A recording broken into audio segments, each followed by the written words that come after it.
Good afternoon everybody and welcome back to the channel. I hope you're well. Welcome to Sri Lanka, Colombo, and we are here at the new VenomLabs Payware scenery. It's $11.99 US, so it works out about £8 UK money. So very cheap in comparison to a lot of sceneries at the moment. We'll spend a few minutes on the ground before departure today, just kind of exploring what this has to offer, and it is actually quite a small airport in reality. Something that I didn't quite appreciate until I started to look at some of the maps and all that kind of stuff for the airport scenery. I hope you're all doing very well anyway, and if you are new to the channel, it's great to have you on board. Hit like and hit subscribe. We are in the development version of the flybywire A32NX. It's been a while.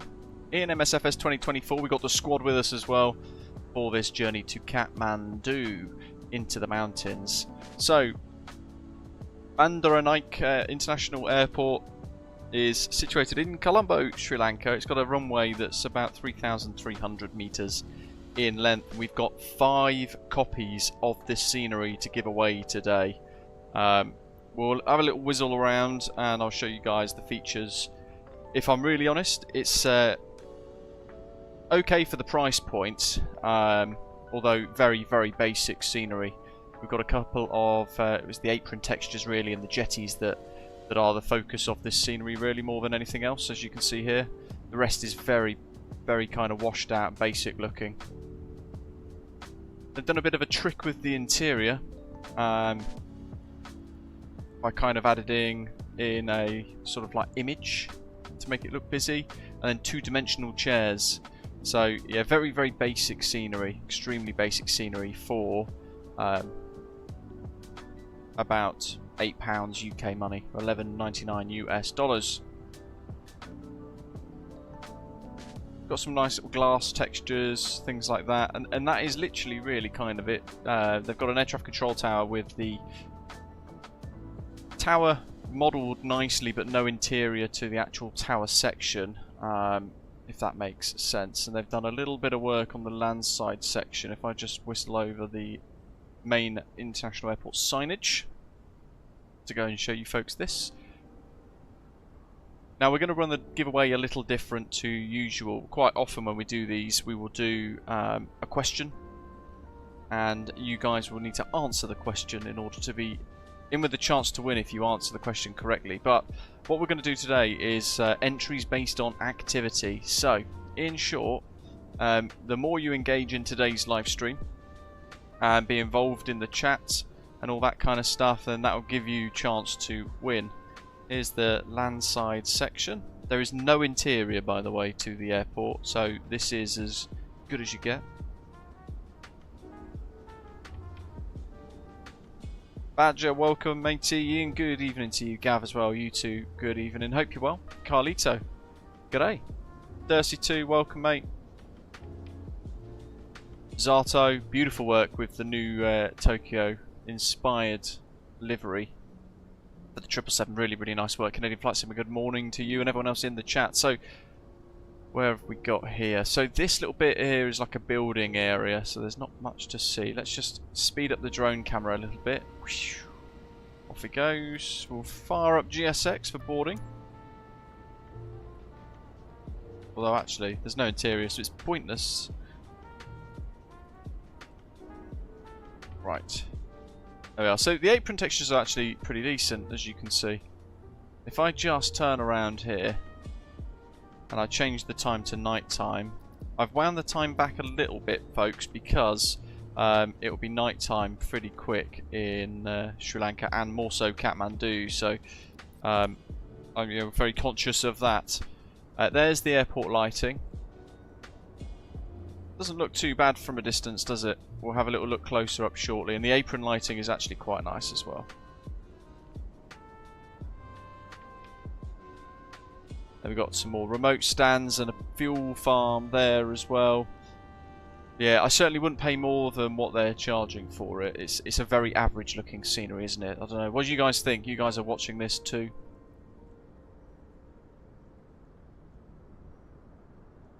What have we got here? That'd be proper cool living in those flats there. Right on short final, look. I say proper cool. Not at 6 in the morning when you try to sleep and the jet comes past, perhaps. I mean, this is effectively it. There's not really much to see. There's a lot of generic looking buildings, as you can see.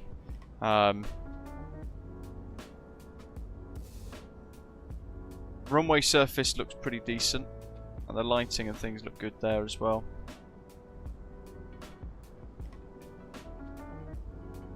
And yeah, good spot, Tony. There is a few repeated textures on the apron areas.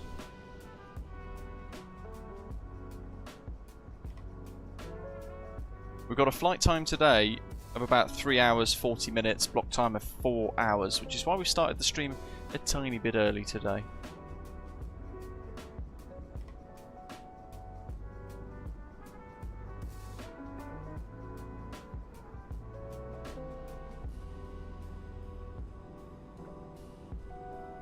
And then we've got kind of more generic buildings over there, some hangars and things like that. This is literally it, folks. This is the airport scenery. There's our stand. Lovely job. Pretty sure there's supposed to be lighting for these signs here. Let me just change the time a bit darker. Thought they were supposed to light up. Was it 1707 E17?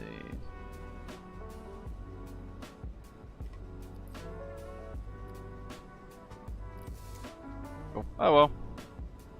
But yeah, not terrible, but it doesn't blow you away, does it? It's a very basic looking scenery, and you know, some payware is a lot better. Some freeware, actually, to be fair, is a lot better as well. Currently no GSX profile for this airport. They are working on it though, I believe, from what I remember them saying. And here we are. It's been a while since we've been in the flybywire A32NX. Had a big update recently, so that's why we've thought we'd check this out today. Let's dive into the flight deck. And we are on the VATSIM network. We've got ground online on 1219er. Boink. The one problem I did have today is with the flight plan. It didn't recognise any of the airways, so it's almost like going back in time. We had to put all of the waypoints in separately, which is a bit frustrating. So there's a nav data issue of some sort there. We've got ATIS Foxtrot, QNH 1008, and I've got the WinWing EFIS and FCU fired up today, so I can set bugs and heading and altitude and snazzy things like that. Let's get our clearance.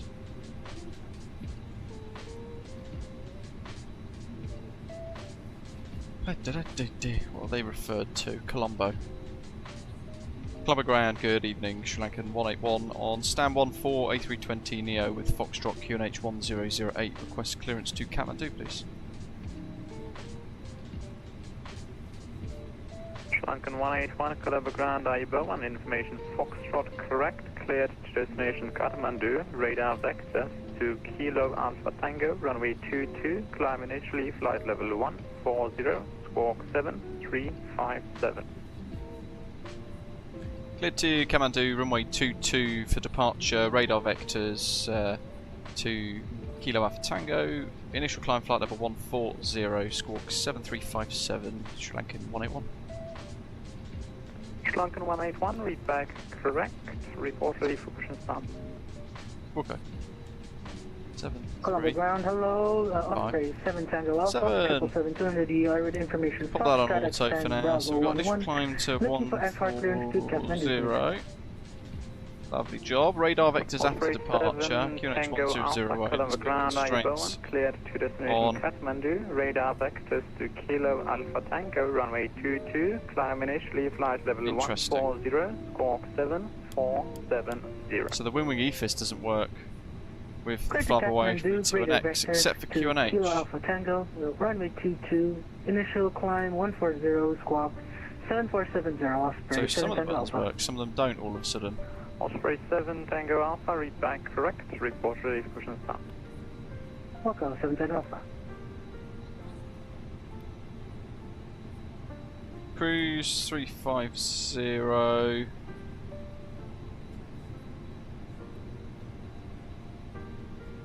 I think. Let me see.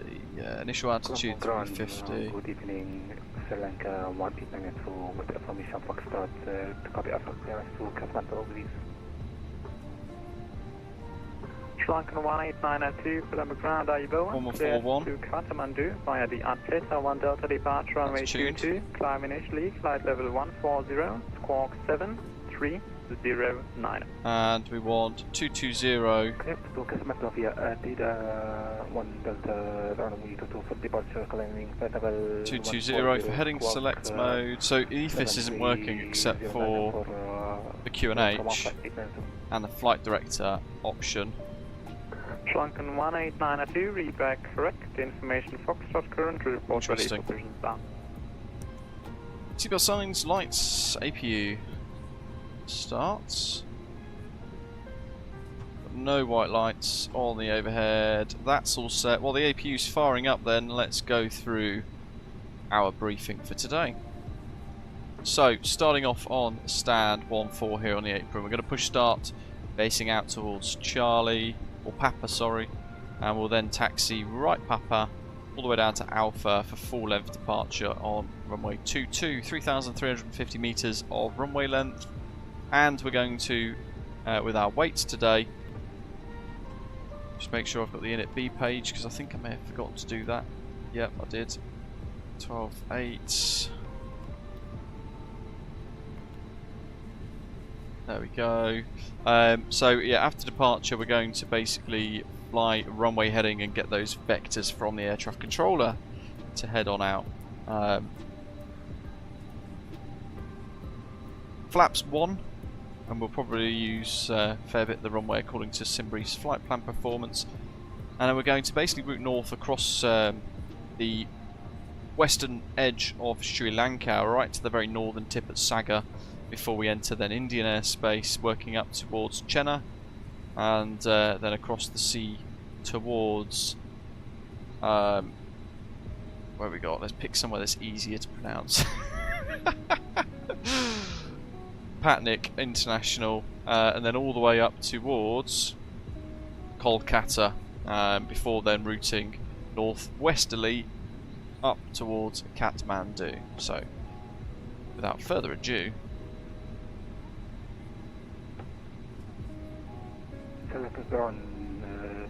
let's prep for push. to gate Alpha 8 requesting push and transplant.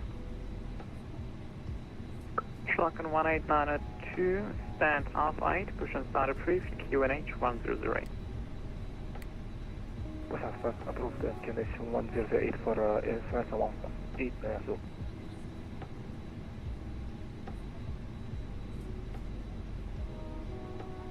Good afternoon, Ashley. Welcome. Ready for pushback. James, the weather yesterday wasn't too bad, mate. It was a it was more so the evening when it absolutely chucked it down.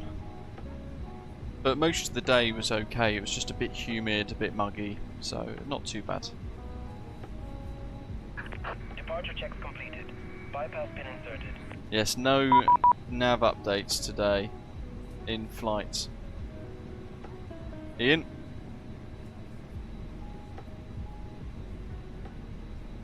(1187) for the next controller. Noticed some flickering going on the nav display, and I don't know if it's the Wingwing EFIS fighting the latest update to the Flybywire A32NX or not. It's something I just want to. I will keep an eye on. See it there, that little flicker just there, and I'm not sure what's going on with that. I'm sure we'll find out in due course. He's on the push. We've got our tug attached, and the doors are all closed, ready to go. There goes the external power, so we'll bleed the APU.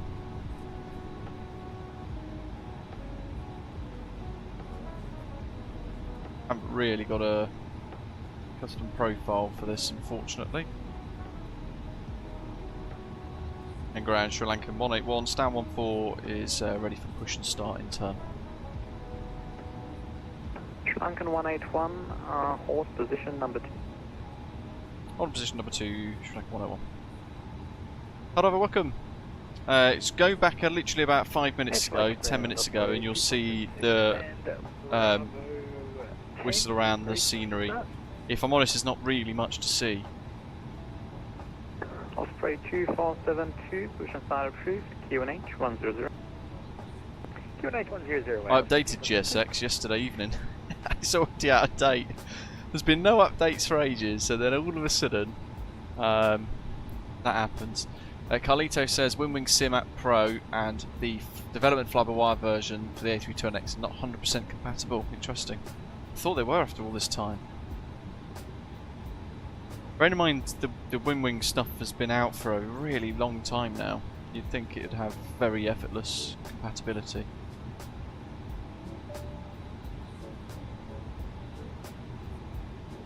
Need to check the weather towards Kathmandu as we get closer to our destination as well, folks, because currently there's an 8 knot crosswind and a 5 knot tailwind in Kathmandu, so we may have to change our plan a little bit.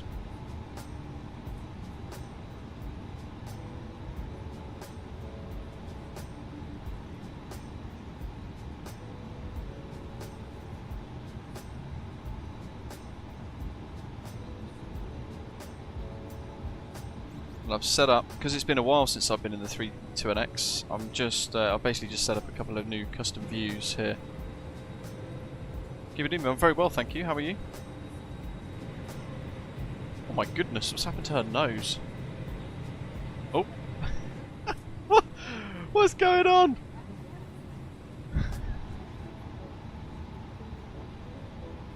Jeepers.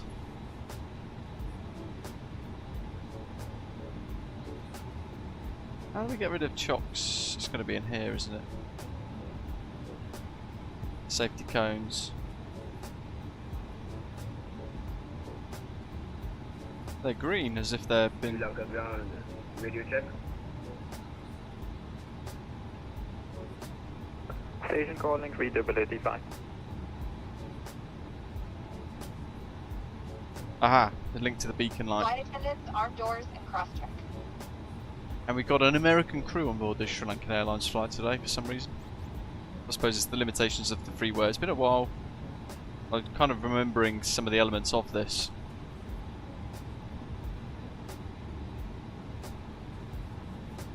SriLankan 419, copy Alpha, clear Chennai. SriLankan 419, Colombo ground, Bowen, clear to destination Chennai via the Atleta 1 Delta departure runway 22, climb initially, flight level 140, squawk 7, stand by for squawk please.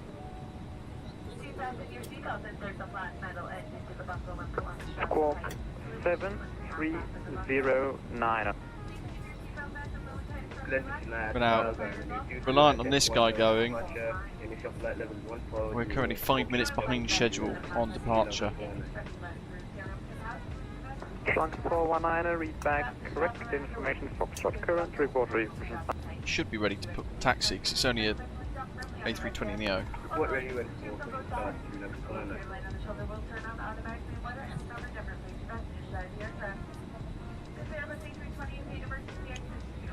I had no idea how in demand computer parts are, folks. My old rig has sat behind my new one for 2 years. Yeah, about 2 years, crikey. And I thought, you know what? I'll strip it.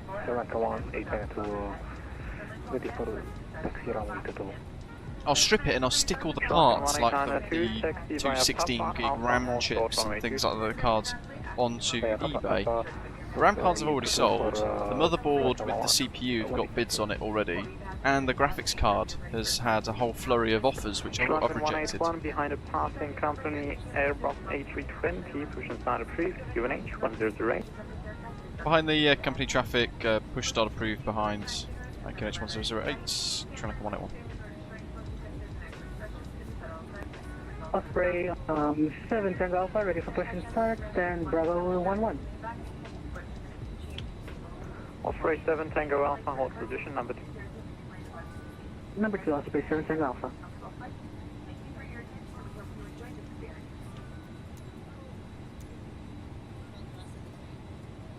Continue pushback. Oh, this is where I get it really confused. Nose right, tail left, left. Nose left, tail right, right.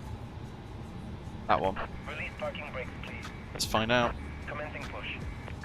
All engines clear. Start at will.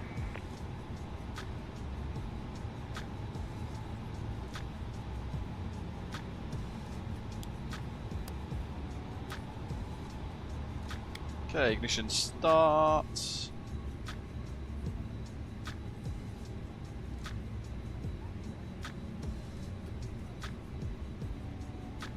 Engine 1.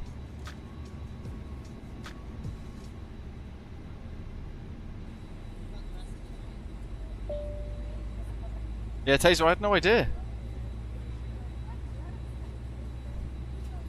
I should have just stuck them on last year. SriLankan 18902, contact Colombo Tower 118. This has been a glorious day here in Western Australia. Took the family out on an old steam train today. It was so much fun. We saw the photos actually in the lounge. They look really bloody good. SriLankan 18902, goodbye.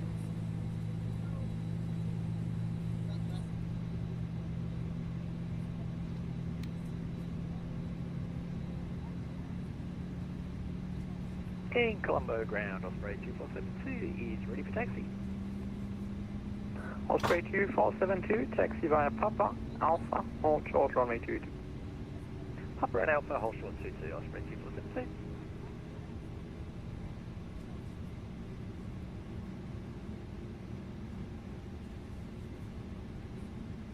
Okay, engine 2. Osprey 7 Tango Alpha behind the passing company Airbus A320, pushing Santa Cruz, QNH 100. Oh, Pinocchio over here is really putting off the screenshots. A320 passes us from left to right. Here, circle pushing start. Osprey 7 Tango Alpha.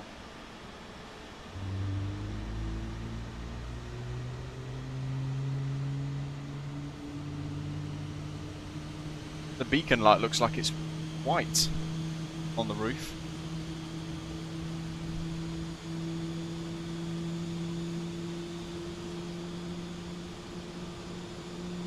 I'm not convinced the parking brake is set. It is set. Gav, good afternoon. Yeah, that must be the update I'm trying to fix. It's the weird thing, right, with GSX, is there'll be like loads of little updates and things, and then all of a sudden something wild breaks, and you think, well, how was that past testing?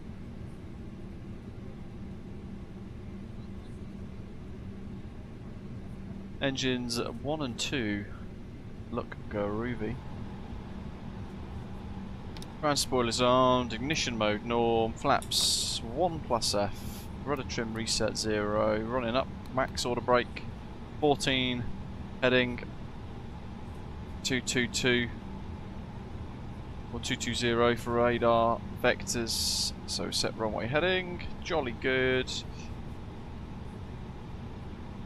And the flight controls page, we want pitch trim at 0, down 0.3. Crikey, that's sensitive.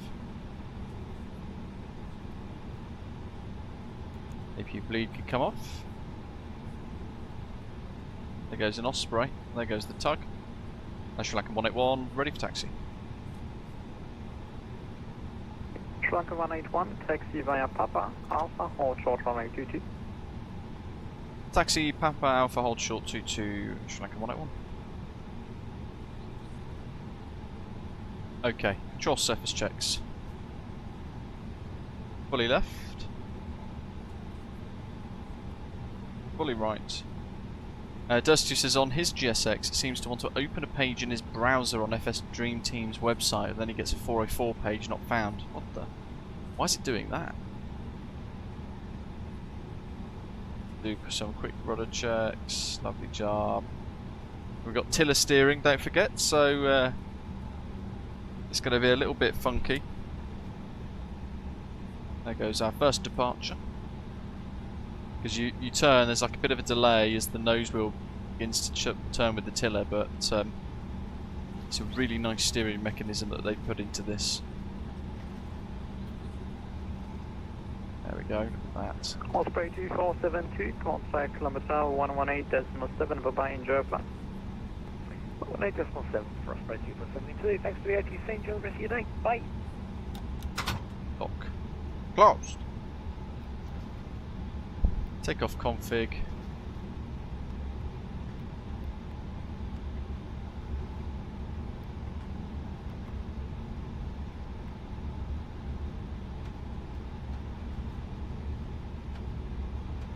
And we'll work on to cabin secure.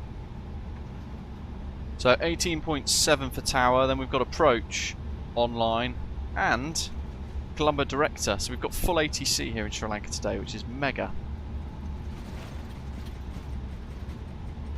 16 knots on the taxi, we're good. Get to about 25 and then we'll just scrub the speed off with brakes, then release the brakes and allow it to kind of like slowly accelerate again. Yes, definitely make sure you're all up to date, Ashley. I went from, it was a week ago when I last checked and it was 2.5 And ground, or whatever it was for the version. Osprey 7 Alpha Tango, correction, Osprey 7 Tango Alpha. It was 3.4.6 and now all of a sudden it was 3.5.5 like yesterday and now it's 3.5.6. There's just been a bit of a version jump. SriLankan 181, I don't know why. contact Jake, Colombo Tower 118.7, bye-bye. Contact tower 1187 for Sri Lankan 181. Thanks for the ATC, have a good night.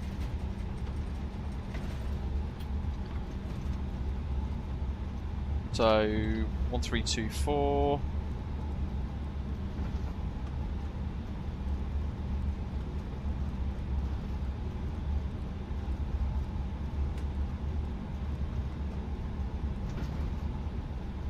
And scrub the brakes. 25 down to about 12. That'll do. So just check my frequencies. Just going 132.4. Jolly good.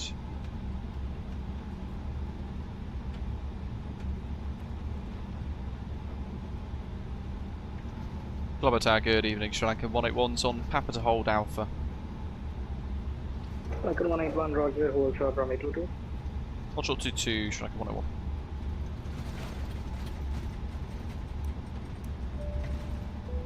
Cabin secure.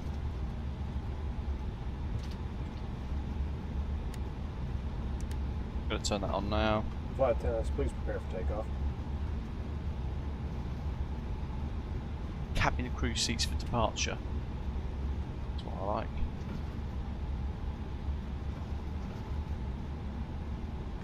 We've got a 9 knot headwind, 2 knot crosswind at the minute here. Just how we like it.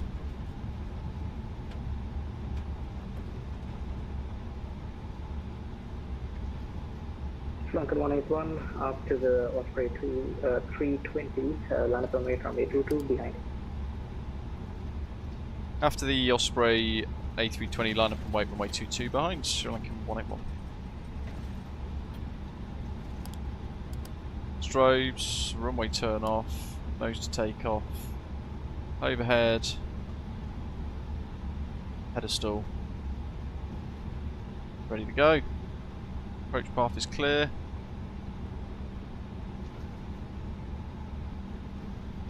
Colombo Tower, Osprey 7 Tango Alpha, currently on Alpha for runway 22. Osprey 7 Tango Alpha, Roger, hold short runway 22. Roger, hold short runway 22, Osprey 7 Tango Alpha.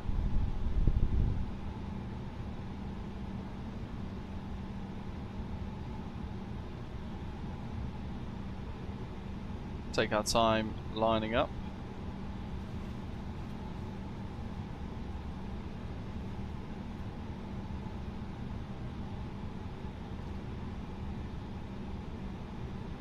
SriLankan 181, 23090 runway 22, clear takeoff. Runway 22 clear for takeoff, SriLankan 101. Stick forwards. Spooler up. SriLankan 181, after departure, contact Colombo director 132, destination. We'll go after departure, contact approach 132 for SriLankan 101. Flex SRS runway. Power set. Speeds alive.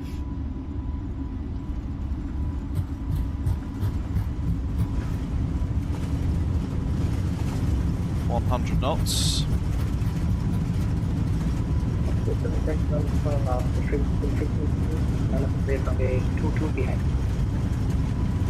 Departing company rotate, returning speed Neo, land two. of runway 22 behind Osprey, 7 Tango Alpha.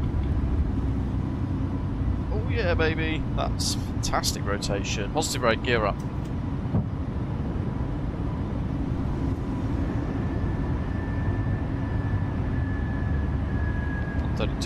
Alpha Golf Oscar Romeo.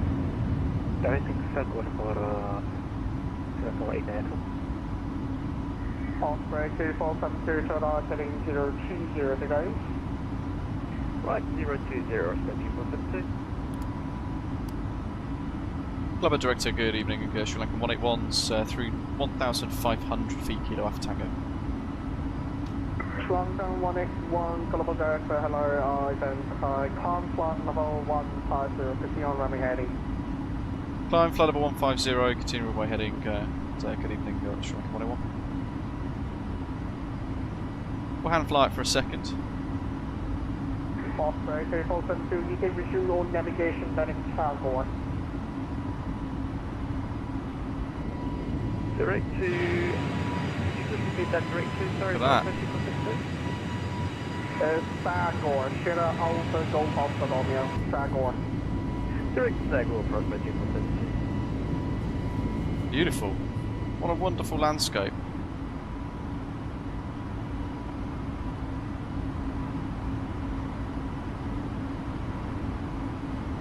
Okay, I'll be flaps up.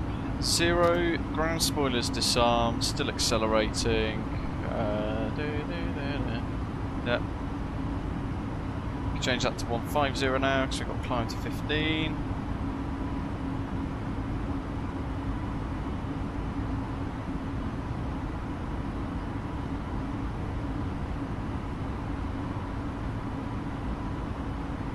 SriLankan 181, turn right heading 280 to go. Turn right heading 280 degrees, SriLankan 181. Colombo Director, hello, Osprey 7 Tango Alpha. Total pilot 1 airborne, engage, 2000 for 280. 140. Hold.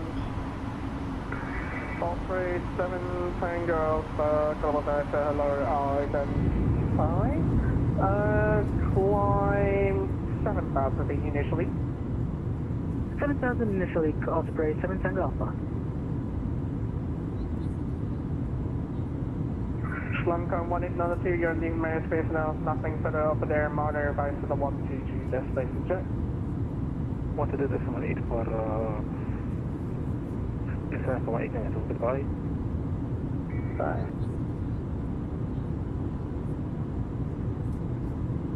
Osprey 7 Tango Alpha, maintain present heading for now, I would expect us in the next phase. No problem, so we'll maintain present Keep heading getting used to the Osprey 7 EFIS and Tango Alpha. realising it doesn't do anything. SriLankan 181, resume all navigation direct Sagor. Oh, navigation, direct Sargo, SriLankan 181.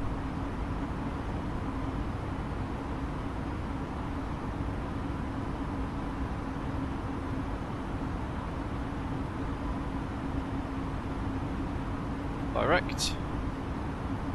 Push nav. Definitely some weird behaviour with the EFIS and this range change on the nav display.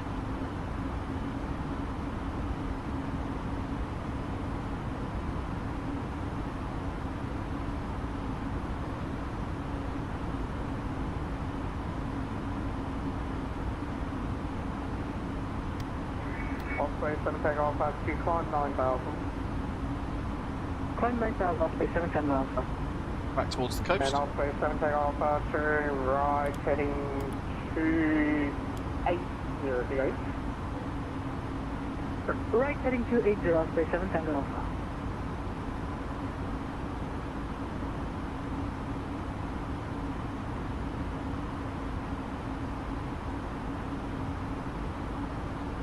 Osprey 2472, there's nothing further over there, monitor advice to the 122 destination, due to flight, okay? Clear advisory on 160 US 18. Thanks for the ATC. Enjoy the rest of your day. Bye. Bye-bye. There we go.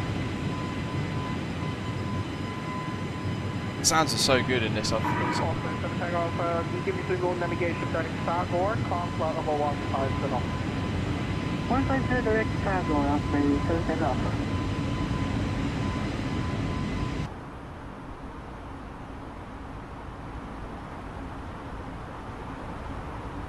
Emre, hello, and welcome. Thanks for subscribing, mate. I'm not sure actually about people's holding on the A32NX. Don't know if anyone else might know the answer to that in the chat. Hopefully somebody might.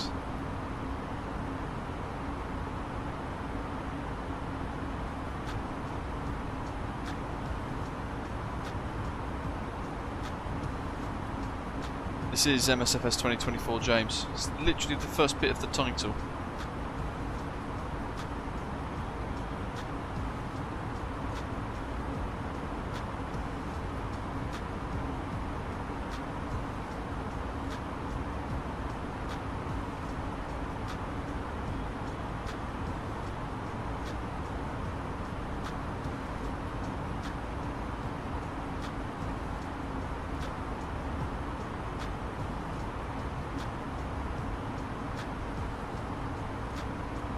Good effort, Ian. I almost took the Phoenix A32NX out, for, the A320 out for a spin. To be fair, although the I was being wooed by the A321, but they don't have. SriLankan 181, nothing further over there. Mother right for the 132 destination. Enjoy. Bye-bye. We'll go over to advisory for SriLankan 181. Thanks, there to see you. Have a good day. Just topping out there at 15, so we'll go to 35 for our cruise. That's looking good. We'll set into one of the... Why is that one like that? There's a texture issue there. There's all sorts of model issues on this though, look. Look at how much that's bumped up. It's almost like it's deployed, but it's not. This, because obviously it's the Asobo A320 Neo that this is based on. And it is that model. It's obviously a bit messy. It's like these bits here that have never been fixed, these big horrible blocky things.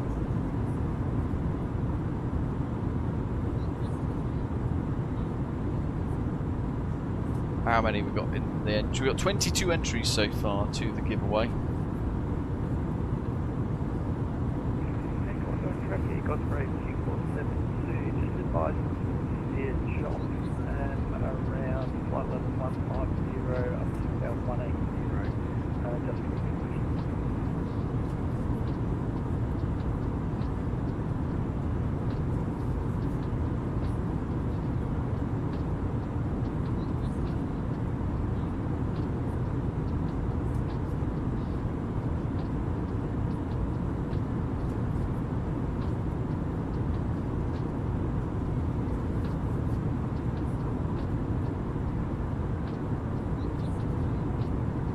Was there a big update problem then, Ashley, with the GSX installer then? Because I've definitely checked multiple times in that, well, since the 11th of April, and I've not had a single update shown on my end.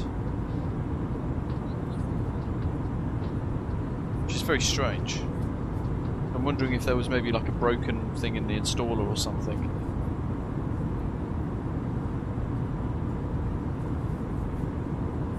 Appreciate welcome. So just very nice and easy really for entry this time around. You've effectively just got to be active throughout the stream today in the chat to be with a chance to win. And that is it.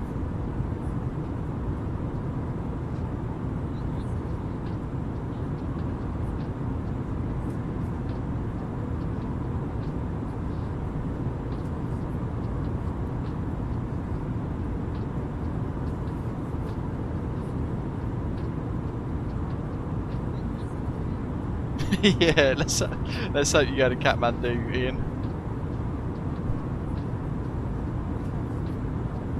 Yeah, we got 5 copies of that Sri Lanka Colombo International Airport scenery from VenomLabs It's actually, well, they're kind of part of Emirates Virtual for what it's worth as well. Yeah, five copies up for grabs, which is pretty cool.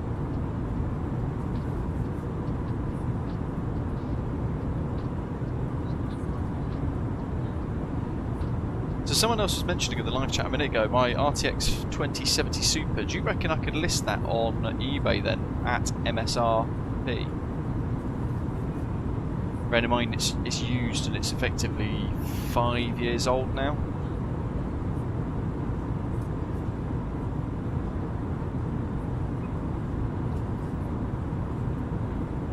The silly thing is, I'd literally just replaced the motherboard in that computer as well before I then bought the brand new rig about 6 months later.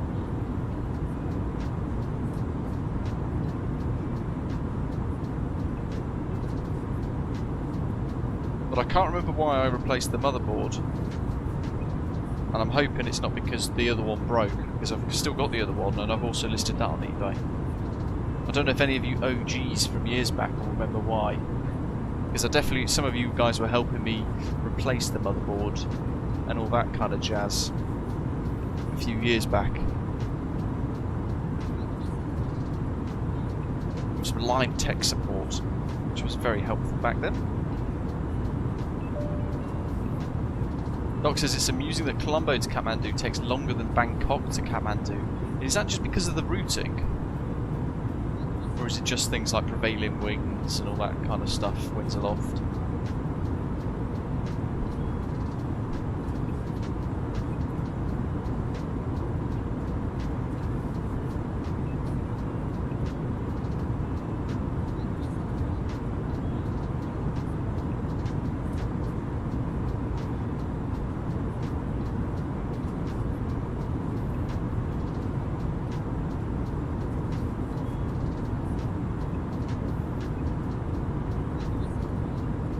It does, Cuban Demon, yeah. Minus the livery elements of it, but yeah, it's still basically the Asobo A320 Neo default model.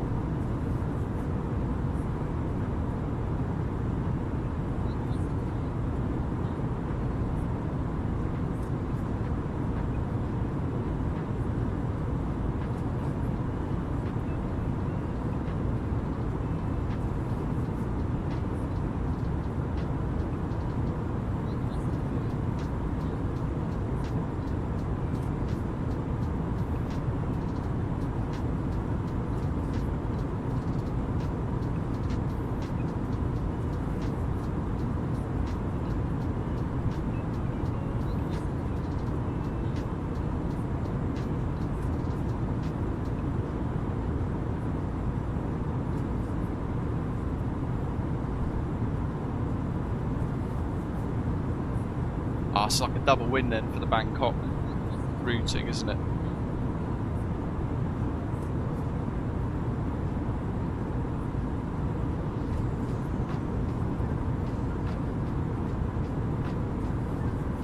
DMA, just chat throughout the journey today. Be active in the chat across the stream, and that will automatically give you an entry. Basically, Nightbot is sitting in the background of the stream today, just monitoring the live chat. So the folks that are engaging the most will be eligible, and if you kind of engage a little bit and then just disappear off, then it will just kind of not have you eligible in the giveaway, if that makes sense. It's a new feature.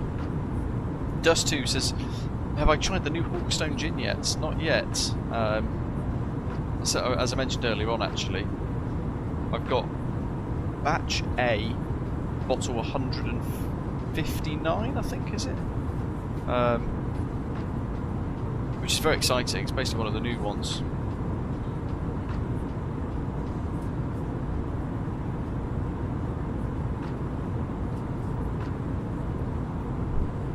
Fish, yeah. Phoenix A320 has got the wing fence tips, and has also got the sharklet option as well. Dusty's waiting for his yeah. You know what? I've been so busy. I put it in my shopping basket. Got sidetracked entirely for I can't remember what I was doing. But basically, I ended up leaving it in my shopping basket for about 3 days on the Hawkstone website, looking to order the gin, and then all of a sudden I got a 10% off code. So patience is a virtue. Kalispera Hergy, welcome to you.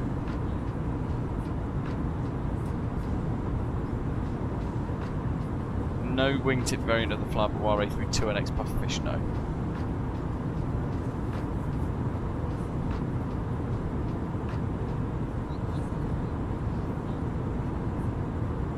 I would imagine Osprey gin would be very expensive to kind of set up, wouldn't it, and then actually run. I have no idea where we'd begin with that, but I'd love the idea of getting our own gin.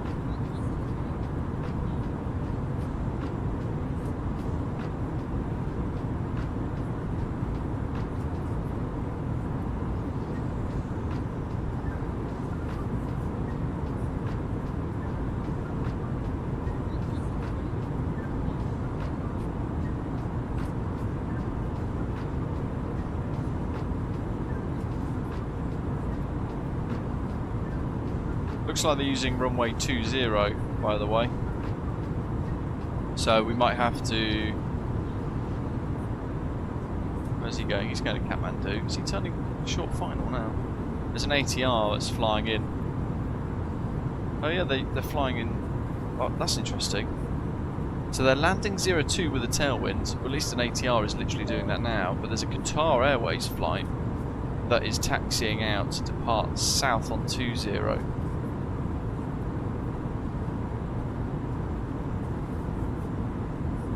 That's an A330-300.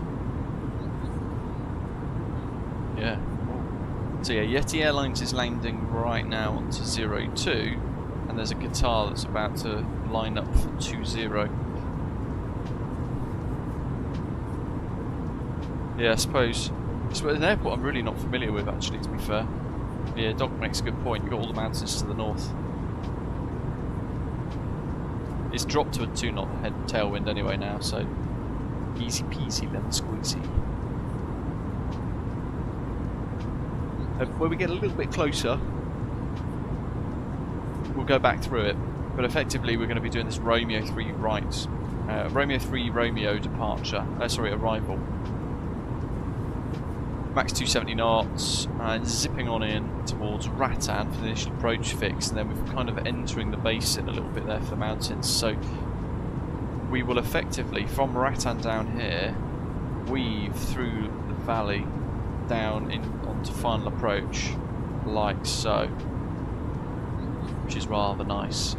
And then the missed approach is complicated because you've got to kind of punch it, climb hard, and turn whilst climbing to head up through the valley all the way round and back out to give it another go. But that is effectively what we'll be doing a little bit later on, and the minimums for that approach is 4,620 feet. Airfield elevation 4,395 feet. Transition altitude to flight level 150, so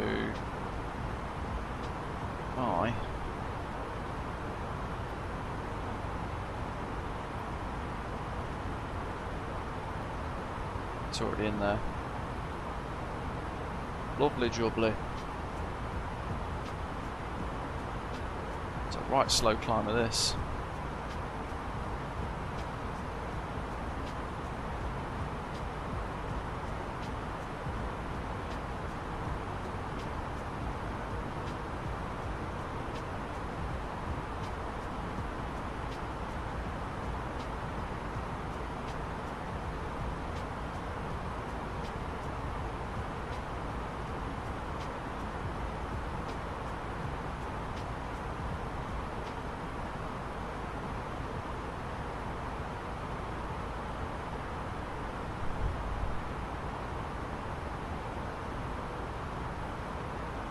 What's our next waypoint? So I need to do a fuel check. So Sagor 11320.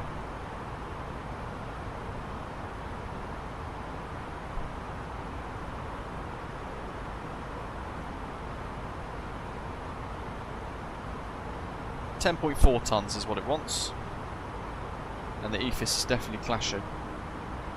It's weird, actually. What I've noticed is if I set the wing EFIS to 80, because the range ring in the aircraft, I've had to manually switch to 80 there, it stops the range change flicker. So there's still definitely signals going between the two, the hardware and the software. It's very strange as to why it's not really wanting to work. What we got down here? Oh, look at that, very nice. Never been to Sri Lanka. Never been to India either, actually, for what it's worth. My fish recently bought the PMTG 777 freighter. He's been enjoying that a lot. It's a superb product, that, isn't it? Really enjoyable. Sean, good evening.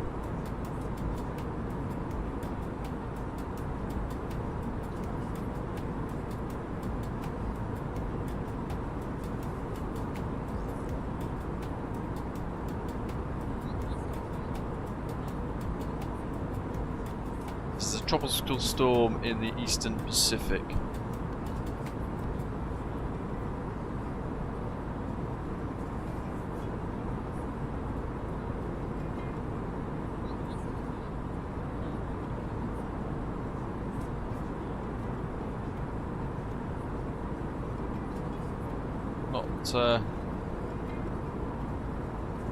Not showing on Volanta.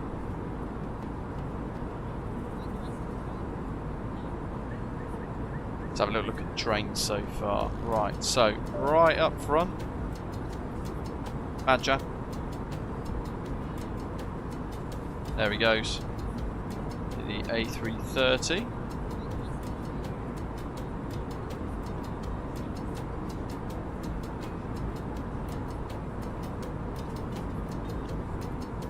Chased by Ian. Oh, he's flying the retrojet, lovely. Old school. And they're ALK 1892 as well. Then myself with Zato behind. He's in the 777 though, so he's going to overtake in no time. And this is, by the way, able to be downloaded in the kind of Japan-inspired pack for Ospreys. 777. There's the Kyoto livery version that's being worked on at the moment. There's two already available. This is the newer one,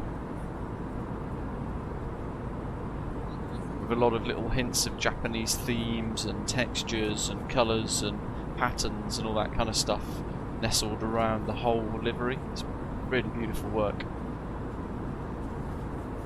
Kev as well in the A320neo by the looks of it. Old 185. Got a few flying along today. SriLankan 784, Carlito in the A330-300 as well.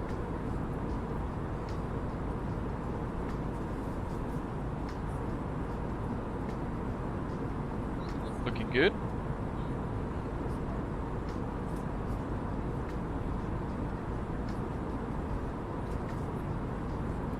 And that is all of us. The rest are all going off to Dubes. Dubai. But you can kind of see on here the routing that we're taking. It's a bit of a weird route, kind of going up the east coast of India up to Chennai. And then we kind of hug the coastline all the way up to Kolkata before then turning northeast back in across West Bengal and into Kathmandu. Also, one more reminder to please refrain from congregating to the front galley when the flight deck door is located. Thank you. Afternoon, David. Hope you're well.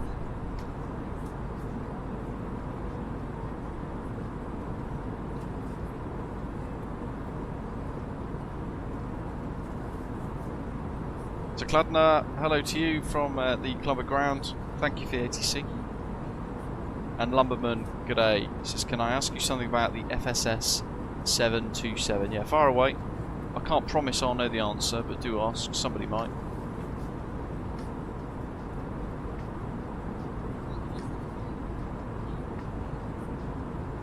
Gav, I've never really got my head around cricket.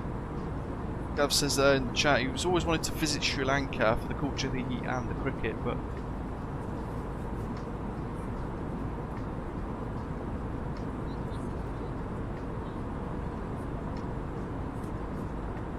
really don't understand the scoring system in cricket. And the fact that they could be playing one game across like 10 days. Jacob, good morning. Kyoto's inspiration is on mangas. If you think you see the fuselage lines and or the rivets being marked black, it's done on purpose not to be dirty but to give it a manga line.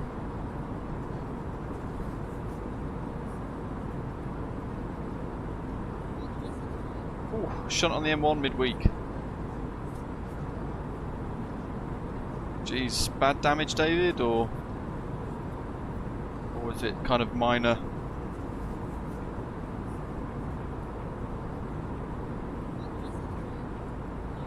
That's happened to me on the M4 quite a few years ago. It was in 2019, but I'd stopped at the back end of some traffic, and this old chap behind picked his family up from the airport, and he's come all the way up the M4 spur out of Heathrow, and not seen me, so literally just come right into the back of me, almost at 50 miles an hour. But I've seen it develop in the last few seconds, and it was my old BMW 5 Series.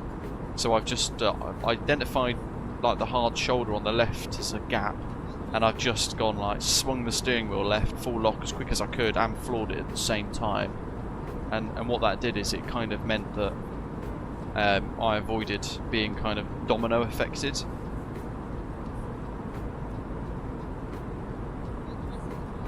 Cars drivable to the next refuge. Okay.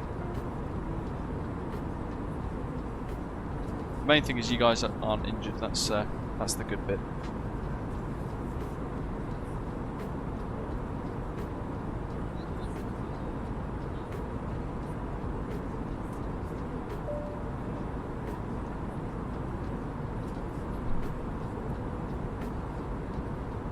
Been a lot of crashes lately. I have noticed as well on my drive home as well this last week, the standard of driving in the UK has become absolutely atrocious.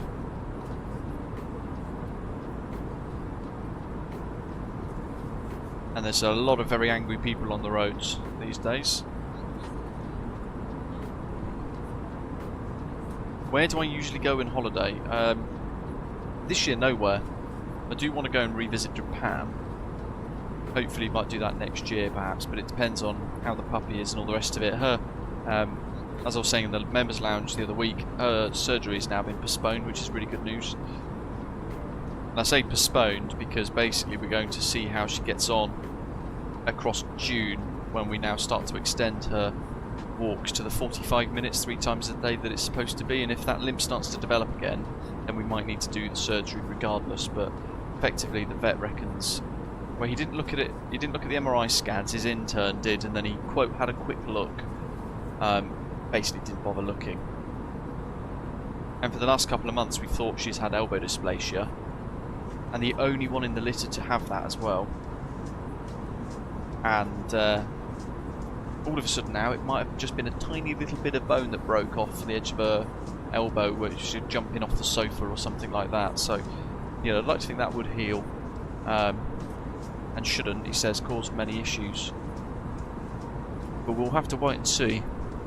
But if it starts to cause a problem again, she'll need surgery.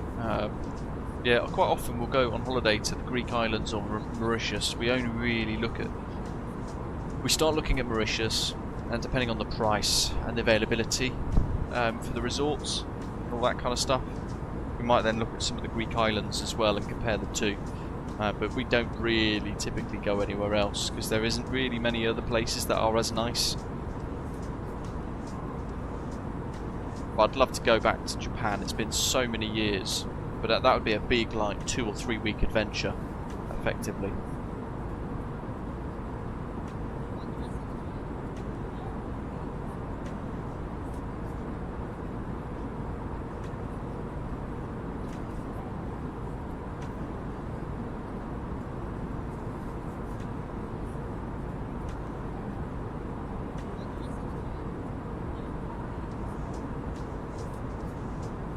Yeah, to be fair though, VATSIM pilot, you mentioned cyclists.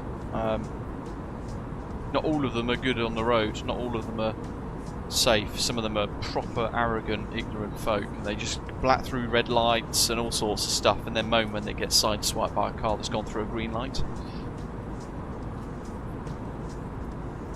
So the standard of cycling is pretty poor as well. Especially these big riding clubs, they're a bloody nightmare. Especially where I live. I live in Oxfordshire, so these riding clubs just come out and they basically just cram the roads full. And it makes it impossible to overtake. Janko says he fancies going to New Zealand's North Island. Approaching to Auckland looks cool and he likes the mountains. Yeah, I'd love to visit New Zealand and Australia for what it's worth as well. It's the other side of the world. It's so expensive to get there. You look at some of the Qantas flights that go to Perth, and because it's direct, it's a bit of a captive market. It's a very expensive trip. Although granted, you could stop off at Singapore or somewhere and get a bit of a respite from the aeroplane and save a few £100 at the same time on the flights, which is probably how I'd do it if I did visit, but that would require a lot of planning, I think, in advance to organise something like that. But Japan's definitely on the bucket list for the missus, and I'm very keen to take her. If I can save up enough over the next year, I might do that. Might just book in like I might book next year 2 weeks in Japan, and visit Tokyo, Kyoto, Osaka, Hiroshima.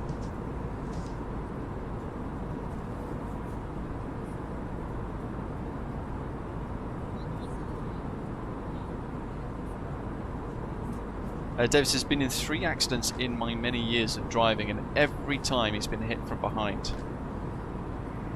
Yeah, you'll find that most of the time it's because the person that's hit you from behind is probably checking their phone, or they're checking their sat-nav, or they're tapping away at something, and they've completely misjudged distance and speed and braking. Quite a common theme. Lumberman says, I was trying to open the upper cargo door of the 727, but it will open only with the engines on. The APU with the hydraulic pumps is not working, and I read their manual and watched many videos. If the hydraulic pumps are connected in the way they're supposed to be for the doors, you should be able to open them and close them. So it may well be that you've come across a bit of a bug, Lumberman. But it all depends on how you're doing it, because it's obviously very difficult without actually watching you.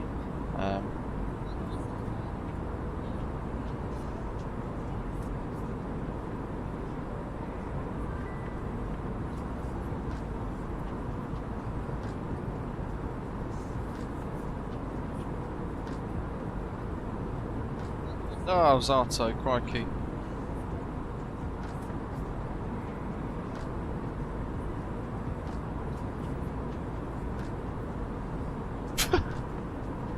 They paid for the repairs?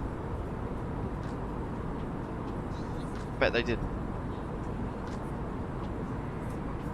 There's India. Who remembers the adverts years ago from the Indian Tourist Board? They're Incredible India adverts.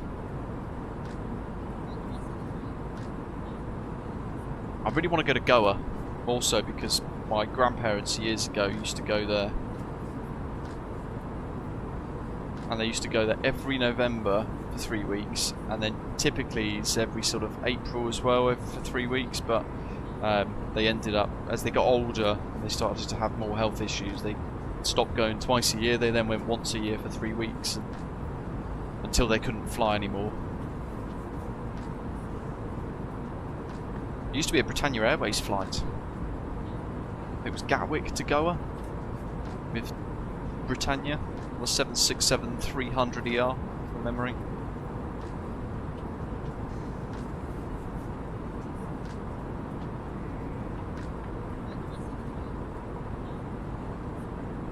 Cuba Demon Epic going on a trip to New York, Chicago, and California in a month.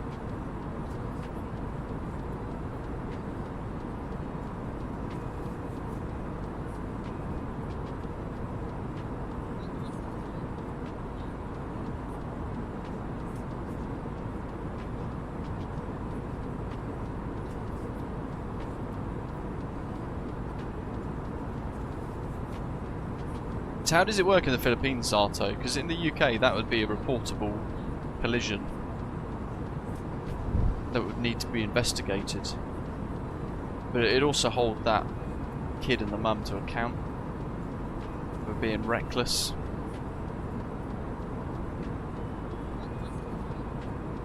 Paramount MD-80s, they did Goa from Bristol via Larnaca and Bahrain. Crikey, I didn't know that was a thing.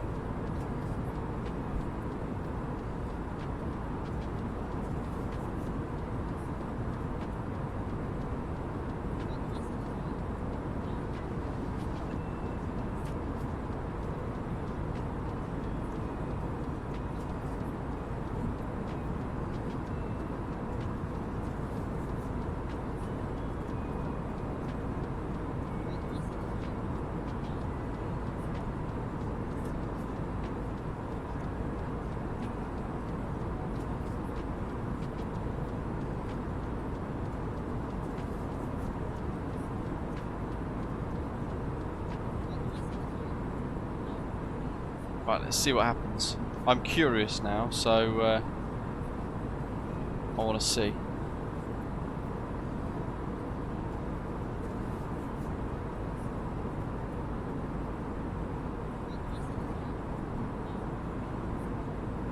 Oh, Heathrow, Mumbai, Goa.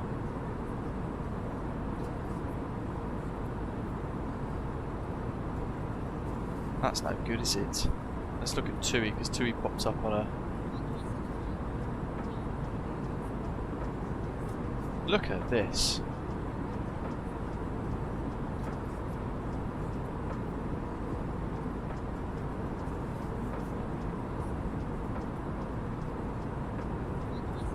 It looks like it's rich in culture there as well. FPS Lego, welcome on board. Thanks for subscribing. Very good, thank you. Hope you're having a good weekend.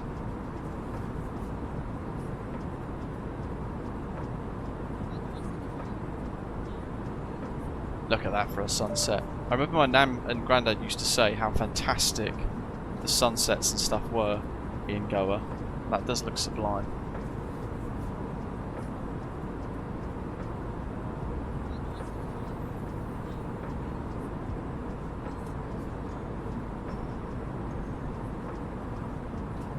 .34 degrees look in November, 2 millimeters of rain, but in October 168 mil. April there, look, 33, 2 mil of average rain. No rain at all in December, January, February or March. Oof.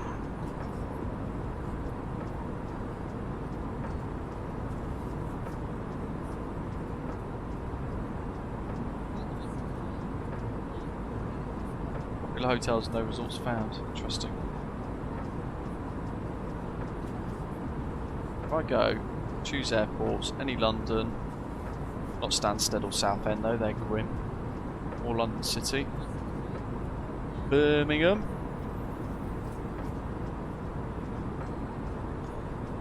Goa.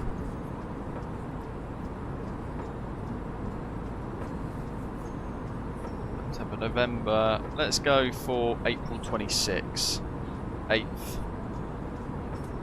14 nights, 2 adults. Let's see what comes up. All inclusive. Look how cheap that is.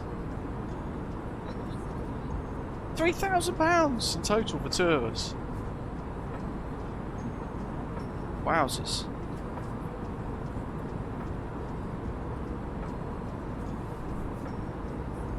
Crikey. Look at that, 5-star, 4.5 out of 5 stars out of almost 4,000 reviews on TripAdvisor. Gatwick direct with Air India, I'll have to change that. Unless it's on their new A350 that actually looks really quite cool.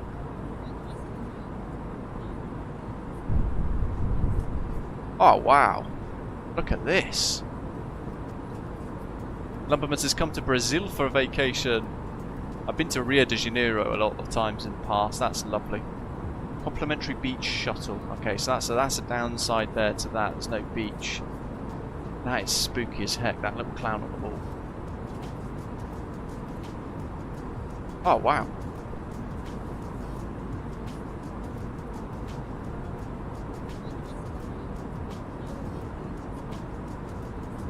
is extraordinarily beautiful, isn't it?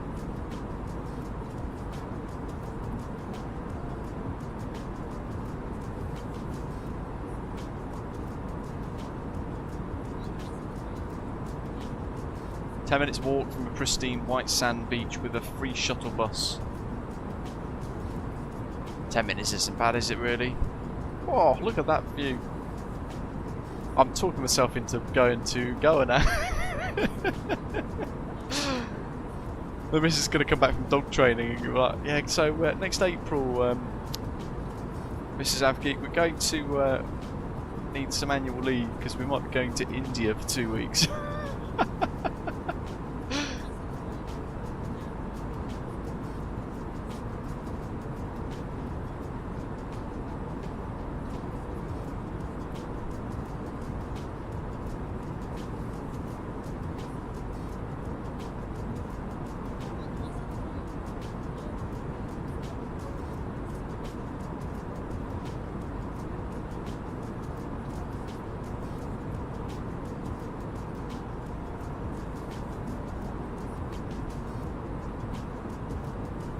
I wonder if there's like an adults only option.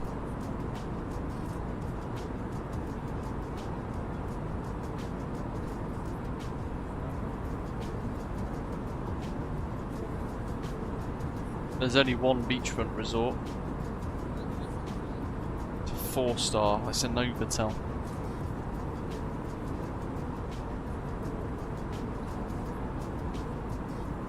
It put me off somewhat going to a Novotel for a hotel, for a holiday. I don't know why. It just, that speaks to me as like a airport hotel company. That's, yeah, or city break, not lovely little trip away to Goa. But you look at that, 2 weeks away, £4,451 in total, all inclusive.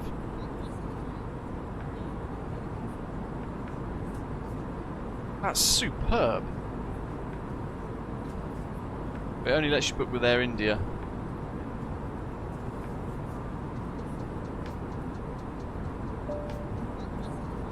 Sofitel, Ian, are superb. They're really good.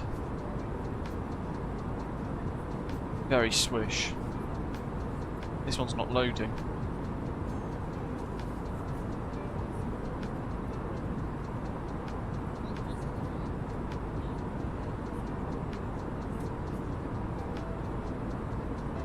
I would have thought more airlines fly to Goa.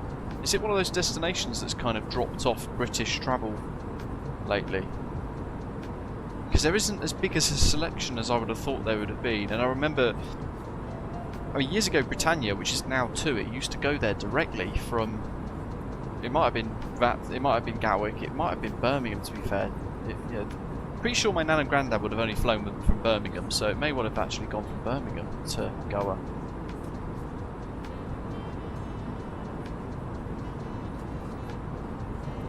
Yamato, g'day. James asking, have I ever been to the US on holiday? Not on holiday, no. I've been on trips for work when I was working at BA.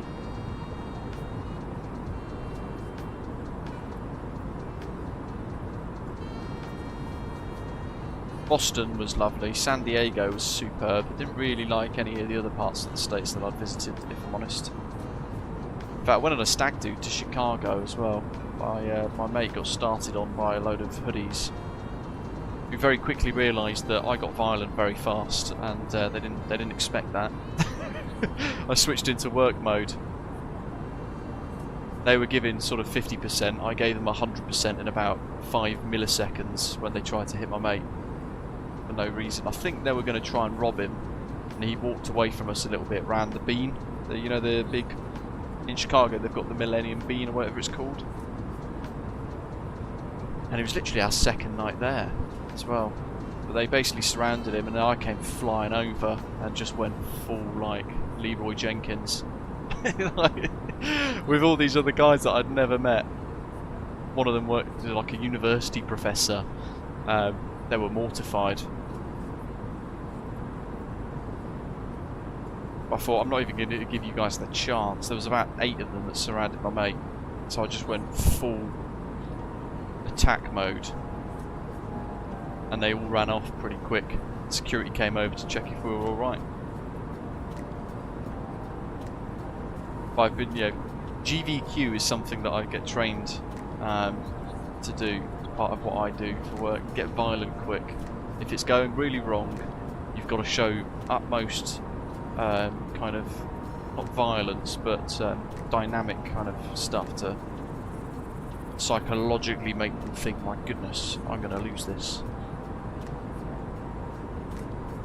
Not many holidays, is there? First choice, that's TUI anyway.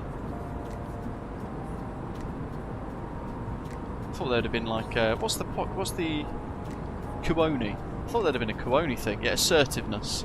That's a good one.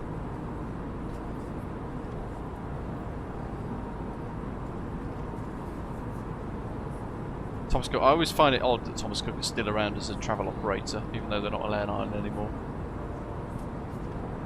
Likewise, Yamato.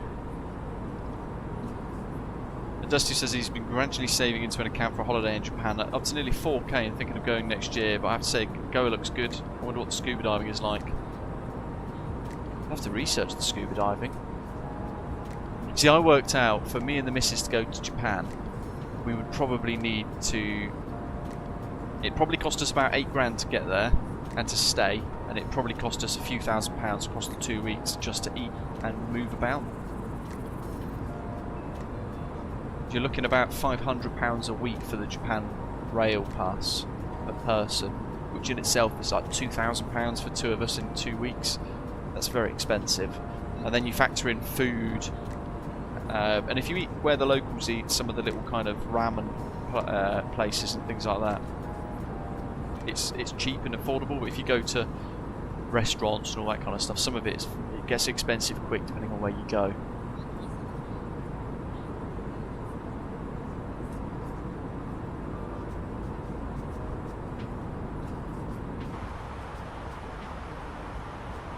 That'd be Zato and his 777 blasting overhead. Chennai's on the nose, 40 miles through the cloud.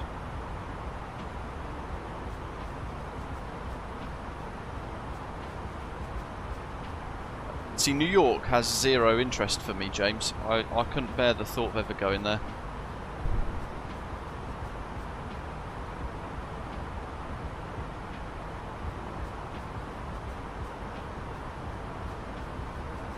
I don't think they're soon releasing it, Tutti Frutti. I think at some point in the future they've said they are, but I wouldn't think it's any time soon. Helldiver, to enter, you've just got to be active in the chat, so all of the folks chatting away, that's what Nightbots is monitoring for the giveaway today. Absolutely, and yeah, the weather systems and stuff in msfs 2024 are superb.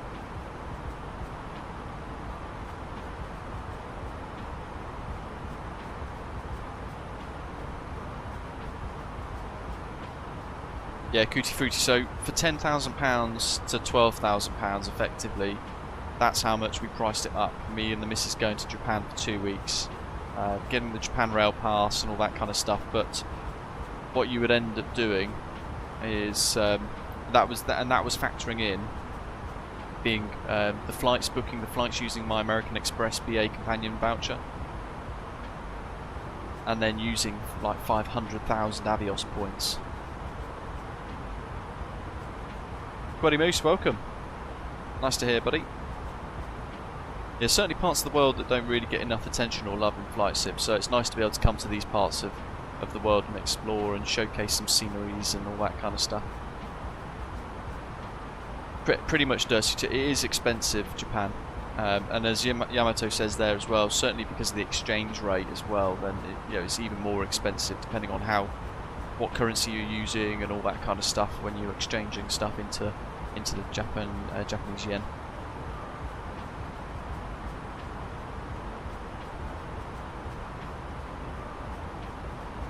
Have you been finding all the work training, Durst, too?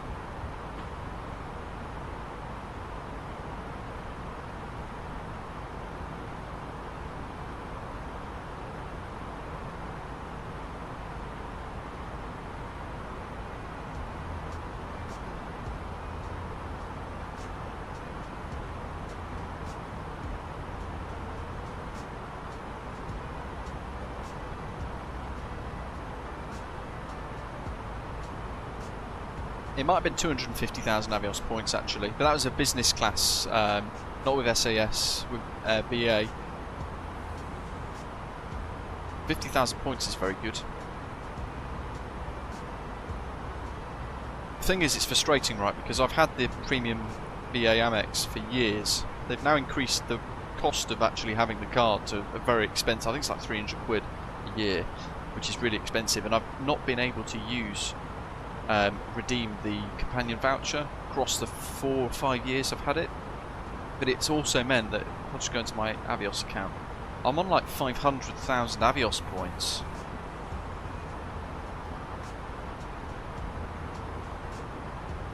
Yeah, household account, 555,238 Avios. It's just because we can't use it. In my own account, I've got 491,000 Avios. 1,000 Avios. 491,000 Avios. And yeah, because I chase the value all the time, I feel like I don't want to just use it on a little European hop. I want to use it on like a big business class flight to Japan or something like that. And we were supposed to use it years ago and COVID hit.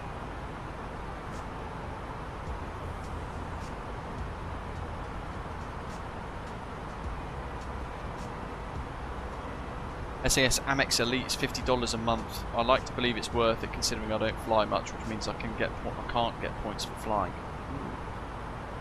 Dusty says training going so far so good. 1 week done, mainly company fluff.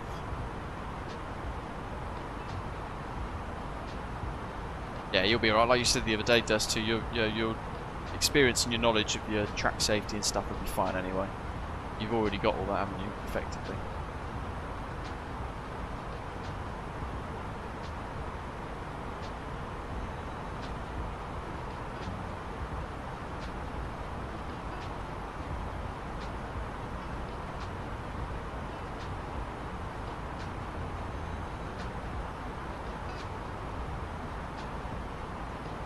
That's it, Ian, yeah.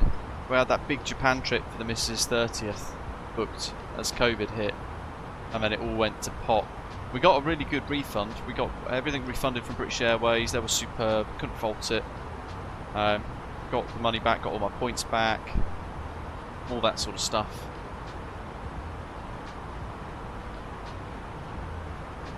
We just couldn't make it work in the end.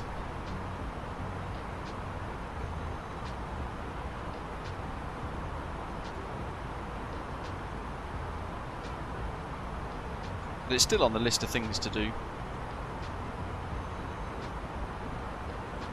To be fair, the pound sterling has got a lot stronger lately, Yamato, so it might well be that the exchange rates are pretty favourable at the minute, meaning that a trip to Japan would be better because the yen has weakened slightly and the dollar has really weakened, hasn't it? So that'd be double whammy for like win for the pound sterling perhaps, the exchange rates, which would help you out, Dust, too, if you were to go next year perhaps.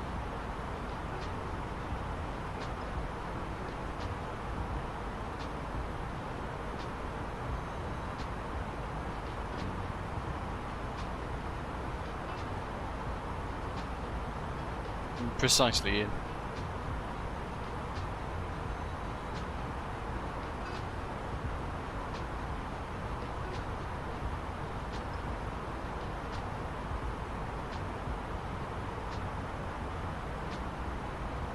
Cutie Fruity says, my in-laws were stuck in Spain for 8 extra weeks because they weren't allowed to enter Norway without vaccines, and that rule became a thing when they were out of the country. The insurance covered everything. Crikey, what, so are they Norwegian? They then went on holiday to Spain and then couldn't go home because of the change in vaccination rules. Is that what you're trying to say?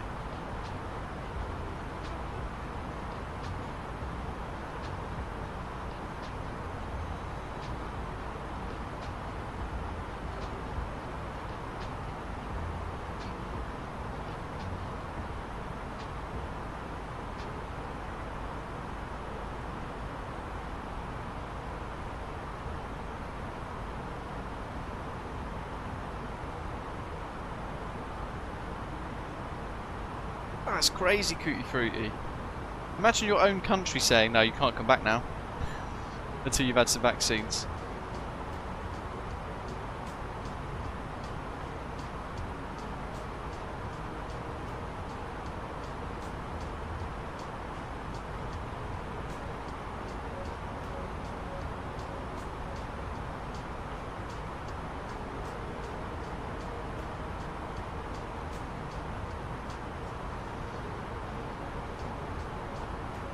Blu-ray, welcome.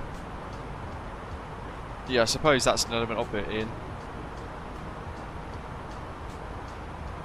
Actually, yeah, I suppose we're not just talking about generic vaccinations there, actually, are we? We're talking about COVID vaccinations. That's where I'm getting mixed up.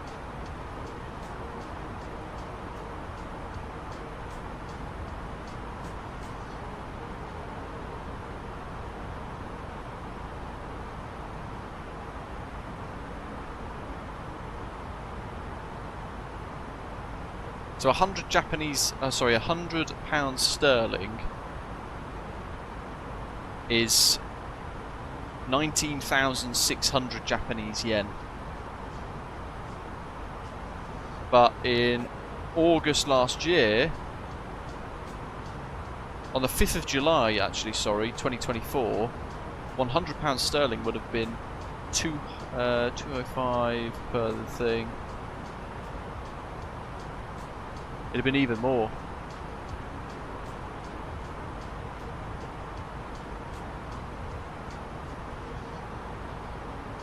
$207, probably been about 25,000 Japanese yen. His exchange rate was 207 in the 10th of July, and it's now currently 195 yen per pound.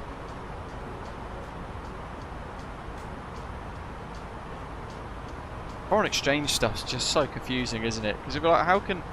I don't understand why a country would have, like, say for example the yen, why they would have something that costs like 19,000 yen but it's actually only 100 quid. Why don't they just take 2 zeros off? Someone explain that to me.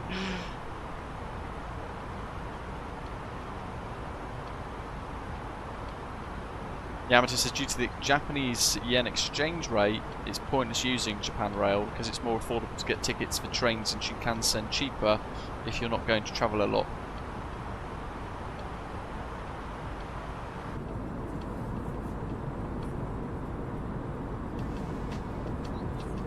Because you sound richer.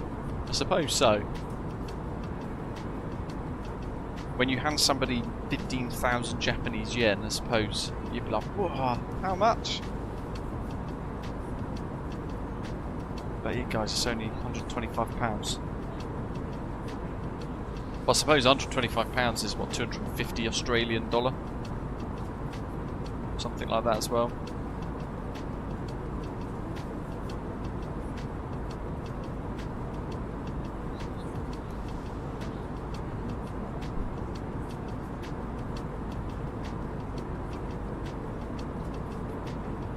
Yes, Dwyle. That's ruddy frustrating. I still don't understand why fuel stations do that.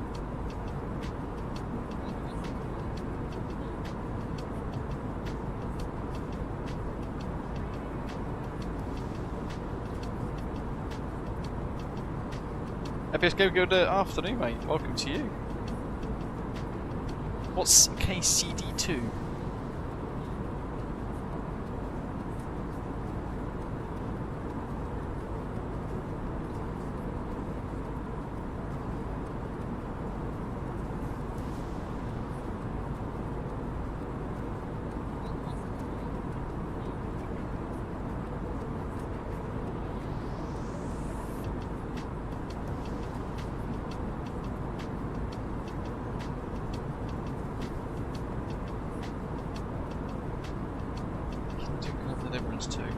Never heard of it.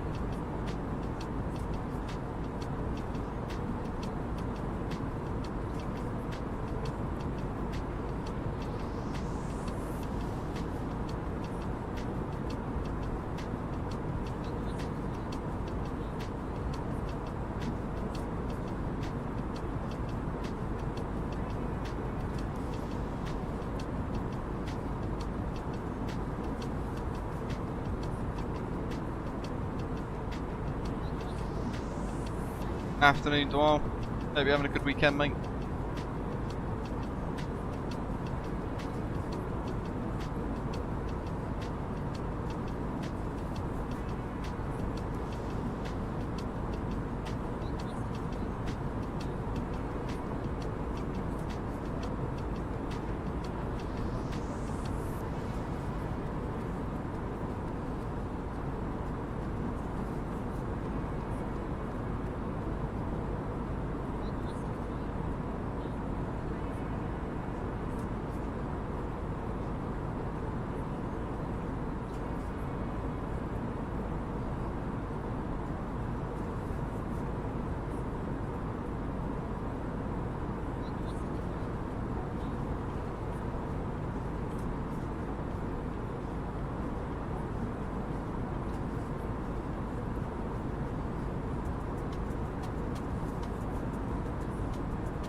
That's quite vast then, MPS Gaming. What you that game.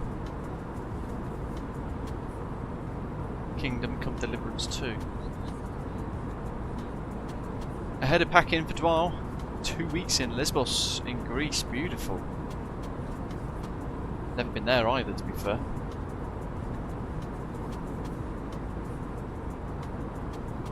Yeah, the weather into Kathmandu isn't great, Yamato. In fact, the METAR at the moment is 270 degrees at 8 knots, variable winds 240 to 320, but 7,000 meters visibility. Few clouds, 1,500 feet AGL, 27 degrees temperature, 2.20 degrees, and QNH 1011.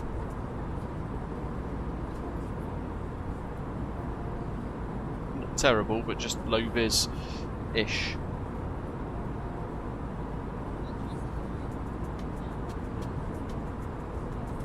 Edward, hello. What's the difference in performance and graphics between Microsoft Flight Simulator 2020 and Microsoft Flight Simulator 2024? Is it worth getting the newer sim? He says. So, I think it is worth getting. Certainly now it's a lot more stable and a bit more reliable than it used to be. There's still a lot of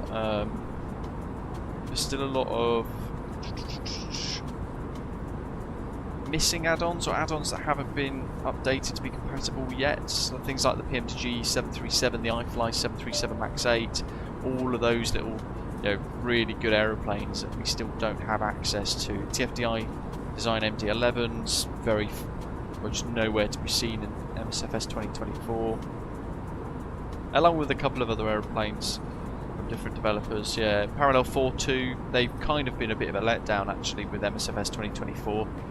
Promised the world and delivered very little so far. Certainly Flow Pro, which it became like a really key utility in msfs 2020. They kind of promised to bring it across, but we're like over 6 months now post-release, almost 8 months post-release, and we don't have Flow Pro in msfs 2024. Well, that's pretty disgraceful, if I'm being really honest.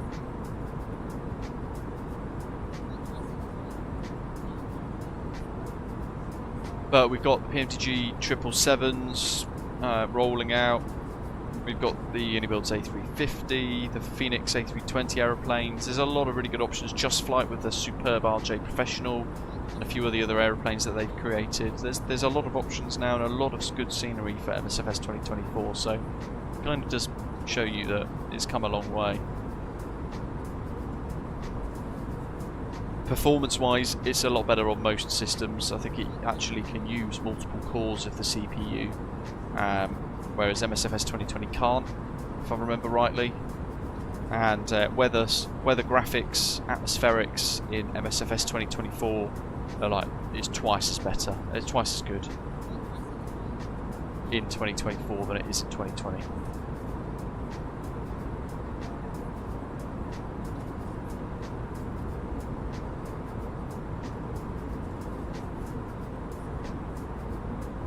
But if you've already got 2020, say for example you've got Microsoft Flight Simulator 2020 Premium Deluxe Edition,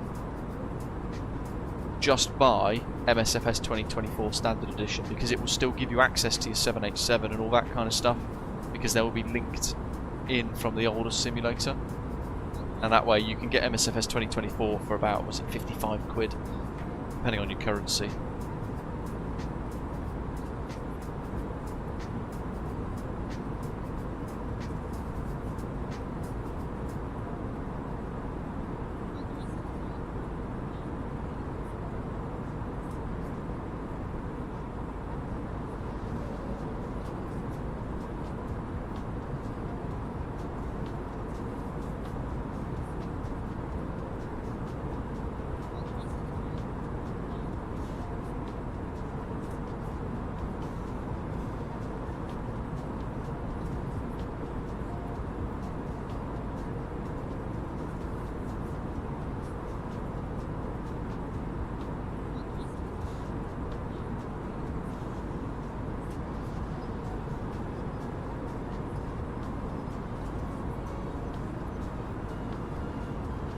I don't know what planes you have in 2020, but yeah, basically things like the 787-10 in msfs 2020 Premium Deluxe, if you just buy the Standard Edition of 2024, it will activate the 787-10 from your Premium Deluxe package of 2020 in 2024, if that makes sense. So it will still give you access to it, and it means you don't then need to go away and buy like Premium Deluxe edition of 2024 to get access to the same planes that you basically already have.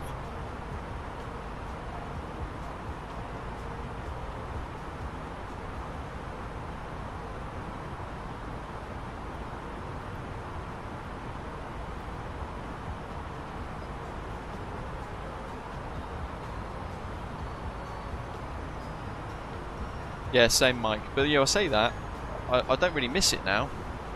I've got used to using this drop down toolbar again.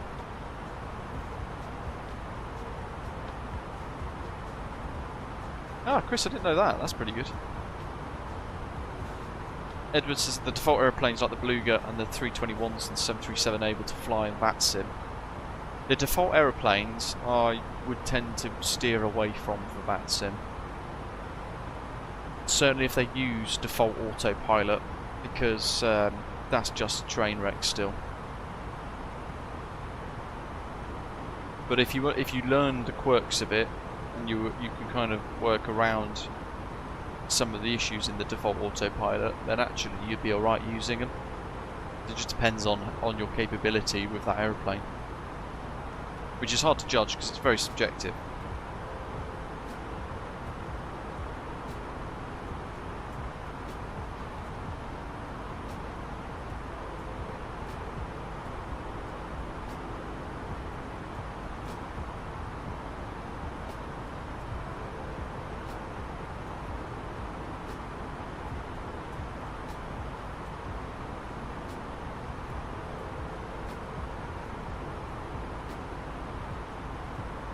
See, I'm not a fan of the A320neo version 2 in MSFS 2024 Hergy, although I've flown it once, but I did vow, it was so bad, I vowed never to fly it again.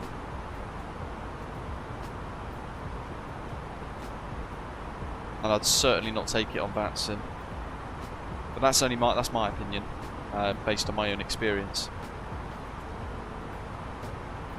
There are a lot of people that do use them on VATSIM, but it's not for me. I had way too many problems with it. Am I going to Flight Sim Expo? No. Again, I was hoping to, but we were supposed to last week have Indy's surgery on Thursday last week, meaning that she'd be basically bound to like one room or a crate for 12 weeks. So I just didn't have any time in my schedule to do Flight Sim Expo. It's also really expensive. I was looking at over £1,000 just to go to FS Expo, and what's the point? Because I'm in the UK, I'm not going to gain much by going over there. It's a bit of a jolly, but I would rather spend that £1,000 on, you know, sorting a few bits out of my house, my dog, servicing my motorbike, whatever it might be. Yeah, £1,000 is a lot of money that could be used better in other ways, in my opinion.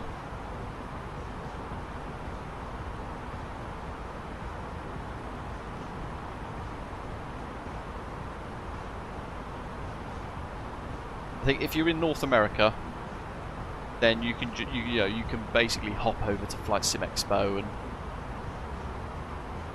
if you're in the UK, if you're like a big development company, and yeah, you could go as like company travel or whatever. It's not so much of a hit, but when you're just like myself, just to kind of,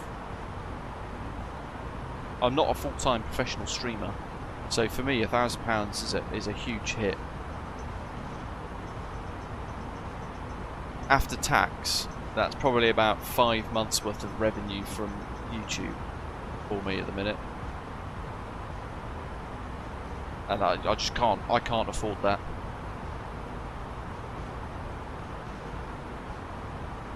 Ian's about to get Zartoed.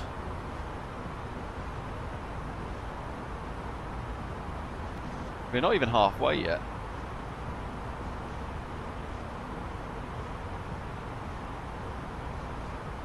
We've got a good spread. God, Ian, Oh no, Volanta's just being really buggy again. For some reason it showed you guys like all the way up by Kolkata, but then it's just refreshed itself and fixed it. Carlito. No, Carlito's not all the way up there. Is he? There's no way. No, he's not. He's there by Chennai. Volanta's very buggy these days.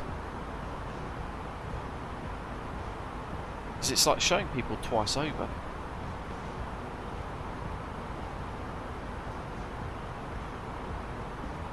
Express 7 Tango Alpha's joining us as well. That's Zalto.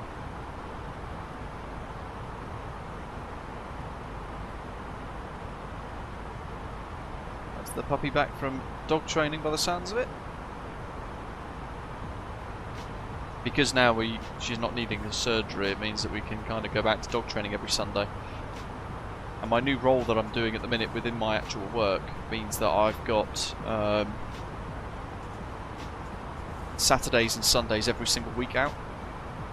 Off now for June, July, August, September, possibly October, November.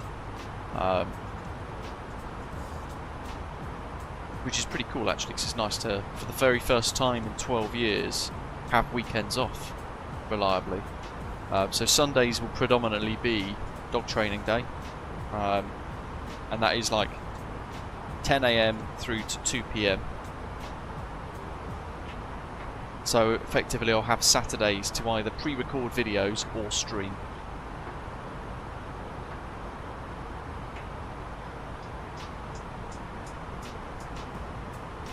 Yamato, awesome.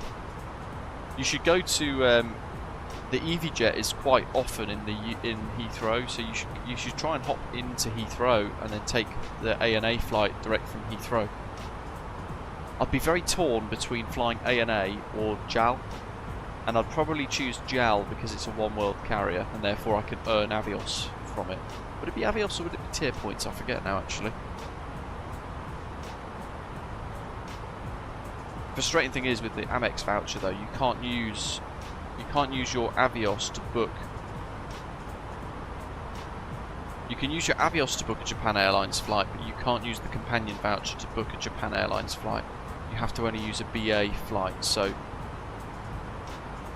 it kind of complicates how I route if I'm using points. Reese says, do you think it's worth joining the beta for Sim Update 3? No, to be honest, that's such a big change. I know a lot of people are doing it. That's such a vast change. I personally don't want to go near Sim Update 3 as a beta until it becomes an official add-on or an official update. Commentator, good afternoon, mate. I hope you're well.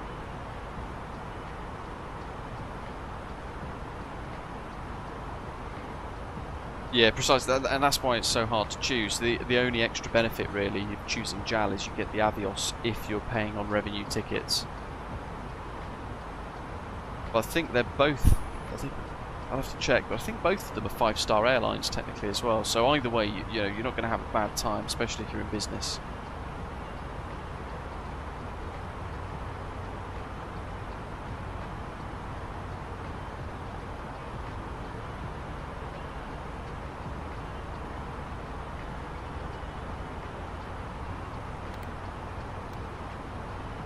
Ashton, welcome.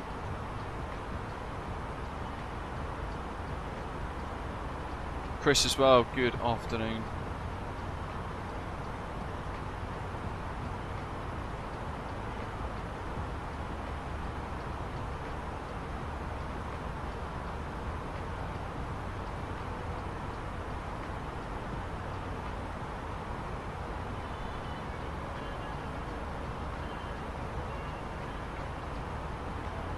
Someone asked me earlier on how the flybywire A32NX is going. I'm trying to find it in the chat, but I can't see it. But yeah, it's going alright. It's really nice to hand fly as well, actually, and I forgot how nice it was to use. But I did have an issue with the flight plan. I've had to manually insert every single one of these waypoints because for some reason it didn't take the nav data from the Navigraph database that I've installed into msfs 2024, so I don't really know what's gone on there. But yeah, that was broken and not really working very well. And the Wingwing EFIS doesn't connect properly either. Even though the FCU works, the EFIS doesn't for some reason.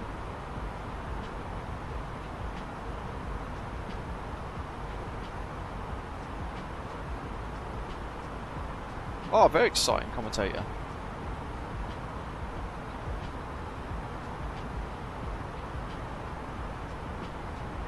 Had first flying experience yesterday in a Piper Warrior out of Gloucestershire.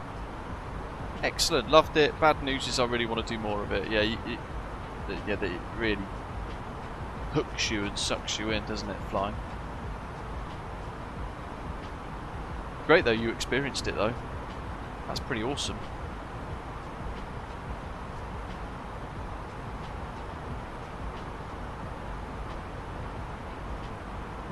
Well, you did have the ANA into San Francisco, Yamato.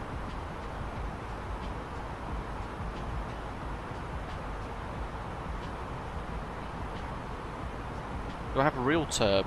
No. I'd have to Google what that is.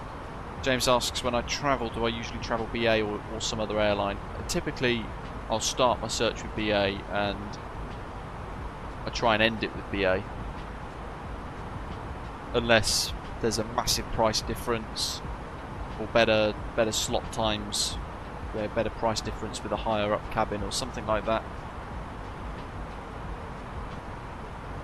Gracia, yeah, pretty much. But then because I've uninstalled 2020, I've rerouted the flybywire installer into my Microsoft Limitless folder structure for 2024. Real Turb capped areas global for MSFS. No, I've not heard of that. Or I have in the past and I've forgotten about it because I'm a lot more infrequent these days. Another 2 weeks of leave ahead for you, Ian. Nice, crikey. Teachers are always off.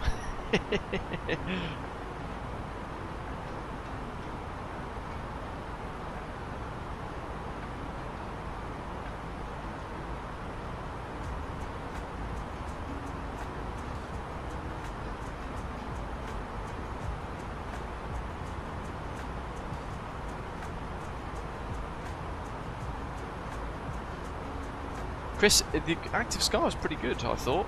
I'd never used it before, or really kind of heard of it in MSFS, to be honest. But the way that Infinity Simwings implemented it into their simulator at Gatwick was really good.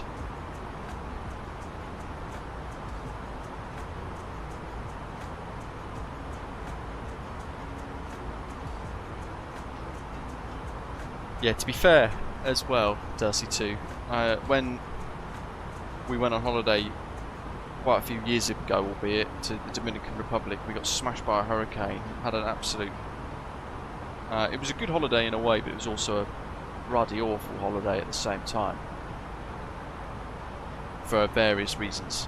But when you see the BA aeroplane taxiing back in again, there's that weird, like you said, there's that familiarity. I don't think I'd get that with other airlines, I don't know. The last time I flew another airline was the Stag Do, actually, going out to Chicago as COVID hit back in February 2020. Is it February 2020 or March or April 2020? We flew out to Chicago. But that was American Airlines both ways. I'd never fly with them again. It was absolutely rubbish, that flight. The food, the infotainment system was good, the aircraft was clean. There were Dreamliners both ways, but flying out, the crew force closed all the blinds. That annoyed me because I wanted it open and that wasn't allowed.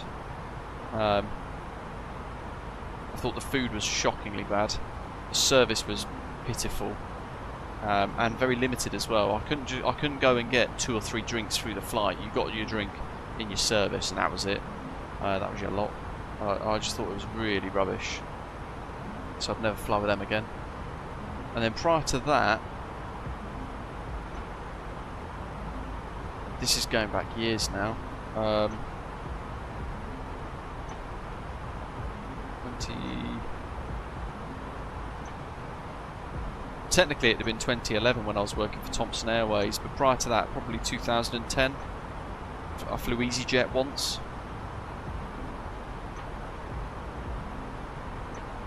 But ever since, I've only really flown BA.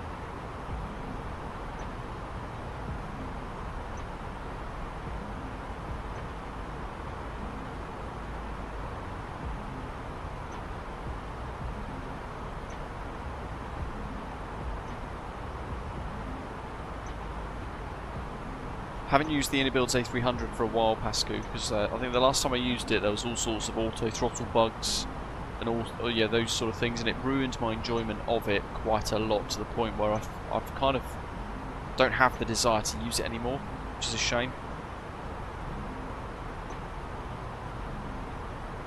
I don't even think I've got it installed in 2024. I'd have to check. I don't think I have.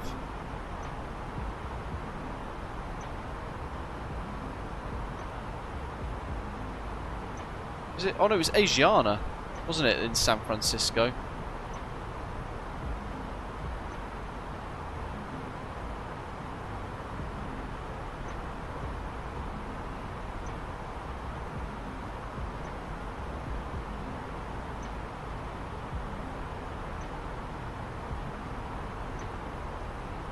Yeah, I'm thinking of Asiana into San Francisco, but yeah.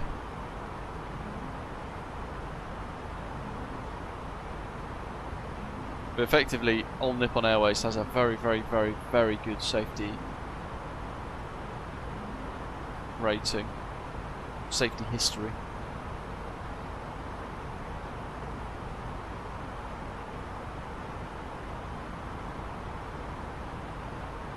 I'm trying to look into it now, actually.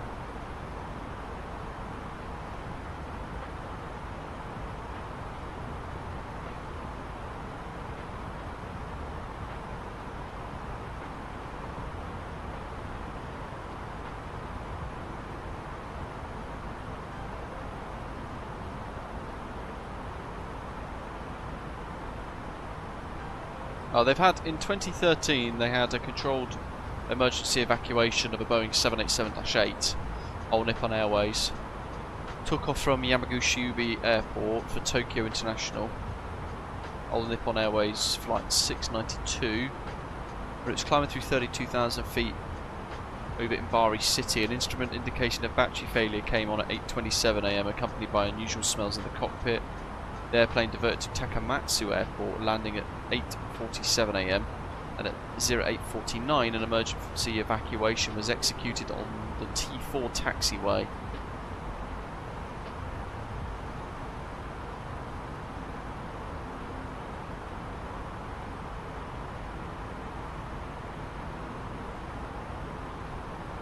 That was caused by main battery thermal runaway during the airplane's takeoff climb. But that's basically it. Unless you go back a lot further back in history, like 1971.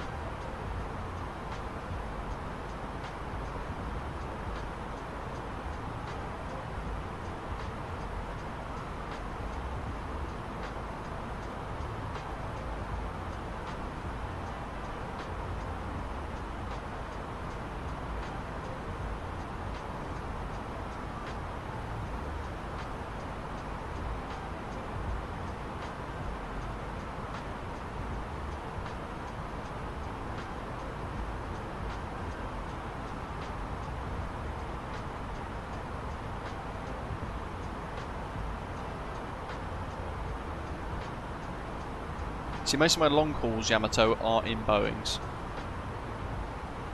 A lot of my short hauls are all in Airbus, but I would very much like to fly on an A350 sooner rather than later. Yeah, really good. Chasing up the coast of India now, so really nice views, Mike. Of course, we've got the good weather on our side. Dusty says, I think the worst airline I ever flew was with Emirates.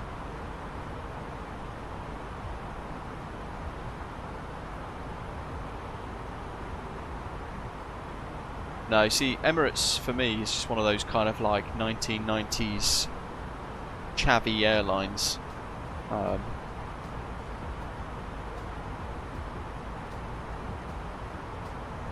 Not my kind of thing. Really not a fan.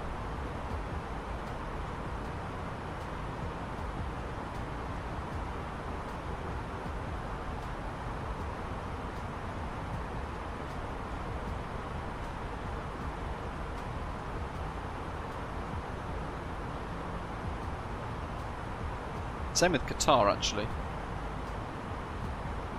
It's a very dodgy airline, very corrupt airline from recent experience.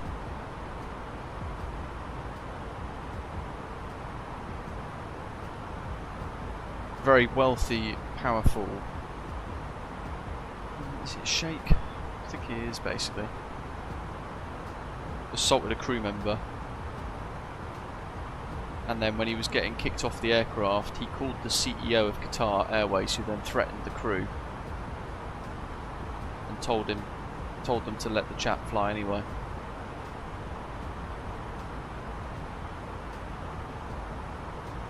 Very bizarre.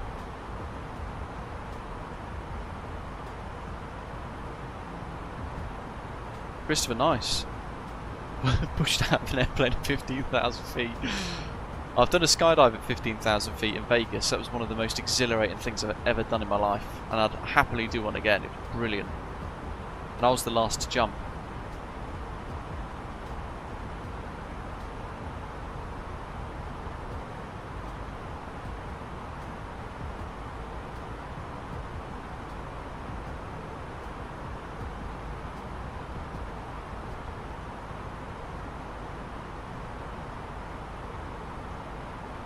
Tony, yeah, the A32NX works fine in msfs 2024.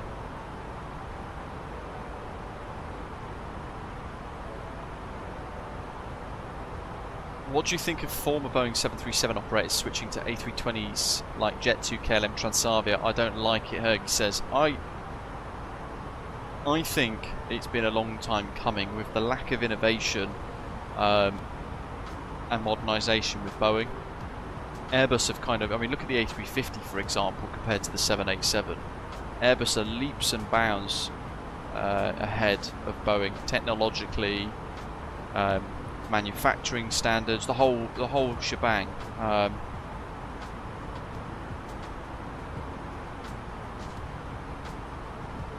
just don't think Boeing can keep up. In fact, I read today, dig it up. Apparently,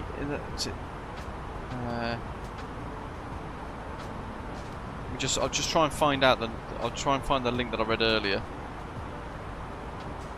Airbus to launch new aircraft in 2030. The next commercial aircraft to be produced by Airbus is a replacement for the A320neo and is now nearing its launch. The Airbus CEO reaffirmed his stance in an interview with Aviation Week that the successor to the A320 family is a huge focal point for the business internally, and the plane maker is already taking the necessary steps to initiate that process. They're working through selection of an engine that's expected to occur in 2027. That will then pave way to the launch of an aircraft type in 2030. If they can adhere to that schedule, the replacement would then be expected to enter service between 2037 or 2038, so therefore still some 12 years away, but a period of which innovation can take shape.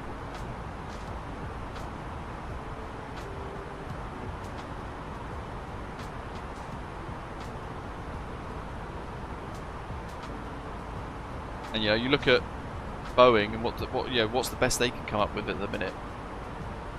Make a tiny version of a Boeing 787 and say that it's the new 737. Not, there's such a difference between the two companies.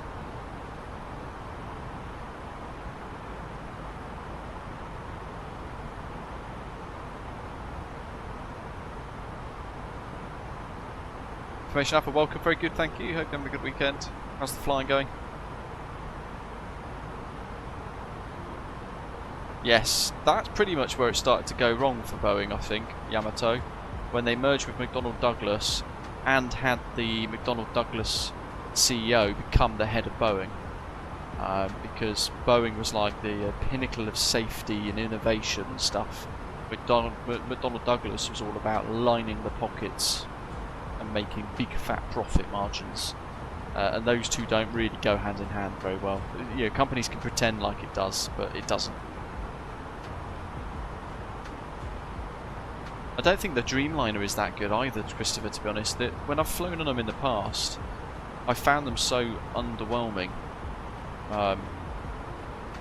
You know, I had it in my head, this mental image of this very quiet, efficient aeroplane that was very pleasurable to be on.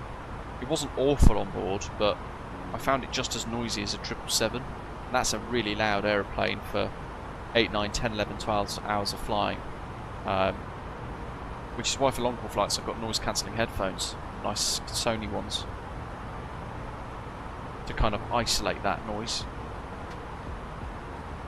The A350 by comparison is just night and day compared to the Dreamliner. It makes the Dreamliner look really old already.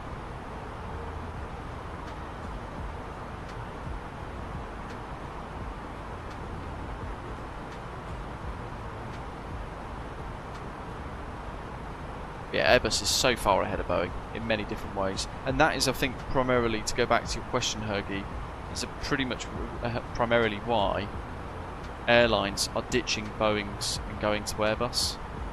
Quite, more so, quite rapidly. It seems more and more airlines, as of late, are starting to jump ship. But yeah, you've even got the cost, like, efficiency, fuel burn, crew training costs. Airbus seems to be cheaper on all of it. It seems to be cheaper to train a pilot on an A320 than it is a 737 by quite a bit. I would imagine parts are probably a little bit cheaper, but I don't know. Probably a moot point for airlines, really. And they're more efficient. But then you've got things like Airbus Sky Cabin, so the cabin product, the cabin experience, tends to be a heck of a lot better, even on an A320 compared to a Boeing equivalent. And when I walk down an A350 compared to a 787 at work at Heathrow, the difference is huge.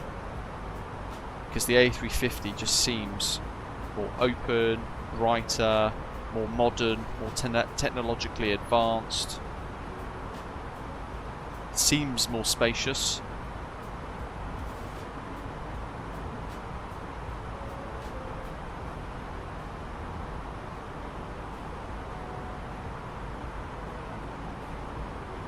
And I don't think Boeing can really compete with that. I think they're kind of locked in a bit of a battle with themselves. If I'm being really pessimistic, I think Boeing probably would very much be struggling to be around now if it wasn't for effectively like government contracts dressed up, or bailouts dressed up as government contracts and all this other stuff from the US government.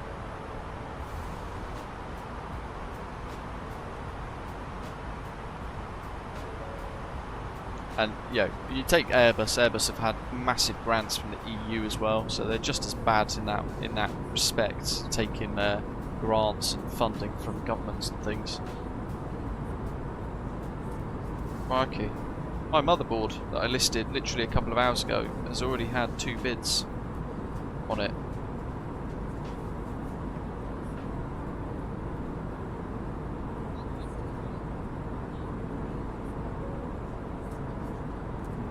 Crazy.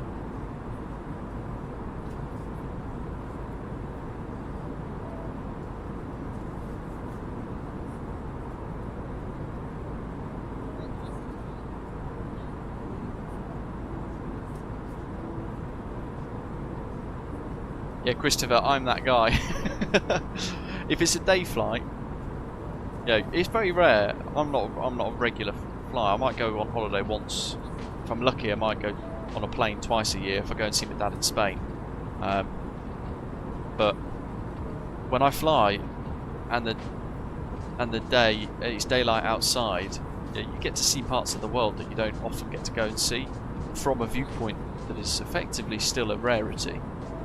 So I want to go. I could quite happily for 10, 12 hours just look out the window and watch the world go by. rather than watch a movie. And I absolutely love that. So I hate it when I get told to close my window by force, by like a crew member, you know, force darkening the electrochromatic windows in a Dreamliner, for example. Yeah, I've booked that seat and I've paid for that window seat, usually, what's it, 280 quid, 300 quid for, say, for example, a business class seat reservation with a window seat with BA, as a bit of an example, or 50 to 70 quid depending on where you sit with premium economy or economy seat. If I've paid for that window seat and I want it open, I want it open. And that's just me being selfish.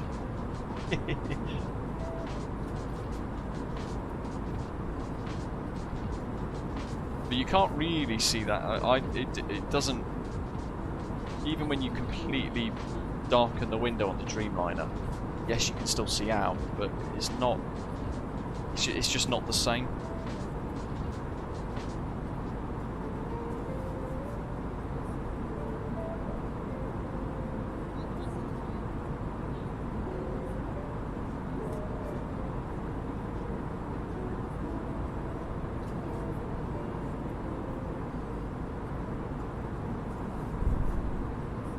I bet that was a really good view, Yamato, looking down over the Himalayas.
Yeah, when you go that way, you do need to kind of think about things like jet lag and all that, which is why things like the cabin darkness is a big thing. But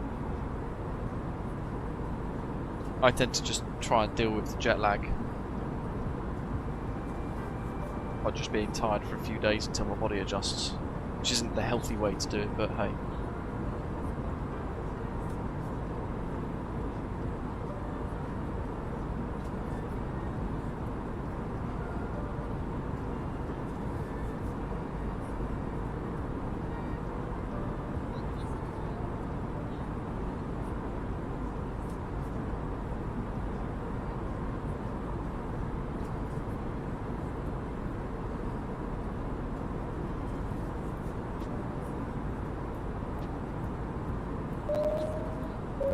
Jammy boy, welcome. My 2 RAM cards have already sold for 25 quid. That's crazy. I only listed them at 11 o'clock today. So what's that, 11, 12, what? 2 hours effectively, and they've sold.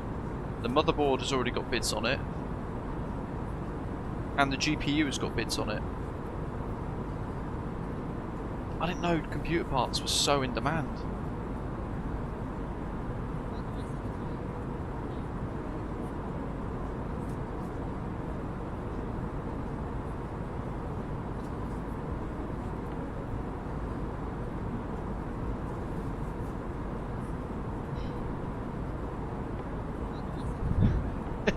Great shit.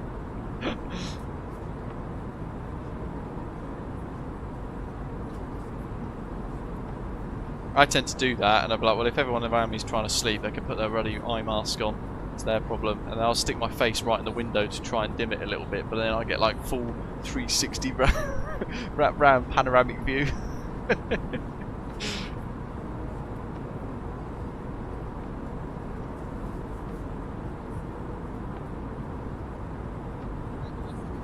Yeah, it does too. I reckon you'll get more for your 3070, mate.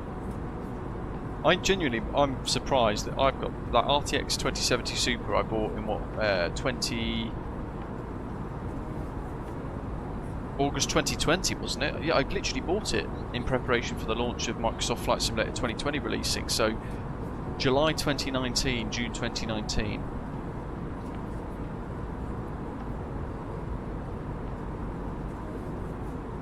And that's how old that is, and that is seemingly in demand. I've had 2 bids on it already. I've had 2 offers on it, which I declined, and then I've already had bids on it. And the 2 offers that came through were within like 20 minutes of me listing it. And I thought, oh yeah, they're just going to be bots. But they're actually people with lots of feedback and things.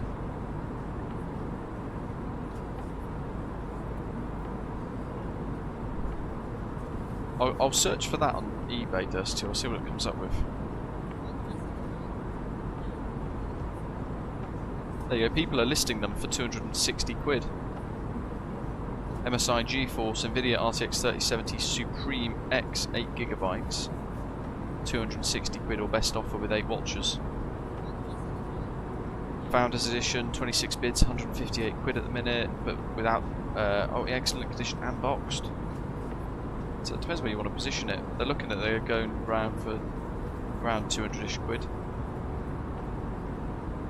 But yeah, exactly. That's the thing though, because my computer's just been sat there for what, 2.5 years now, not been plugged in, not been used, just gathering dust. And I thought, well, I don't know why, but I thought this morning, I wonder how much I'd get for the component parts, because I kept the boxes for them all.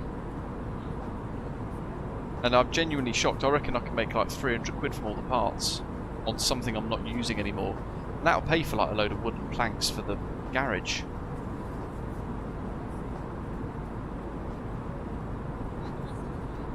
There could be an element of that Yamato actually, to be fair as well. Although I'm not convinced. But yeah, maybe there is an element of that. The uniqueness of what happened. And the sheer survivability that was proven. But very, not controlled conditions, but very lucky to have the condition, because they were on a river, not a sea. With a very low state. Pretty, you know, the river was calm, so if it was the ocean and it was choppy, it'd have been very different.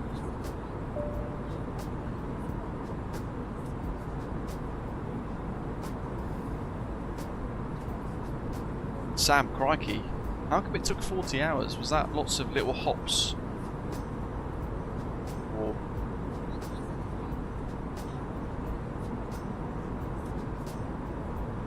$40 hours is a long time.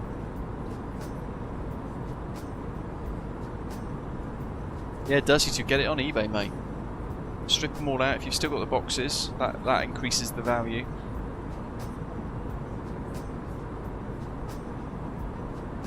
I mean, I've just sold 2 16GB DDR4 RAM cards for 25 quid. I think when they were new, they were only worth 50.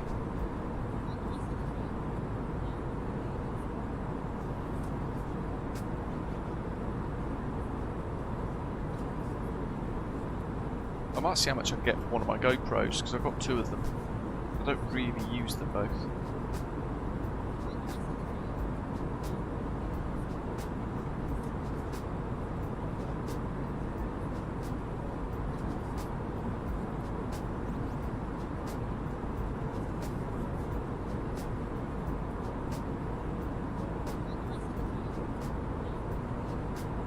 I do have GSX Pro, yes. It's very good. When I'm flying the airliners, I pretty much use it every single flight now. GSX for pushback, the departure stuff, and the arrival onto stand. Very, very useful bit of software, to be fair. Look at that coastline in. Look at that. I think we're just over the halfway point now without actually checking, but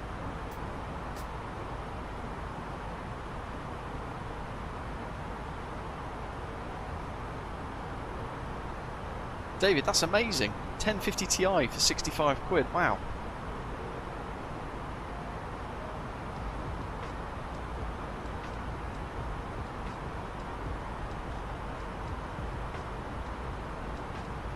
Thing is, I was then like, you know, how much would my power supply from my computer sell for?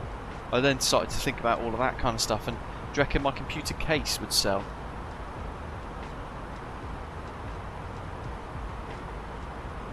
I could probably stick it all on there. And I've got a, I mean, this is a very specific thing. I don't know if it would sell. I've got a turn and slip indicator from a Jaguar GR4.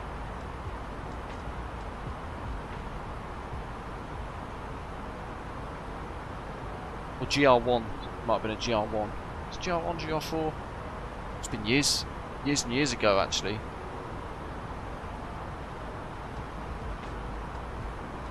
Did they ever get to GR4? That's Tornadoes, wasn't it? I think the Jaguars only got to GR1.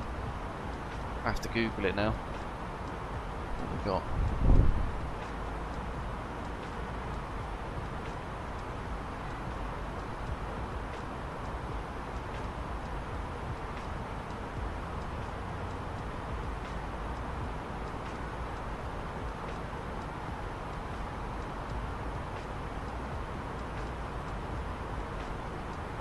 Yeah, GR1.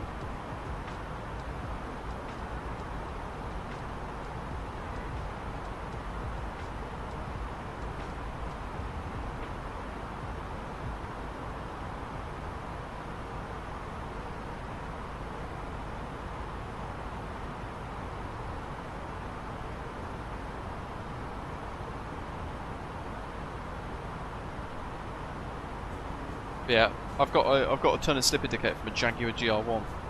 I'm gonna Jaguar GR1 turn and slip indicator. No matches found.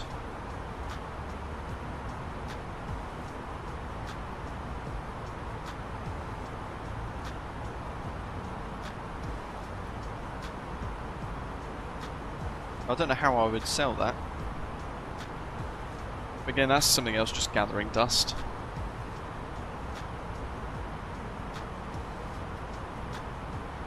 And I've had that for years. Literally since the Jaguars got decommissioned.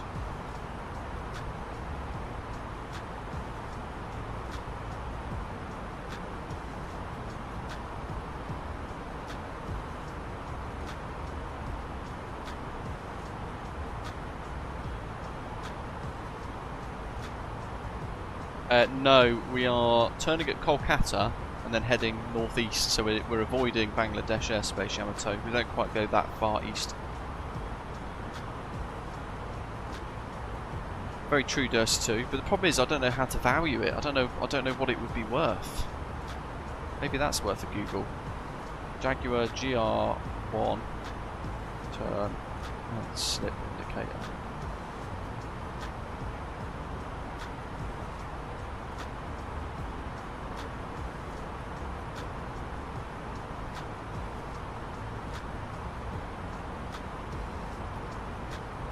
Sure, it's from a GR1.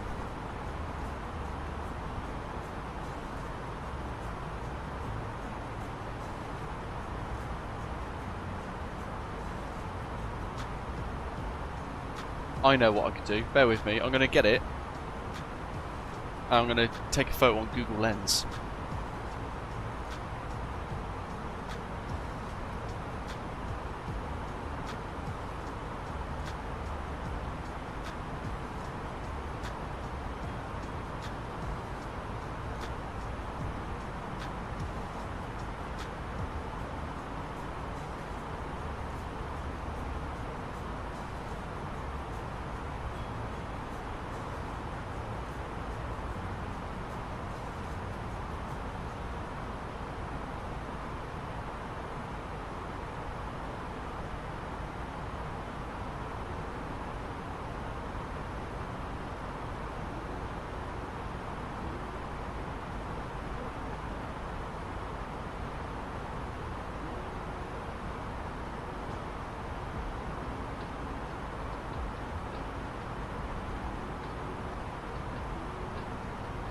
I mean, that's very exciting. I've Google Lensed it and it says vintage type Mark 18 aircraft turn and slip indicator from a Vulcan bomber, etc. Hold out. It's an original Kelvin and Hughes turn and slip indicator. It doesn't tell me what it used to be fitted to.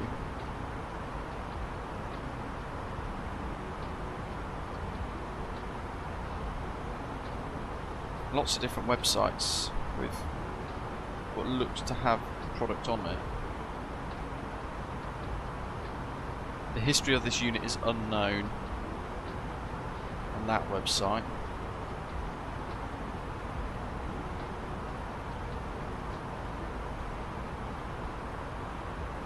I wonder if it's from like an old A320 or something. I'm sure it's from a GR4 though.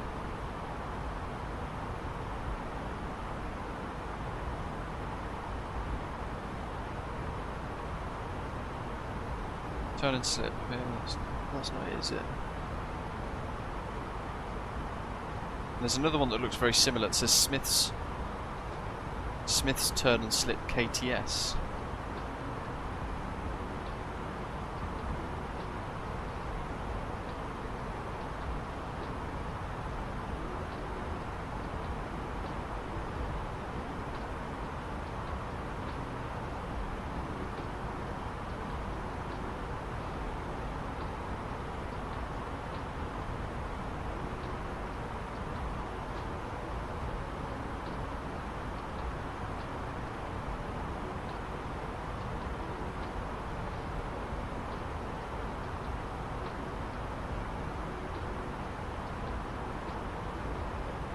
Right, that's the one I've got.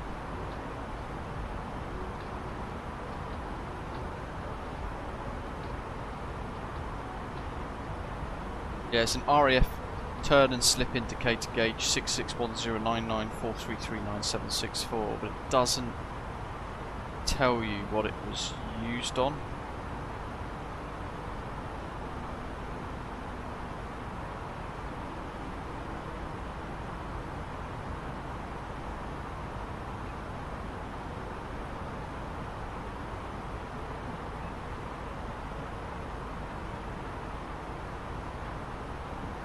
Nicholas, hello.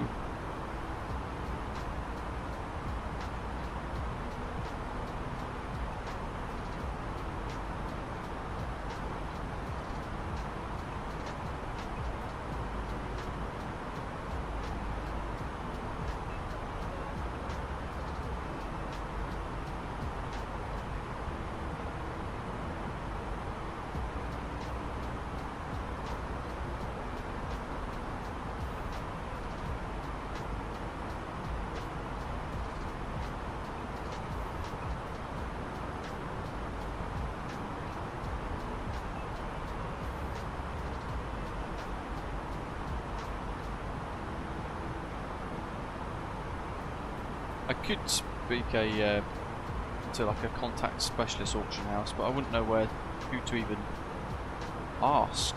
And there's not very much on Google either.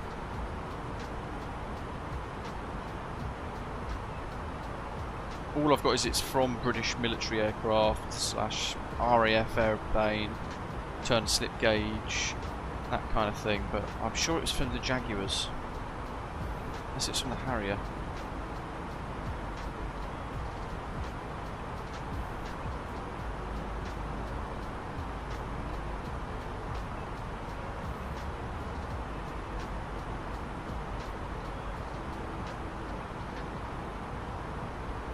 What's that aeroplane? Canopy. Oh, it's the Bulldog. Apparently the Bulldog had it fitted. Little GA aeroplane. Or RAF training aircraft.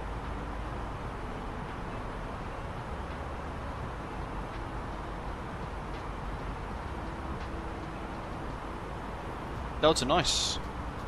That'd be good.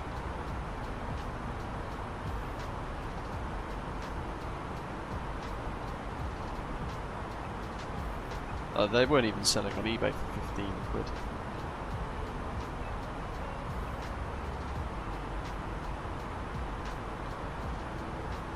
Dirty 2, I'll send you a picture of it. If he knows his military jet paraphernalia, he can perhaps tell me what it is.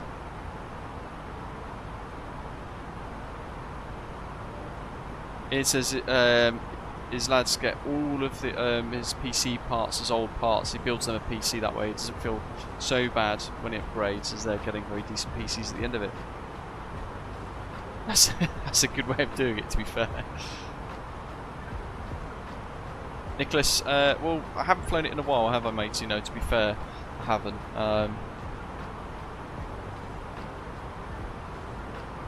But we've not flown the flybywire A32NX for a very, very, very long time, so I thought it'd be really pertinent for us to give it a go, especially because there's been a big update to it recently. How quickly do you reckon he'll respond, Dursey2? If I do that image now, do you reckon he'd answer in the next hour or so before the stream ends? Be very curious.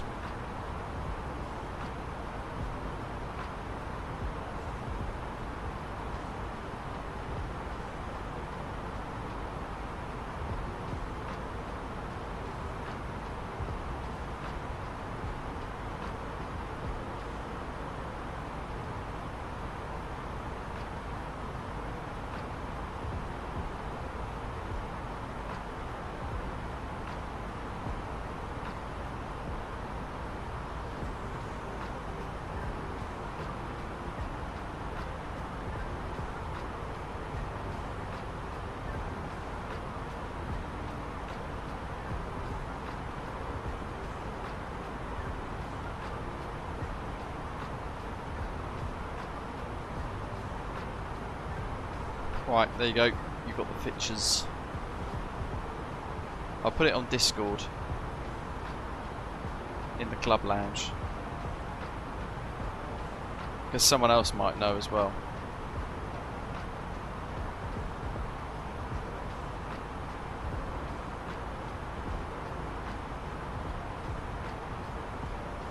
I can't remember what it's from. I've had it for like 20 years, Dursey2, so I would be, at the very least, very curious to know what it's off, at least. I thought it was maybe like a... I felt like, for some reason, a Jaguar GR1, for some reason in my head, but I'm not 100% sure now. I'd have thought Google Lens would have told me, but it was very generic. Nico, hello. It's very good, thank you. It's doing alright. I think maybe it was an issue with the nav data with this route, but I had to put in every one of these waypoints manually. It didn't recognise any of the airways. I don't know if that's a wider problem or not, I don't know. GD says on hardware I've got a 2060 RTX 6GB, and at CEX I can get 75 quid cash. Might do it, pay for a Winwing EFIS. Well, have a look at eBay, mate, because I've just listed my RTX 2070 Super at 11 o'clock today, this morning. I've already had 2 offers of 120 odd quid, which I've declined. I've listed it for 99 quid. I've already got 1 bid, 2 watchers. So you might get a little bit more using eBay than you would at CEX. I've not looked at CEX actually. Let's have a look, see how much I'd have got the That's a great shout. I'm going to punch that in and see how much I'd get for the RTX 2070 Super. PCI Express graphics card, that'd be the one.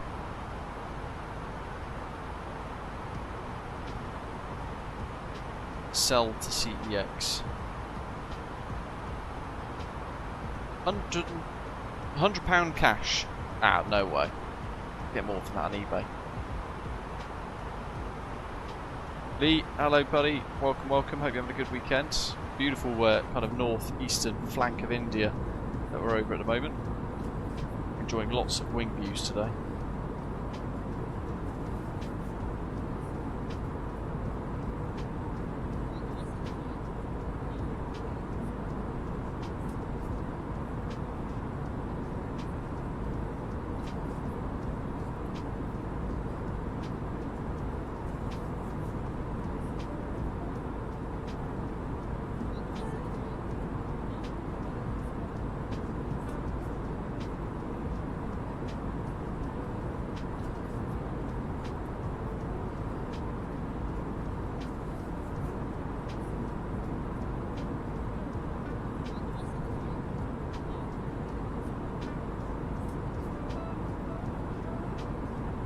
I suppose there's a market for all of it, isn't there? All of the parts, including the case.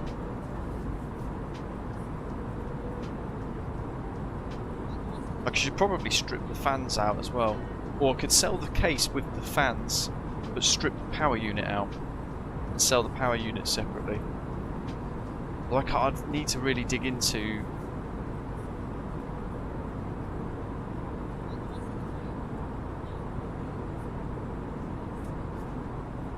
Yes, Jay.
Two years ago I upgraded that motherboard.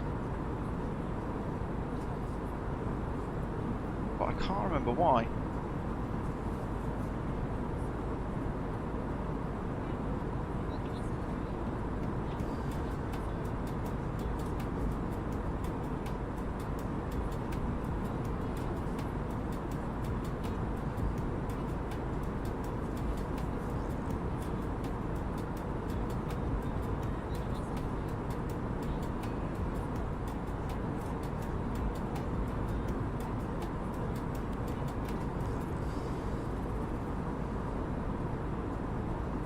So 2021 I finished with a motherboard switch.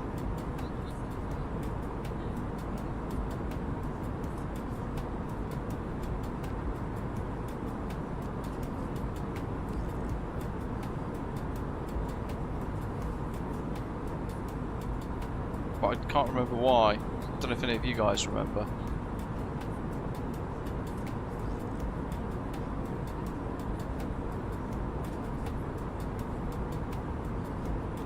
Jay, crikey, wow.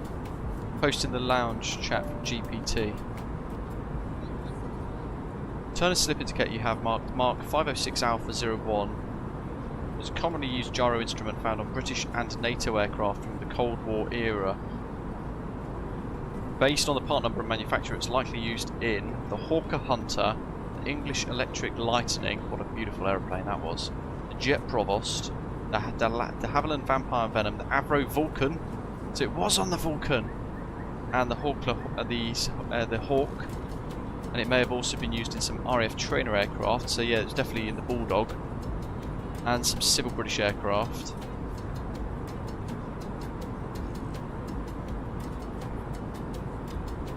If you want a more exact match, you could cross-reference the NSN or MOD part number, look through aircraft maintenance manuals, and check aviation surplus museum sites. Did you ask it to run it through those databases, Jay? Yeah, Dirty 2, I should probably work out what it was that was having an issue with, because if I sell that by accident as a used item, I need to make sure it's the parts not working on the eBay listing, if that makes sense.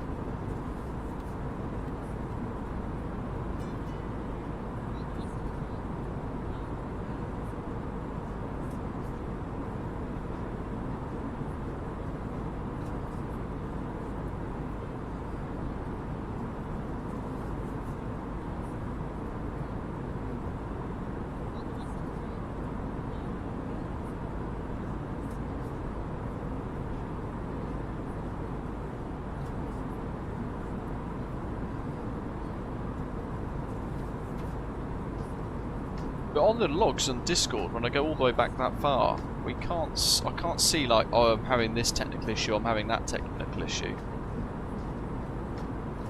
We did flights literally the day before I did the motherboard switch.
It looks like back then I wasn't having an issue with it.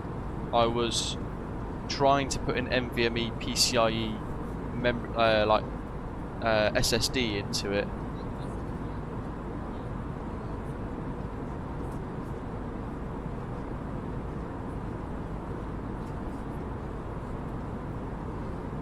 But because of that, I needed a new motherboard and the new NVMe M2 SSD.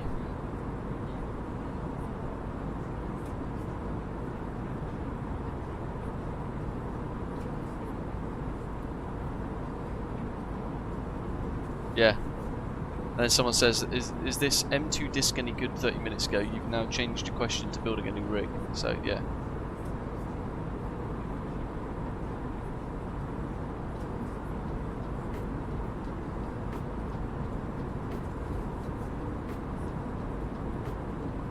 Crikey.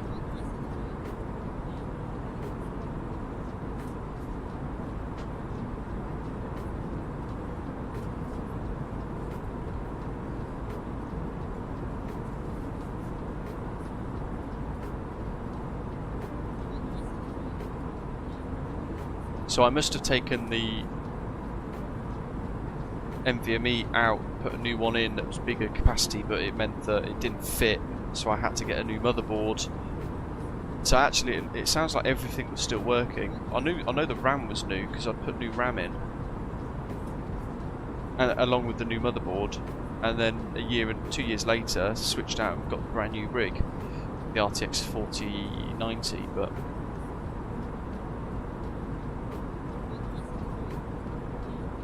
which then means the power unit will be fine as well.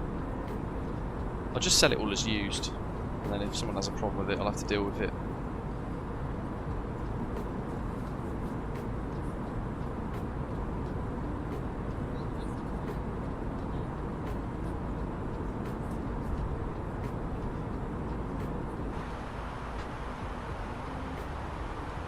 Yeah, it's beautiful.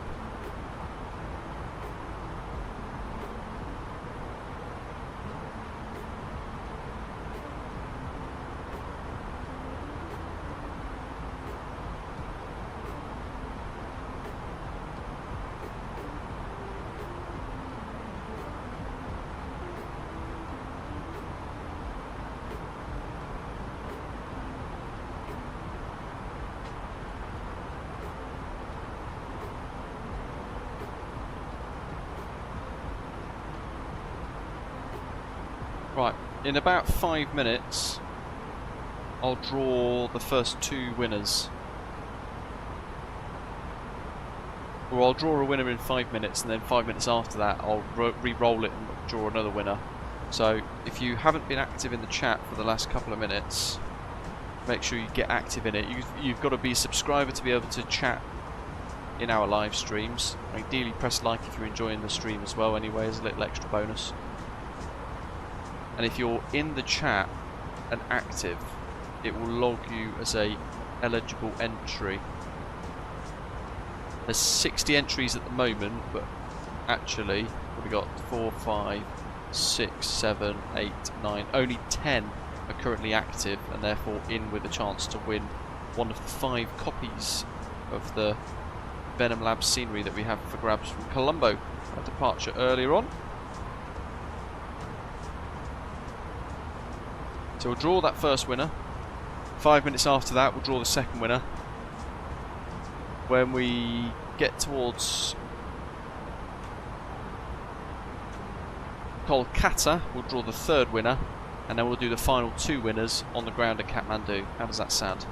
But you've got to be active during before each roll begins, before each winner gets decided.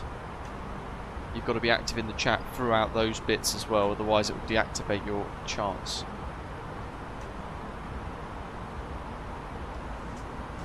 Gracious says, I forgot how you switched to 2024. Did you get bit by the uninstall bug? I'm not sure what you mean. I don't really follow Gavin, to be honest, at all. I'm not sure what issue he's had there, mate. The issue I had, just to describe why I'm not on 2020 anymore, is I I had the Sim Update 2 beta installed for this, msfs 2024. I then had 2020 still installed. And then all of a sudden, when Sim Update 2 got released, and I opted out of the beta, it did something to my msfs 2020 where it like automatically enrolled me in the beta for the sim updates for 2020 even though I didn't ask it to, and then it wiped my 2020. So yeah, it sounds like he's had the same problem, and then I've just gone, you know what, I can't be bothered to reinstall that, what a headache, and I've uninstalled it entirely, removed all the extra files that it had left hanging on and all the rest of it. So it sounds like we've had a very similar problem actually. But yeah, I just thought I can't be doing with having to reinstall like 90 gigabytes or something back.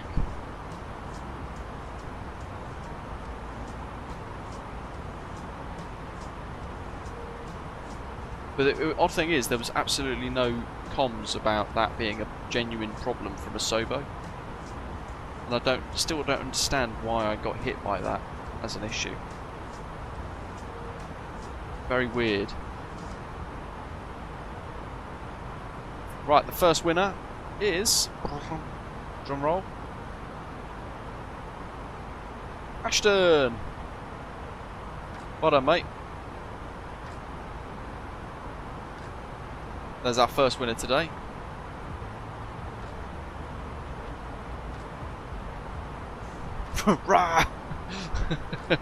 Right, so DM me, Ashton, over on Discord, and later on I'll send you the instructions on how to claim your copy.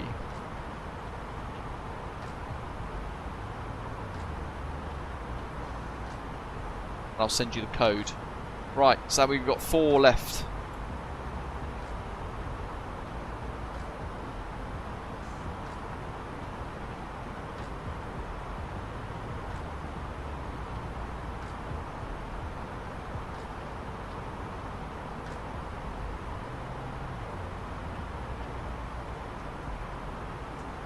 Four minutes to the next draw.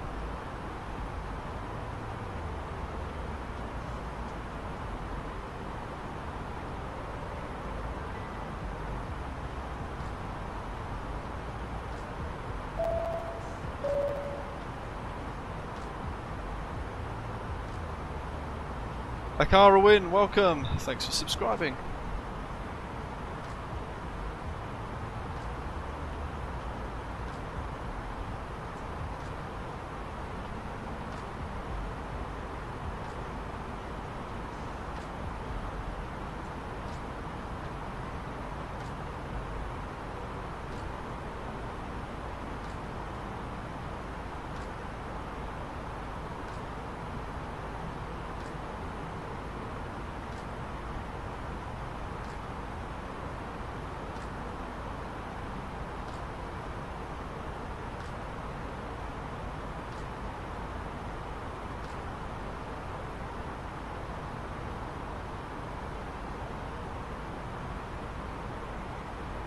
Should probably put the link for the scenery in the chat as well.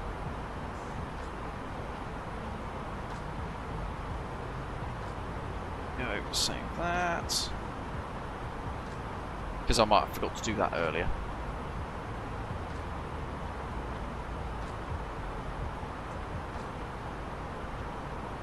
Yeah, see, I uninstalled 2020 Grey Shirt, and then I reluctantly kept all of my 2020 add-ons that I'd downloaded into my kind of add-on linker folder structure all installed on my computer, not within any sim structure. But I had all the files there. I deleted them the other day, and I put it in the lounge actually. It was like 300 gigabytes that I ended up deleting. Let me try and find it again. It was a horrendous amount of memory that I'd taken up with add-ons that I effectively wasn't using anymore.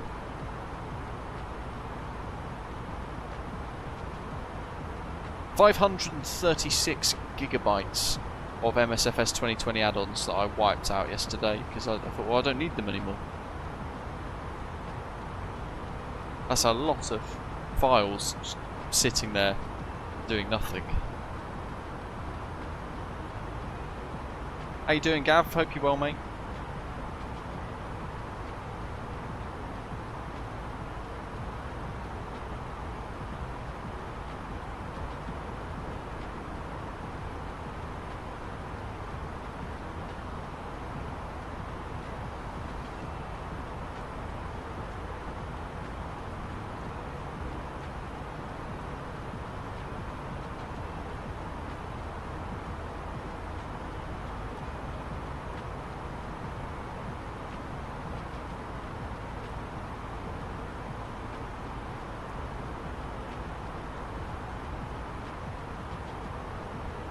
Public holiday tomorrow, the kids don't want to go to sleep. With a Scenic Constellation, my puppy's been waking me up every day so far that I've not been at work.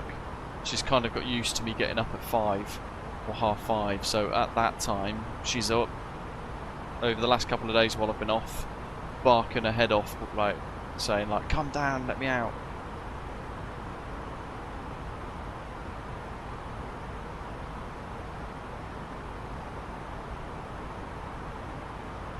My Volanta has literally like disappeared.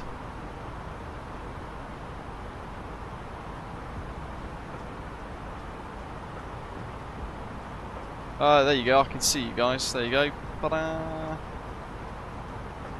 Blind tie. Oops. There's Hergy. Flying the A350. Very nice. We need to fly that aeroplane again soon. It's an awesome add-on.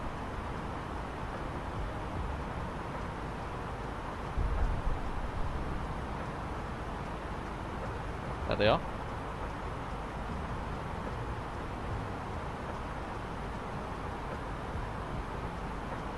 Looks like they're just in front. Kathmandu's going to get busy.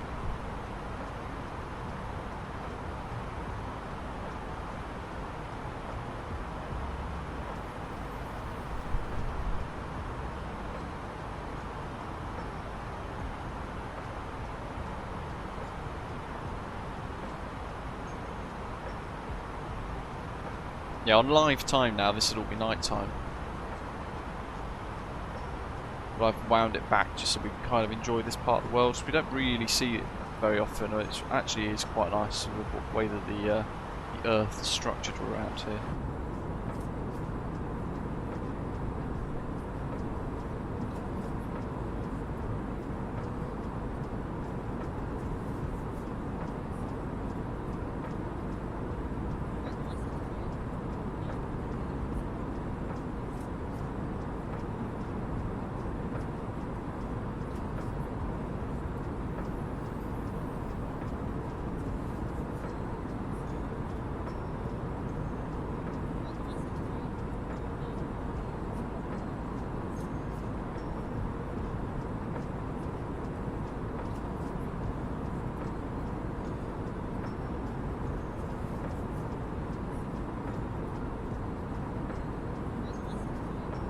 Should by the end of the week, or at least over the weekend next week, have the Black Square Starship for you folks to see on the channel. So that Saturday, it's a Saturday or Sunday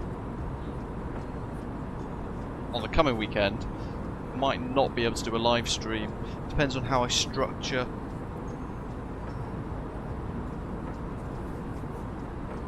preview of the Starship, really.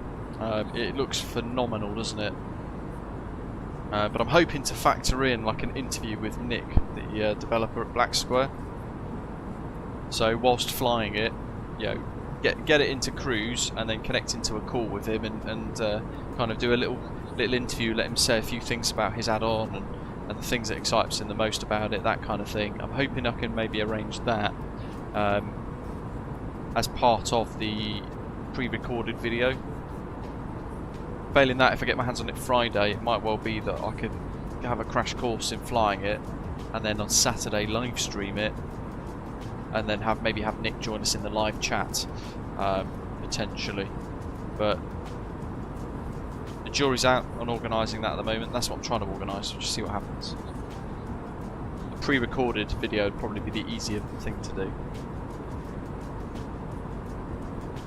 especially given how complicated it looks as well. It's a superb looking aeroplane, but it's very complicated by the looks of it, so I've got to get my head around it. It's got a big old manual of a couple of 100 pages as well that I've been reading over the last few days on and off around Crazy Puppy and work.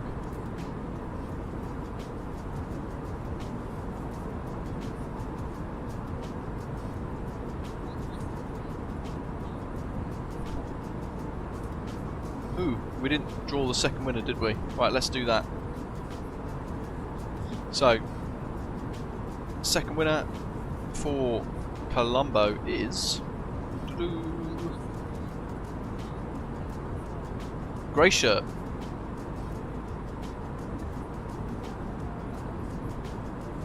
Congratulations. Drop me a message on Discord and I shall relay your instructions to get your free copy.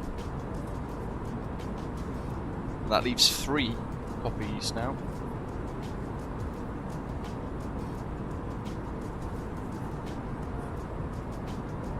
And I said we'd pull one at Kolkata, and actually we're turning inbound Kolkata now, so look at this. So if you haven't already, you've got another couple of minutes to get active in the chat.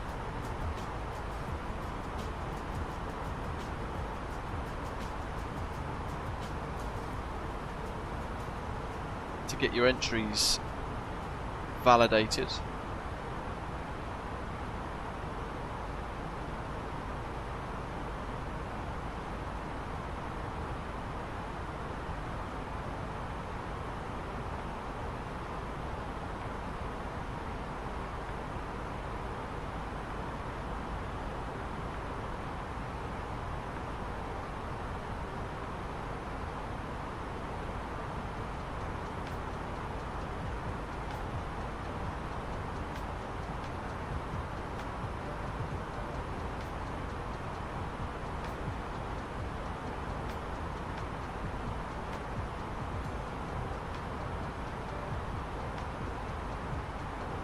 There you go. That's the 2 winners sorted out so far. 3 more copies left to go.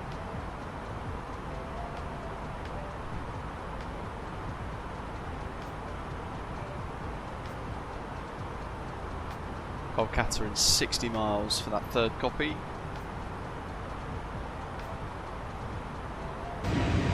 Not been outside yet. Let's have a little tour around the outside.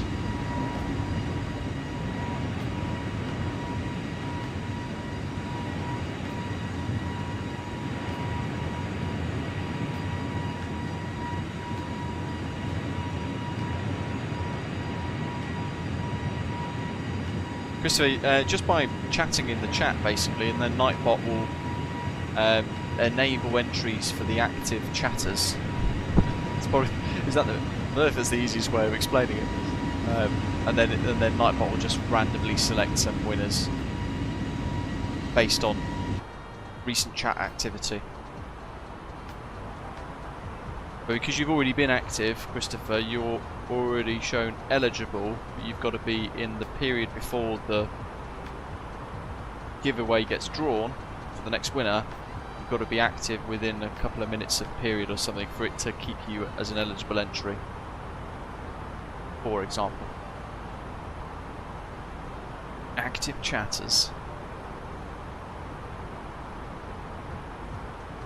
Probably the easiest way to explain it. Will I be doing tutorials of the Starship? If I can get my head around it, then yes. If I can't, then I just won't be able to do a tutorial if I can't get my head around it. But watch this space. Not a vigilante sim pilot, Doc, just a vigilant sim pilot.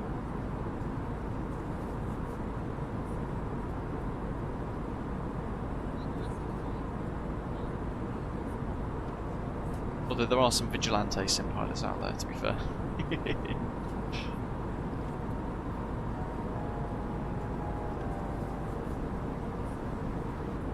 It's alright, MPS. So far, touch wood, so good. Although I don't want to jinx it.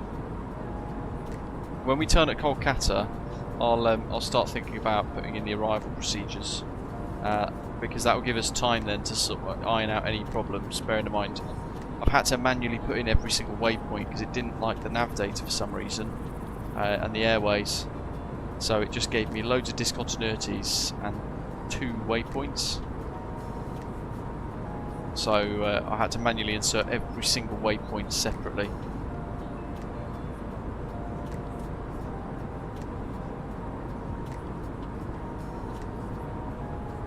It's going okay so far, he says. But we haven't completed the flight yet.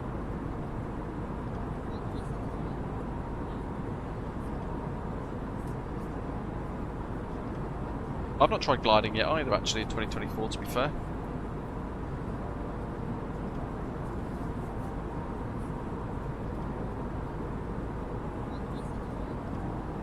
They don't want to be the trail of smoke that leads us through the valley, Ian.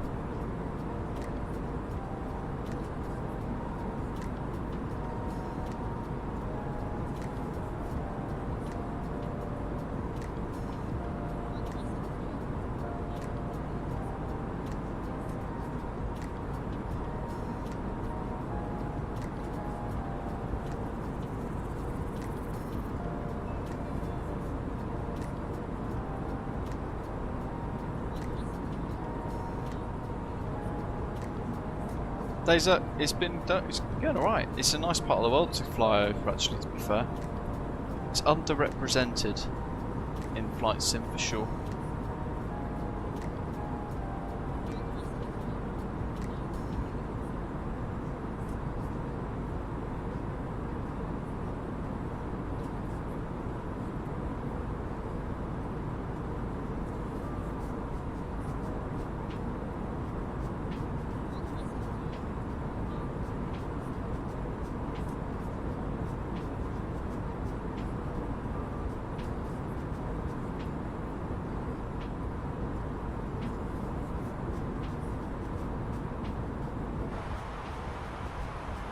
Rightio.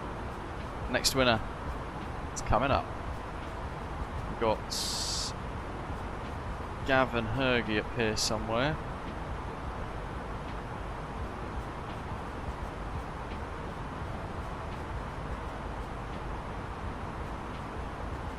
Can't see him yet.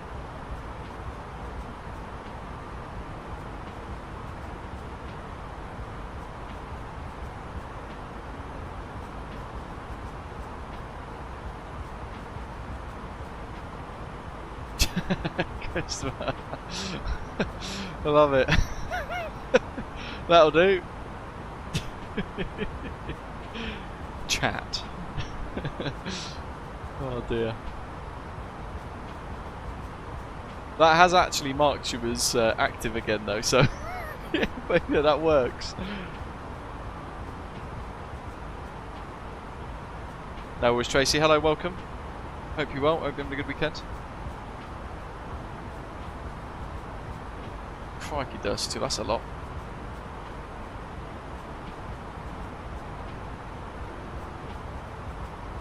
$9 miles to the next winner.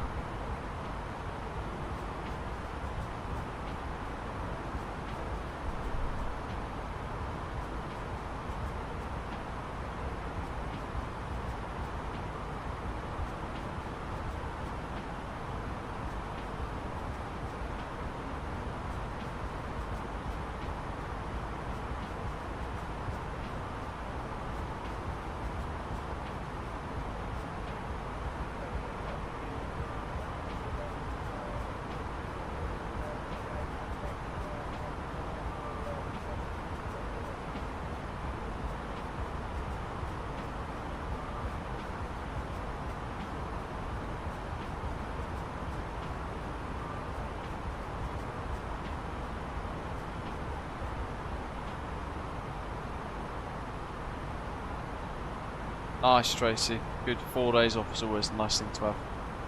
I typically did 4 days on, 4 days off, but now I'm doing 5 days on, 10-hour shifts. No, 4 days on with 10-hour shifts with 3 days off. Typically. But more importantly, with my new role that I've got for the next sort of temporary secondment, No night shifts. Hurrah. Right. Winner number 3 is... who's it going to be? MPS Gaming.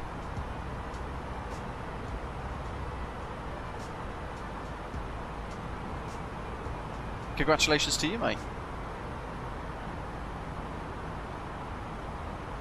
And that leaves 2 copies left, which we'll draw. Or maybe one on approach.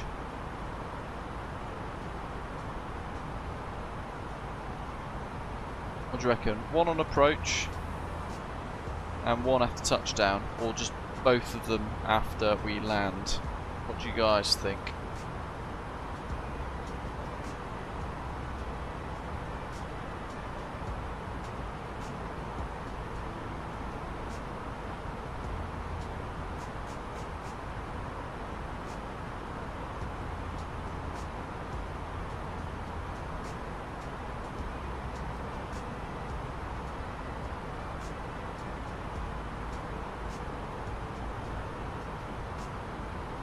MPS, check your DMs.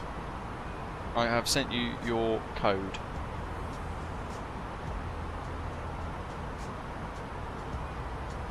Roger Dwell, will do.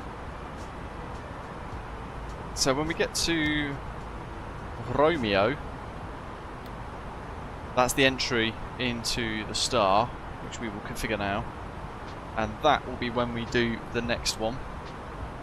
And then we'll do the final one after the landing. So Romeo 3, Romeo arrival. I'm not sure if it was going to have it built into this actually. And then into the RMP Zulu 02. Should be that one. RNAV Zulu. Romeo 3, Romeo. Unnecessarily complicated. Via Ratan.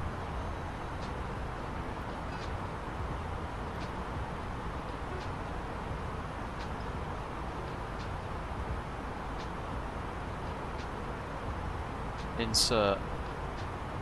So that gives us Romeo, KT632, Ratan, speed constraints and altitude constraints.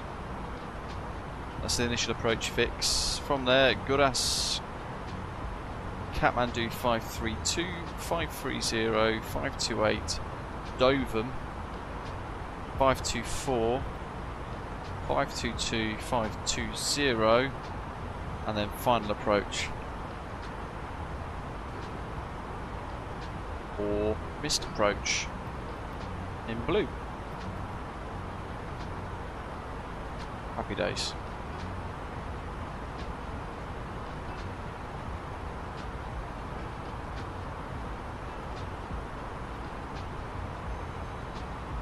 Four, 6, 2, 0.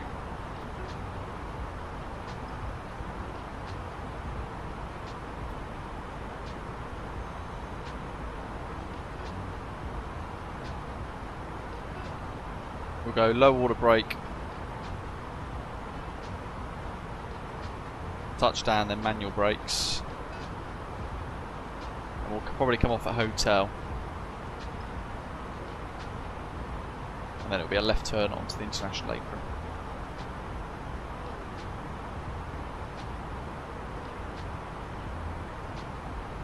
Got about 30 minutes left.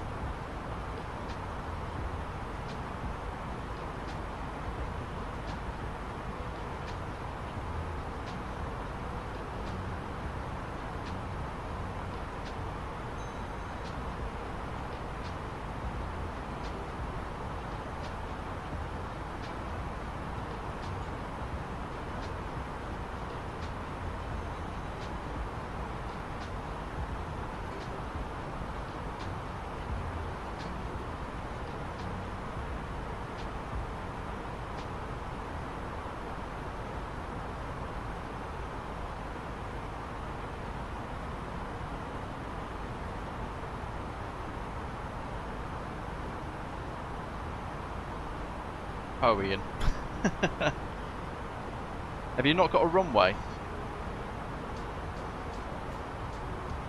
So I had to select the runway, then it gave me the arrival.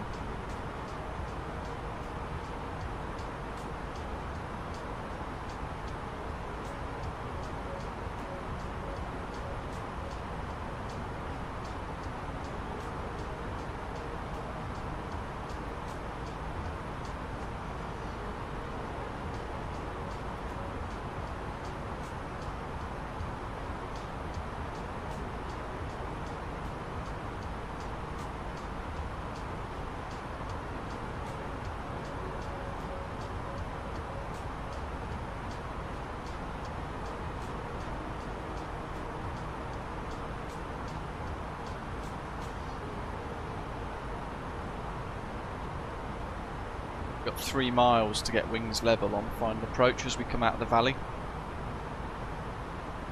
Should be quite a good approach, nice and scenic.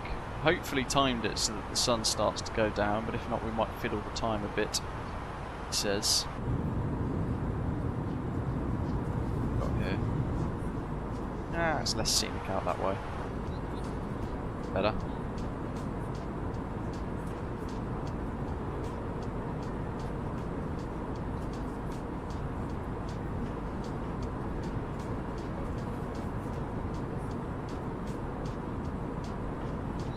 Two more giveaways, Jakob. That'll bring us to a total of 5 copies of the scenery today.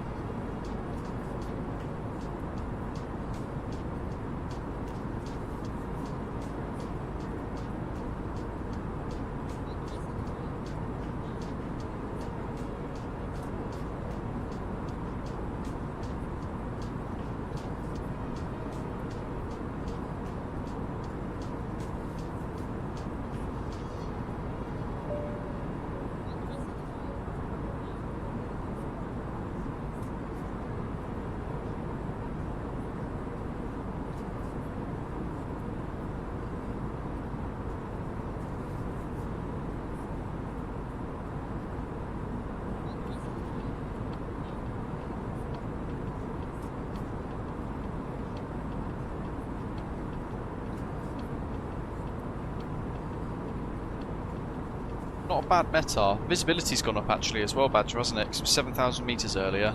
It's now 8,000, which is pretty good.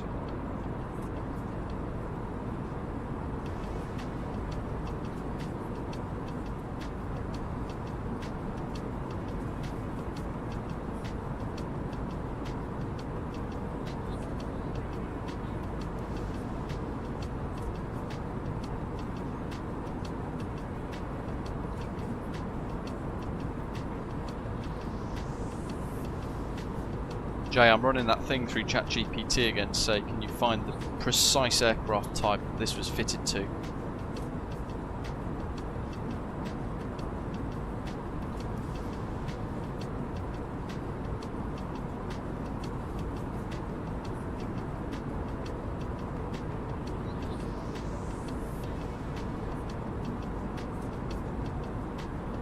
The most likely fitment, according to ChatGPT, is the Hawker Hunter fighter jet, with possible use in other RAF jets from that era, including the electric lighting and the Buccaneer and the Harrier. Sato, no worries buddy, have a good one. If you could provide the full part number, e.g. NSN code or panel type, I could dig into logs or manuals for further confirmation. How would I find that out? Is that on the thing? Yeah, part number KT504.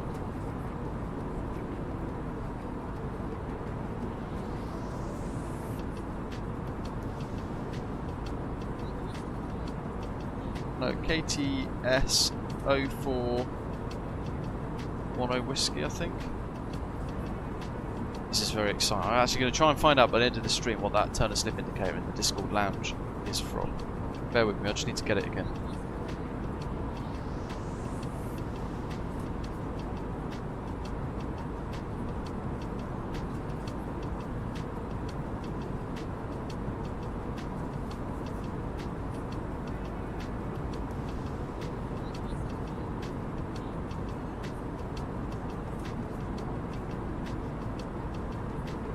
Smells of old aeroplane.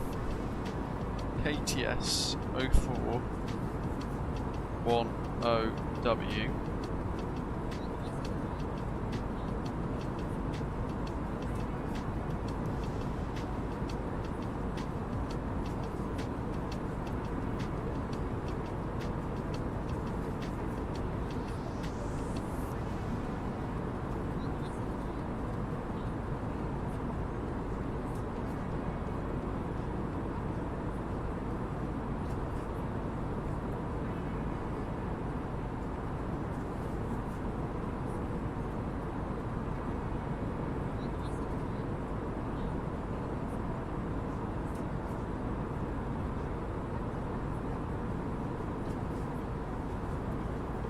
Put all of the numbers on the unit into it, so we shall see what it says.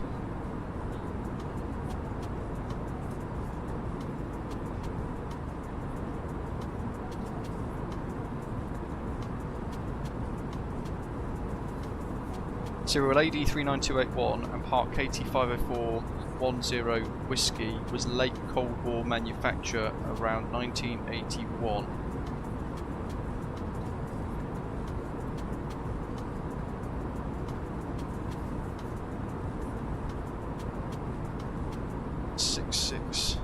The 6610 series of the NSN number that I put on there is fitted to Hunters and Harriers.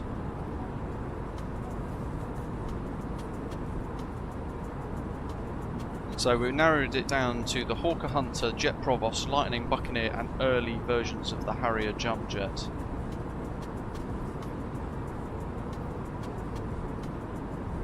But it can't dig it, but I've exhausted it. It says if you can access specific technical manuals, I'm happy to help dig deeper if you find one.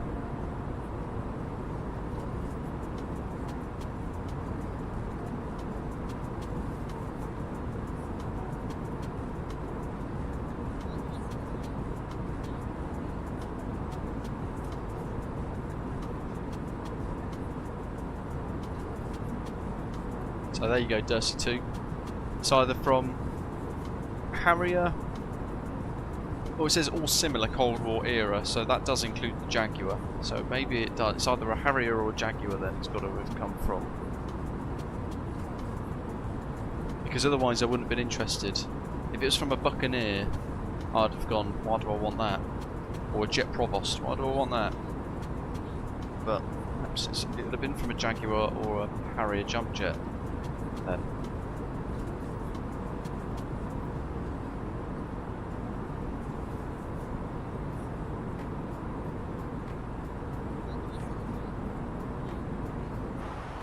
Which is pretty cool.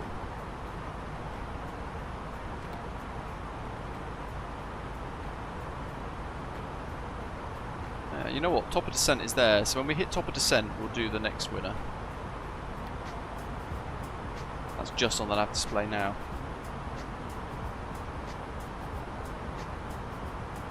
$150 miles.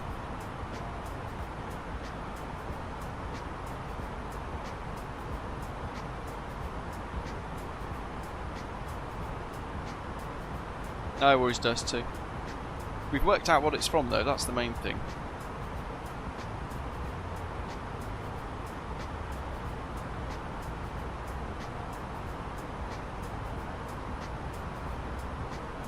Thing is, I've got so many random things that I kind of don't really want to part with. I've got like a yeah. Do you remember when the Concorde was, I think, being retired? I think the Daily Mail did it at the time, but they in every newspaper they put a proper poster inside each newspaper. I've got one of those still. And then I've got like weird things I found, like not weird things, odd things, like the when Skyfall got launched as a movie.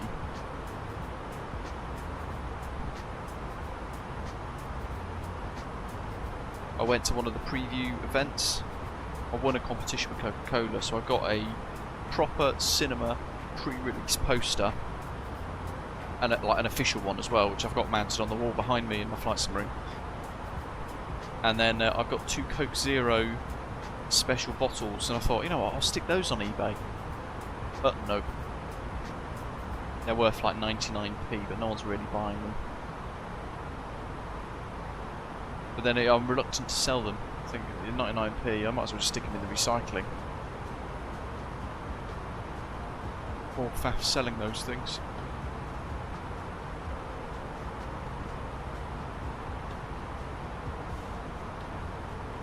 What else? My Sennheiser flying headset, I should probably sell that as well. Don't need that. Basically, I've got loads of things that I could stick on eBay. Oh, Ashton, I'm not sure actually. Limana, I wouldn't say that. The A32NX is fantastic. I don't think it's anywhere near sort of PMDG levels. I would like to see them actually put a cabin in at some point and split it away from the Asobo model, because the Asobo model is bloody awful in reality. What they've done here in this flight deck environment is superb with fly-by-wire, but it still is the Asobo A320neo in its rawest sense, but which is a bit disappointing. In 2024 as well, I've noticed I've got a white beacon, which is also a bit strange.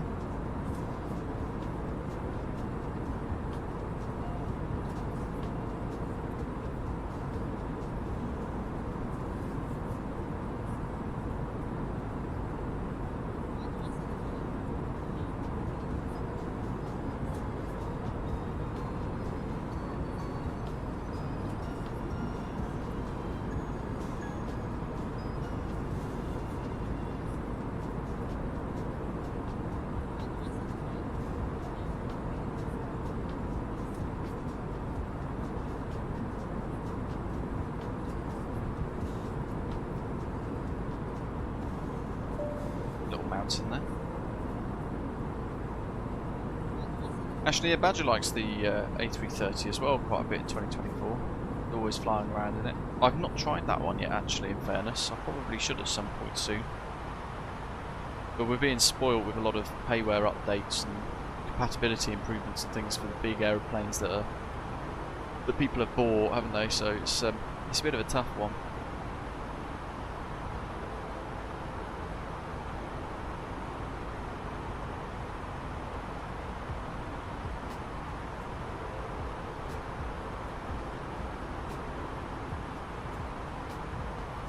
Full reverse and auto brake low is recommended on Simbrief's performance tool apparently for our approach.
Miles, loads of range there.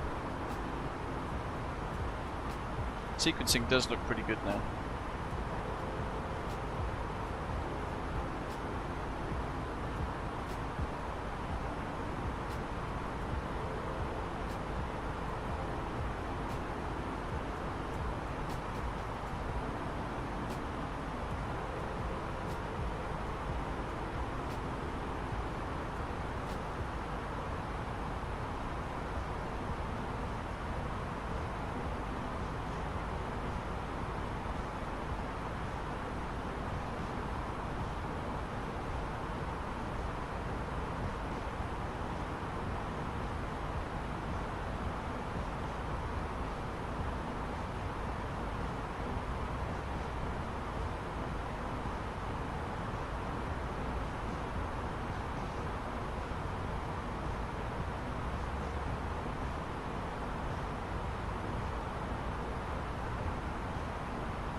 There's no idea of value, but he thinks it could earn you a wedge.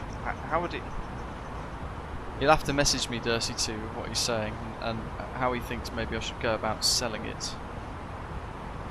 Because I don't need it, and it's not the sort of thing the missus will have on the mantelpiece.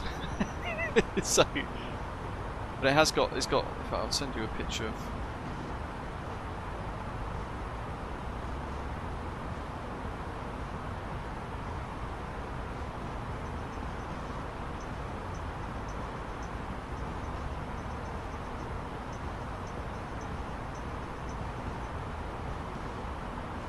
I say it's not pristine, but it won't be because it's been pulled in and out of an aeroplane, which has then been blasted around. But I'd happily take his advice on how I actually get rid of it to someone who wants it.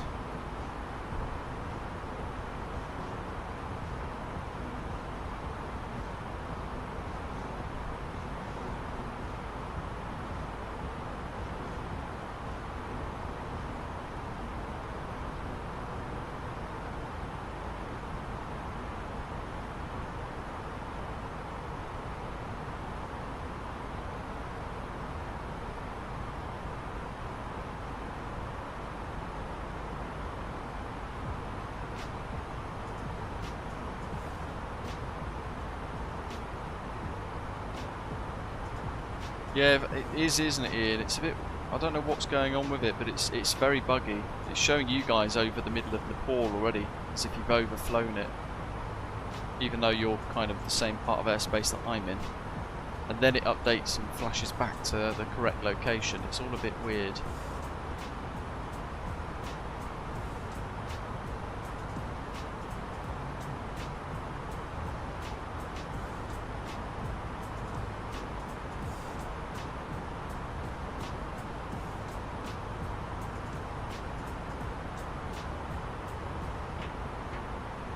That river.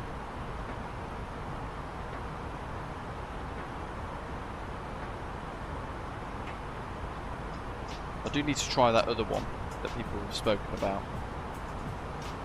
Does it do an overlay? That's one of the things I need to look into.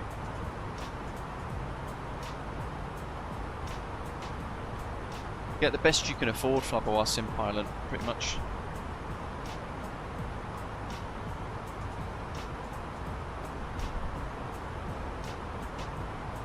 And you can probably get a 4090 at a pretty good price now because the 5000 ones are out.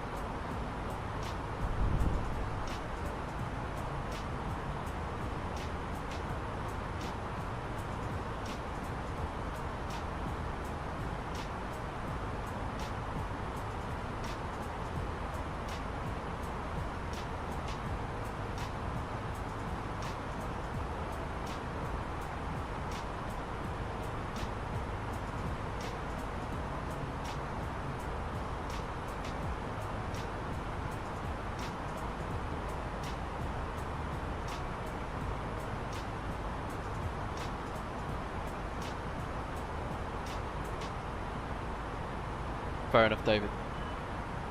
I suppose a load of scalpers and stuff still operate in that kind of world. They're more modern GPUs and things.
$3K is a very good budget.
There's a lot of very specific aviation-based auction sites, but I wouldn't know where to begin.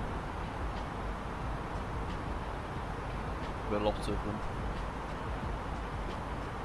Oh, you could buy an old. What's that? Is that an old? That's an old police helicopter. Yeah. Jeez. An EC-135 T1 Airbus helicopter. Buy on an auction.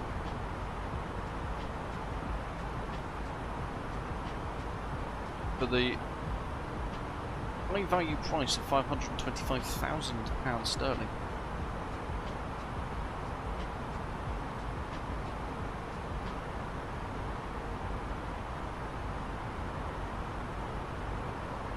Jeez.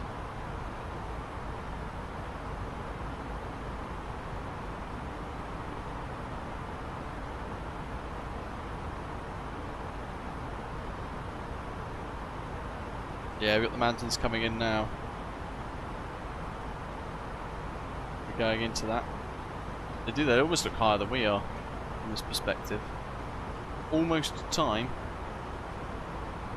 for winner number 4. 30 miles. Proper descent. We'll draw one then.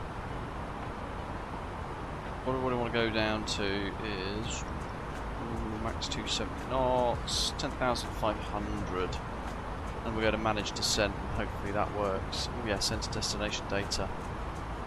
Neck. 7 knot crosswind on approach now, just to keep it spicy. QNH 1012. Temperature 25 degrees Celsius, and wind 280 to 4. That doesn't match up what it's giving me though with the 7 knot. Oh no, now a 4 knot crosswind has changed again. Fair enough.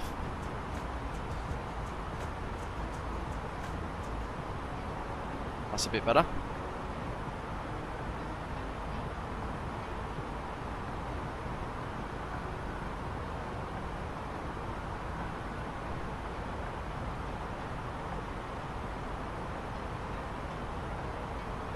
So we've checked all the destination data already, we've briefed for the approach,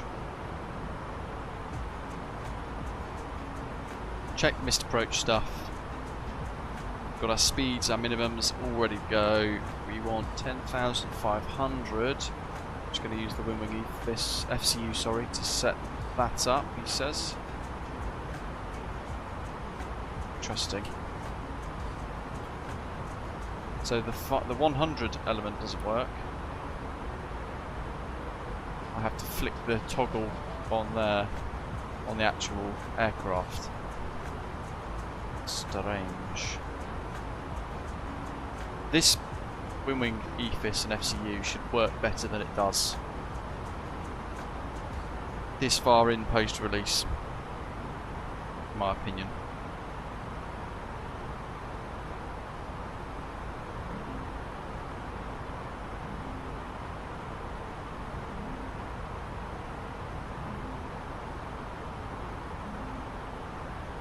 Like we I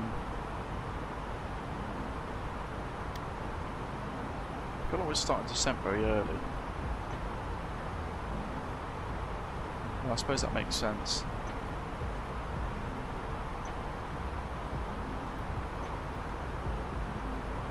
Right on at 10.5. And then there's still like 120 miles, 100 nautical miles to go.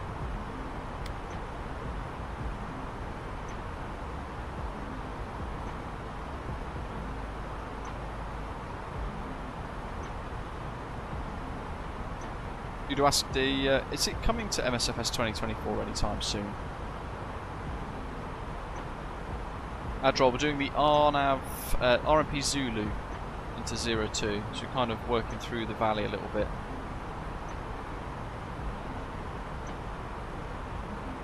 Kind of going in that little gap there actually, I think, really.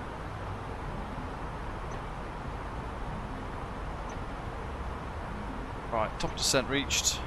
Managed descent, down we go. We'll have to keep an eye on that because I don't want to go too low too quickly. And we shall draw winner number 4. So good luck to all of you who have entered. The 4th copy of the VenomLabs Colombo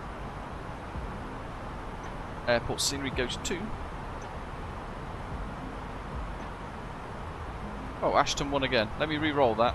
From the flight deck, ladies and gentlemen. As we have Tracy! noticed, we have begun our initial descent down to our destination. Now would be a good time to wrap up any business you need to take care of as we prepare for our approach. If you are up, once you return to your seat, we ask that you remain seated until your aircraft arrives. If you've got Discord, Tracy, then do send me a message on Discord.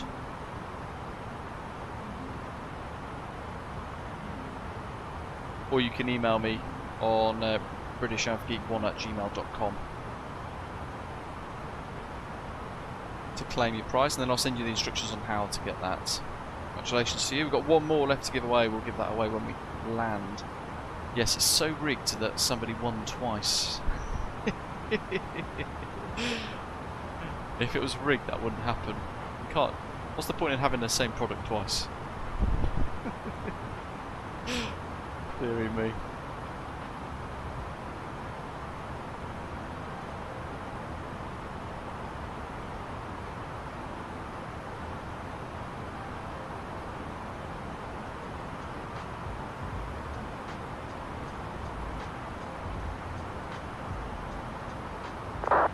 Reckons we're going to be at the right altitude at Ratan, so yeah, well, you know, we'll trust the VNav. We'll see how it goes.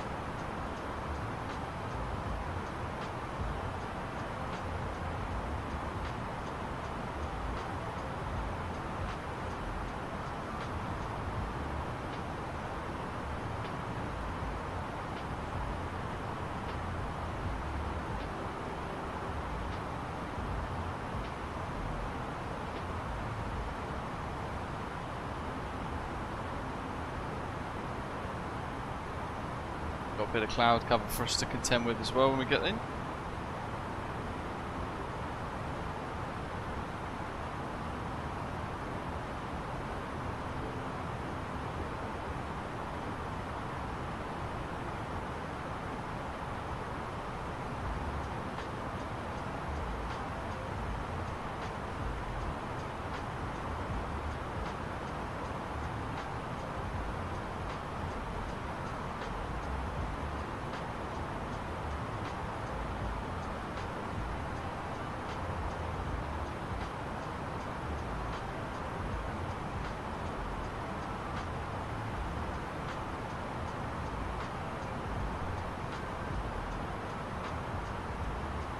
Yeah, we'll have a lot of southbound departures and then the northern arrivals.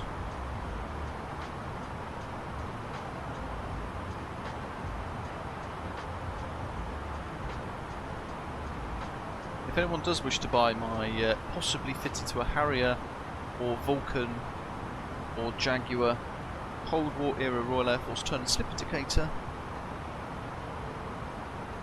do send me a message. I need to work out how much this thing's worth. It's probably worth like 50 quid. But it is a vintage piece of Cold War fighter aircraft. Instrumentation.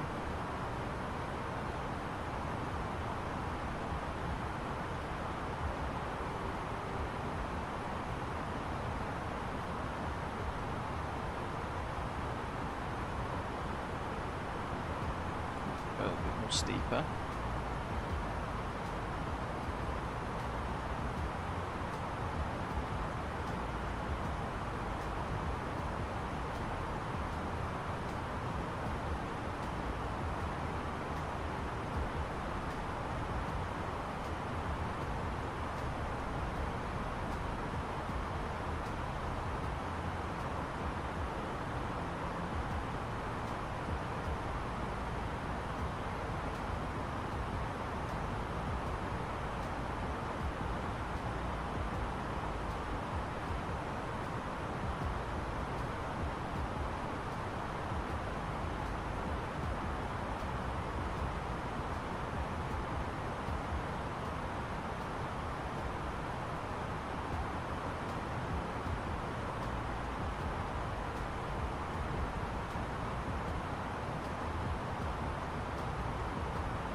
Check your emails, Tracy. I've replied to you with the code and the instructions on claiming. Time lapse would look good, wouldn't it, Admiral? Especially now the mountains are coming into view. We've got all these lovely little rivers and everything as well.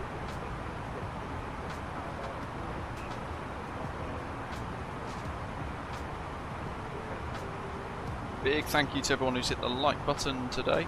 Glad to see lots of you enjoying the stream.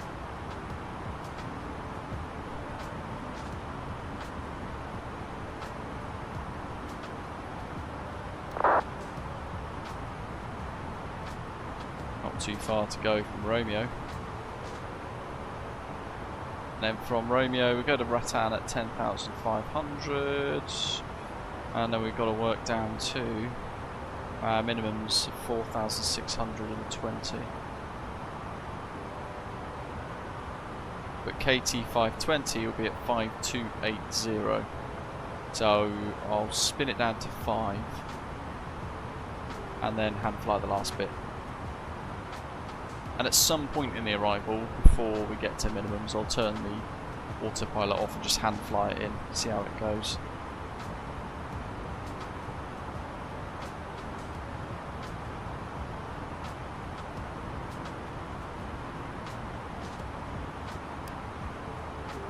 Make sure the nippers are all strapped in, ready to go.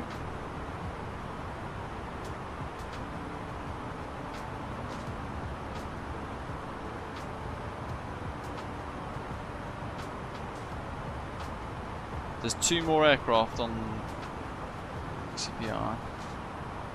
That can't be right. Rome to Skiathos.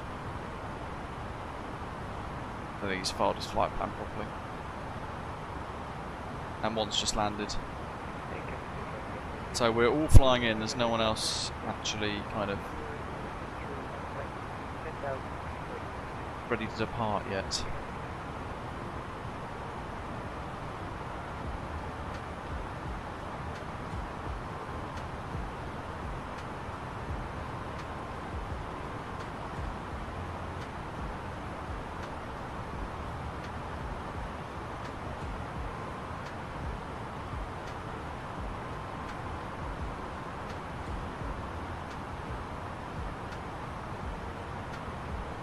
What was it? QNH 1012, wasn't it?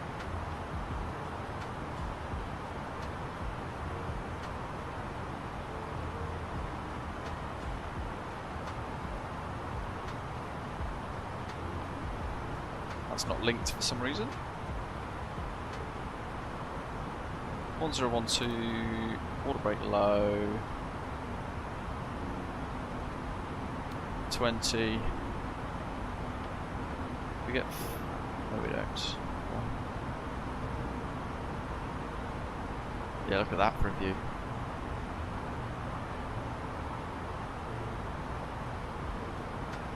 Might have to do Paro again one day soon.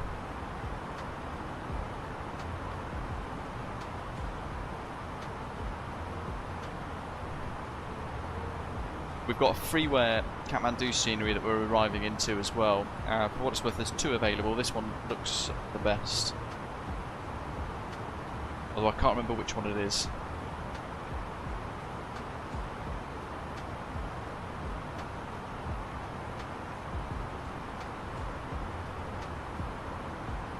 And Kathmandu is pretty much on the nose in there. We've kind of got to go into this little valley, I think, if I've got my bearings right.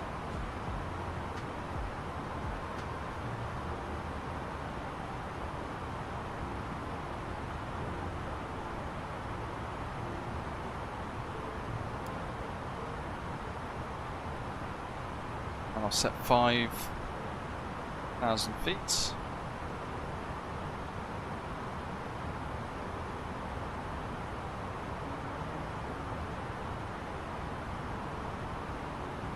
Oh, I thought there was 2 freeware, there's 3, crikey.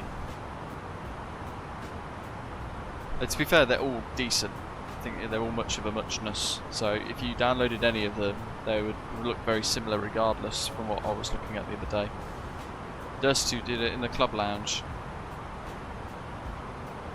there was one on there. That said was a little bit better. Kathmandu traffic, Sri Lanka 181 is an A320 Neo inbound, QNH 1012 passing Ratan. 10,500 feet inbound for the RP Zulu 02. All reports turning final. Kathmandu.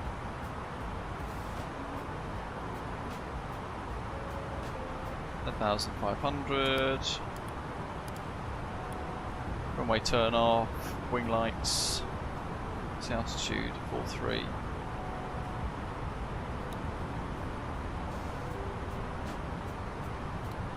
Start the APU.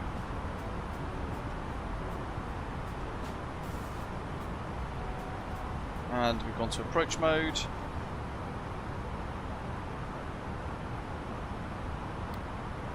Off, fix through the range rings.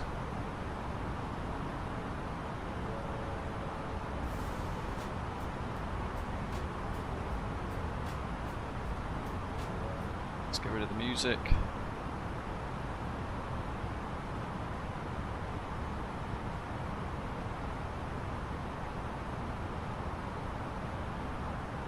$8,700, 170 knots.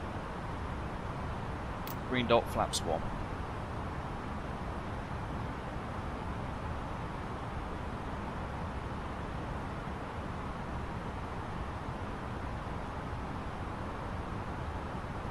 It is, can you tell, Yamato?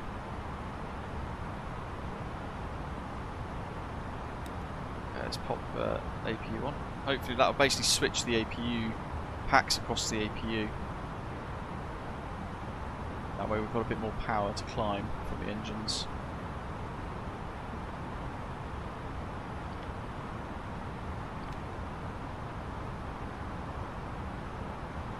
I don't think this has a final approach mode, does it? No. traffic operator 252, turning final for runway 02, Kathmandu traffic.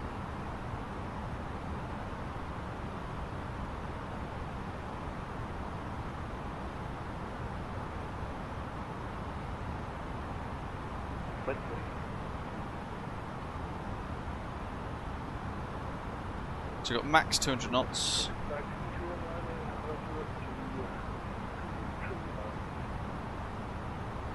KTS, oh sorry, KT530, max 170 knots.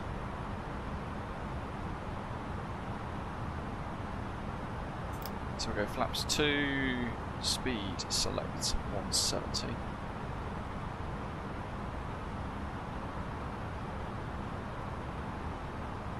Into the valley we go.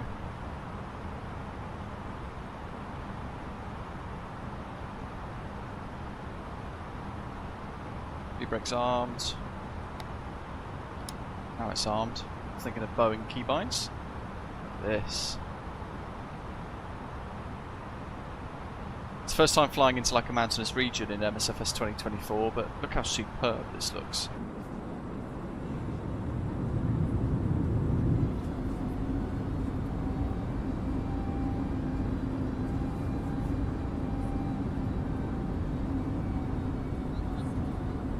Oh wow.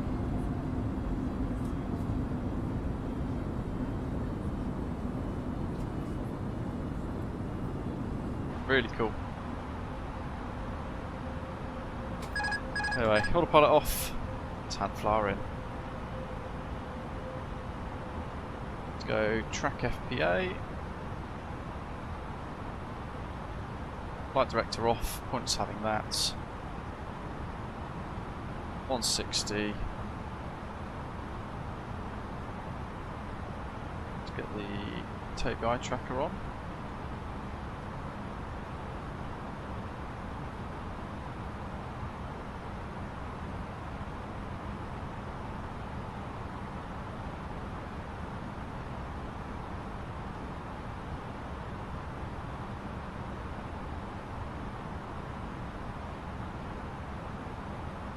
Bravo.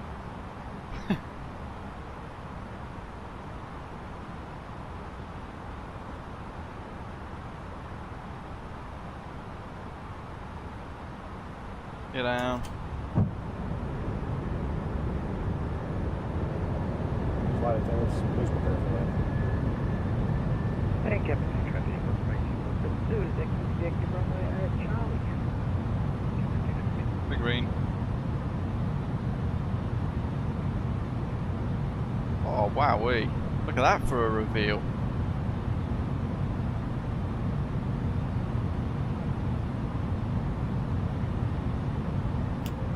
Laps 3. Jeepers. Oh, see that there, that's superb. Look at that. Got to concentrate though. Critical phase. 2,500.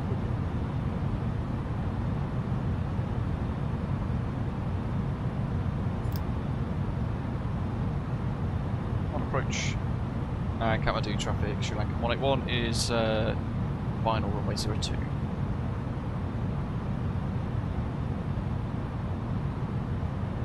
Can't see it.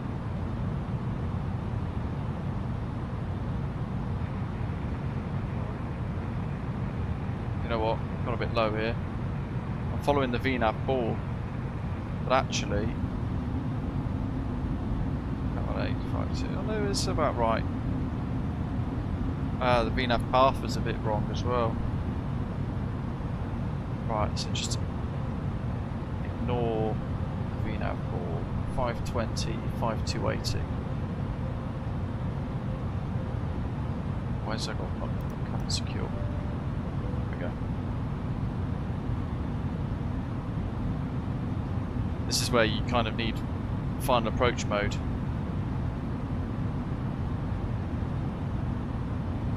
Because you can't see a chuffing thing and you've got no instruments. You kind of fly blind. I mean, where's the airport? Can anyone tell me where it is? 1,000. 1,000. KT814.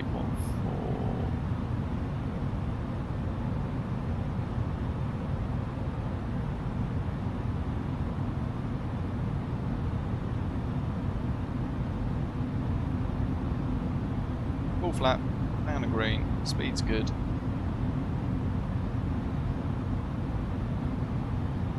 Should be on the nose. With some potential for correction. Got it. There we go. LDEV is correct, thank you. It's got no vertical deviation. You can see the runway now anyway, so we are visual and we're looking okay. Make some very small corrections here. It's a bit sloppy from me, but hey ho. There we go. We are on the money.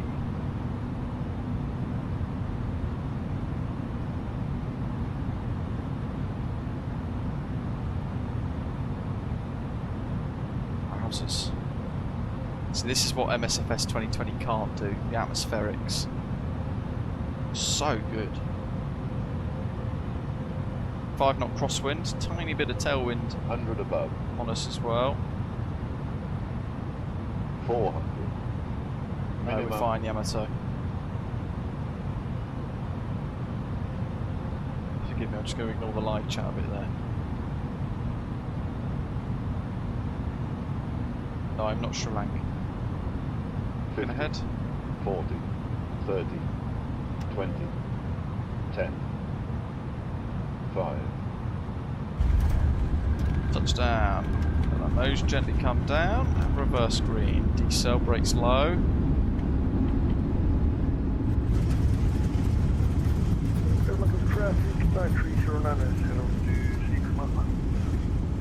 And manual brakes. Auto brake off.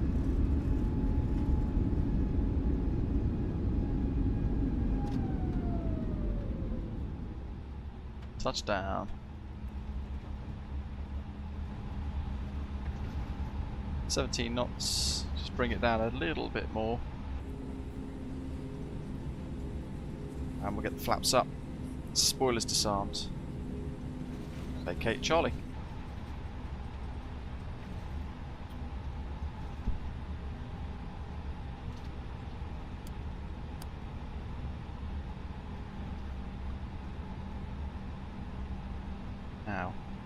parking. Oh, brake sticks.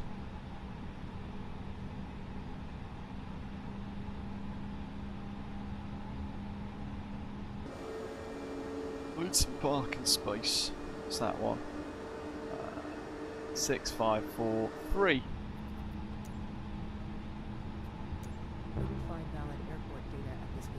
Fantastic.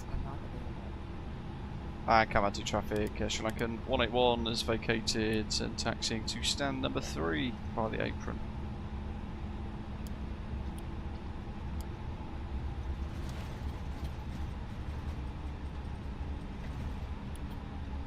Come off.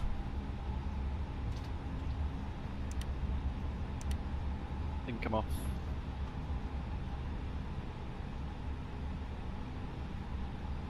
Taxi lights are off for the turn in. Get rid of constraints.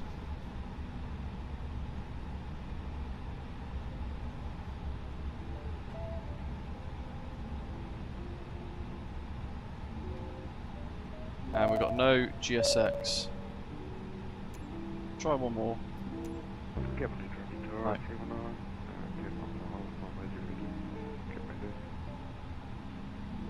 Very scenic, wasn't it? Payware, thank you, welcome aboard. We have to be our own marshaller.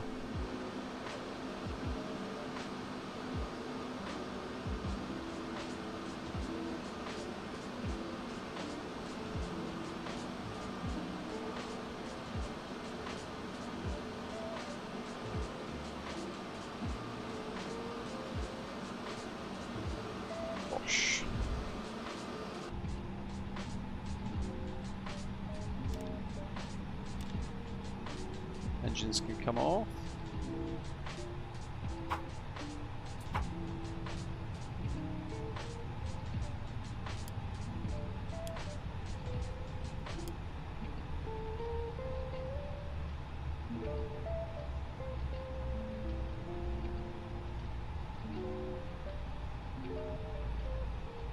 Got no stairs.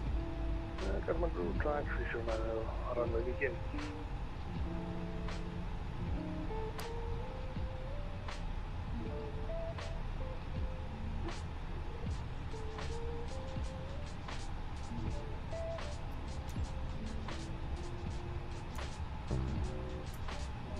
Very frustrating. Oh well. Right, let's click 5 real quick, reset the thing. There we are, Kathmandu. Very nice little scenery. There's, is that Hergy in his Thai A350? We've got Gav on short final, I believe. There he is.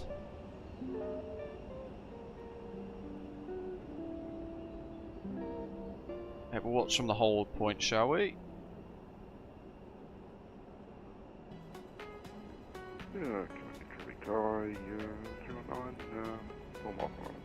Last couple of minutes to be in with a chance to win the final copy of our giveaway today. We've got Gav on final, Carlito behind. Is that the last pilot in? If you land at Harrow, it'll be funny up.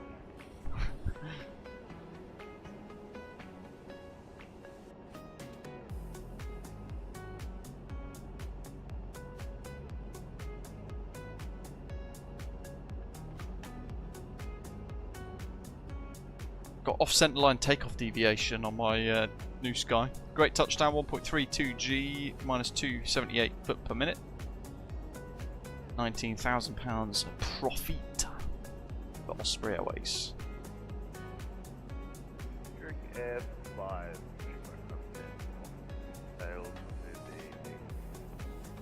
Here he comes in the triple.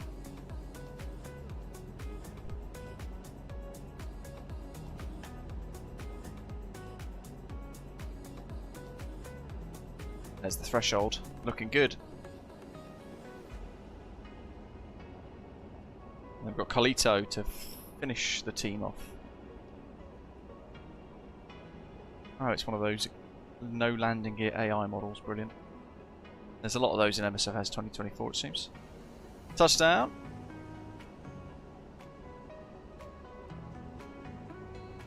He's in the 777, epic aeroplane. It does look weird without the gear, doesn't it?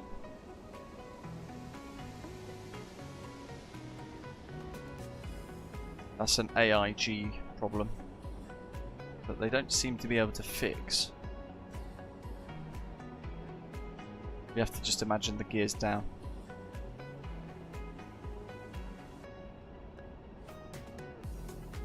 Look at that though, for a backdrop of the airport.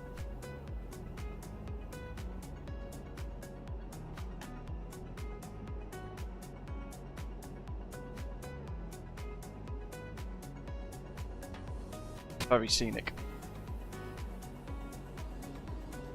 Carlitos next. Nailed it, mate. Oh dear. Thanks very much. Taurus 2 on runway 02, thank you.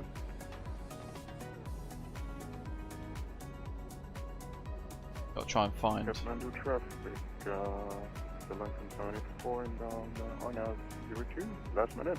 And now you come out up. Yes, he's just into the turn of the valley.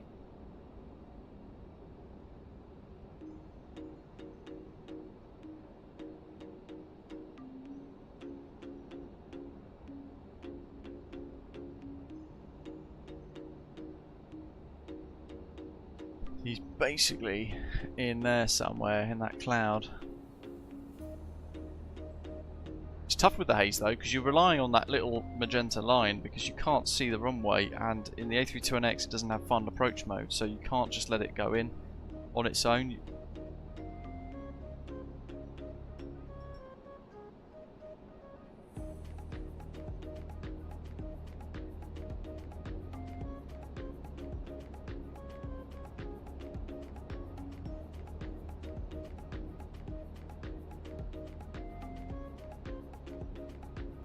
Got another bid on my motherboard and CPU combo. Crikey. These things are in demand.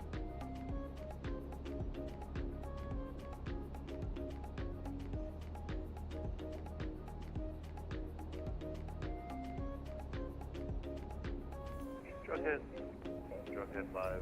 FPS from 8 Yeah, they've not quite nailed it, I don't think, Ian.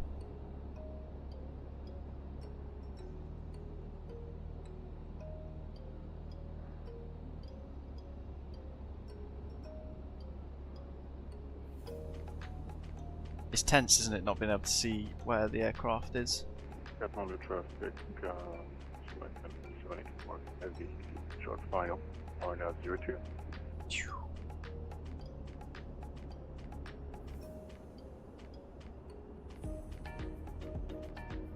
Can we? Can't see him.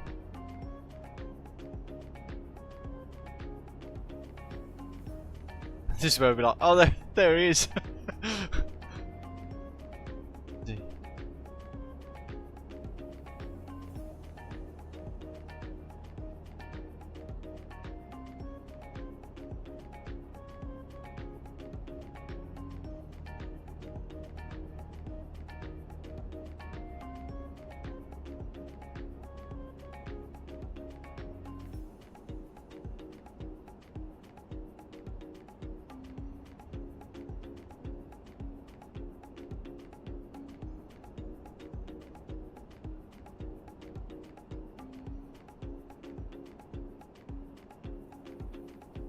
Oh, got him. Bingo. Here he comes. Looking good.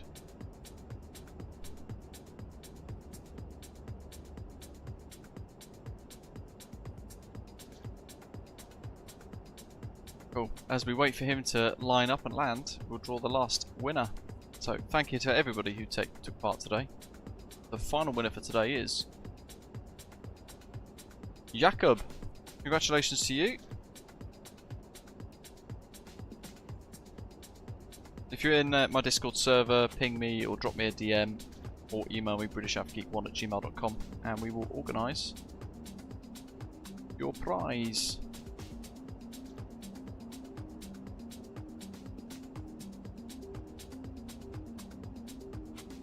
Yeah, oh, weirdly, yes. but Nightbot didn't put it in. Let me just see if...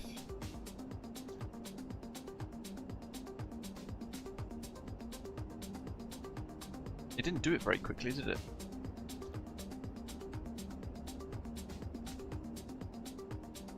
There it is. That was very slow.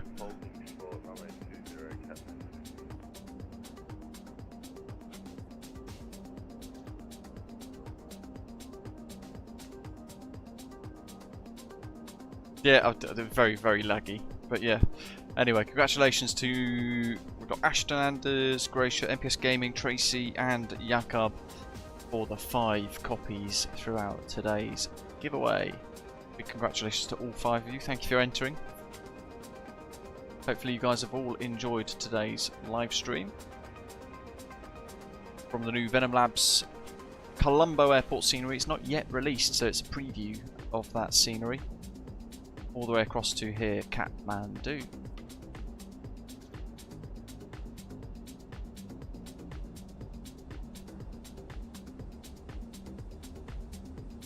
Carlito's bringing the last one in. Big thank you to all of you watching, wherever you are in the world. That's a beautifully smooth touchdown. Crikey. And a massive thank you to all of you guys for flying along as well, wherever you are. Enjoy the rest of the weekend, what's left of it, and have a great week ahead. Hit like, hit subscribe if you've not done so already before you head off. But in the meantime, as always, thank you very much for watching, and I'll see you next time. Take care. Nice one, Kathmandu.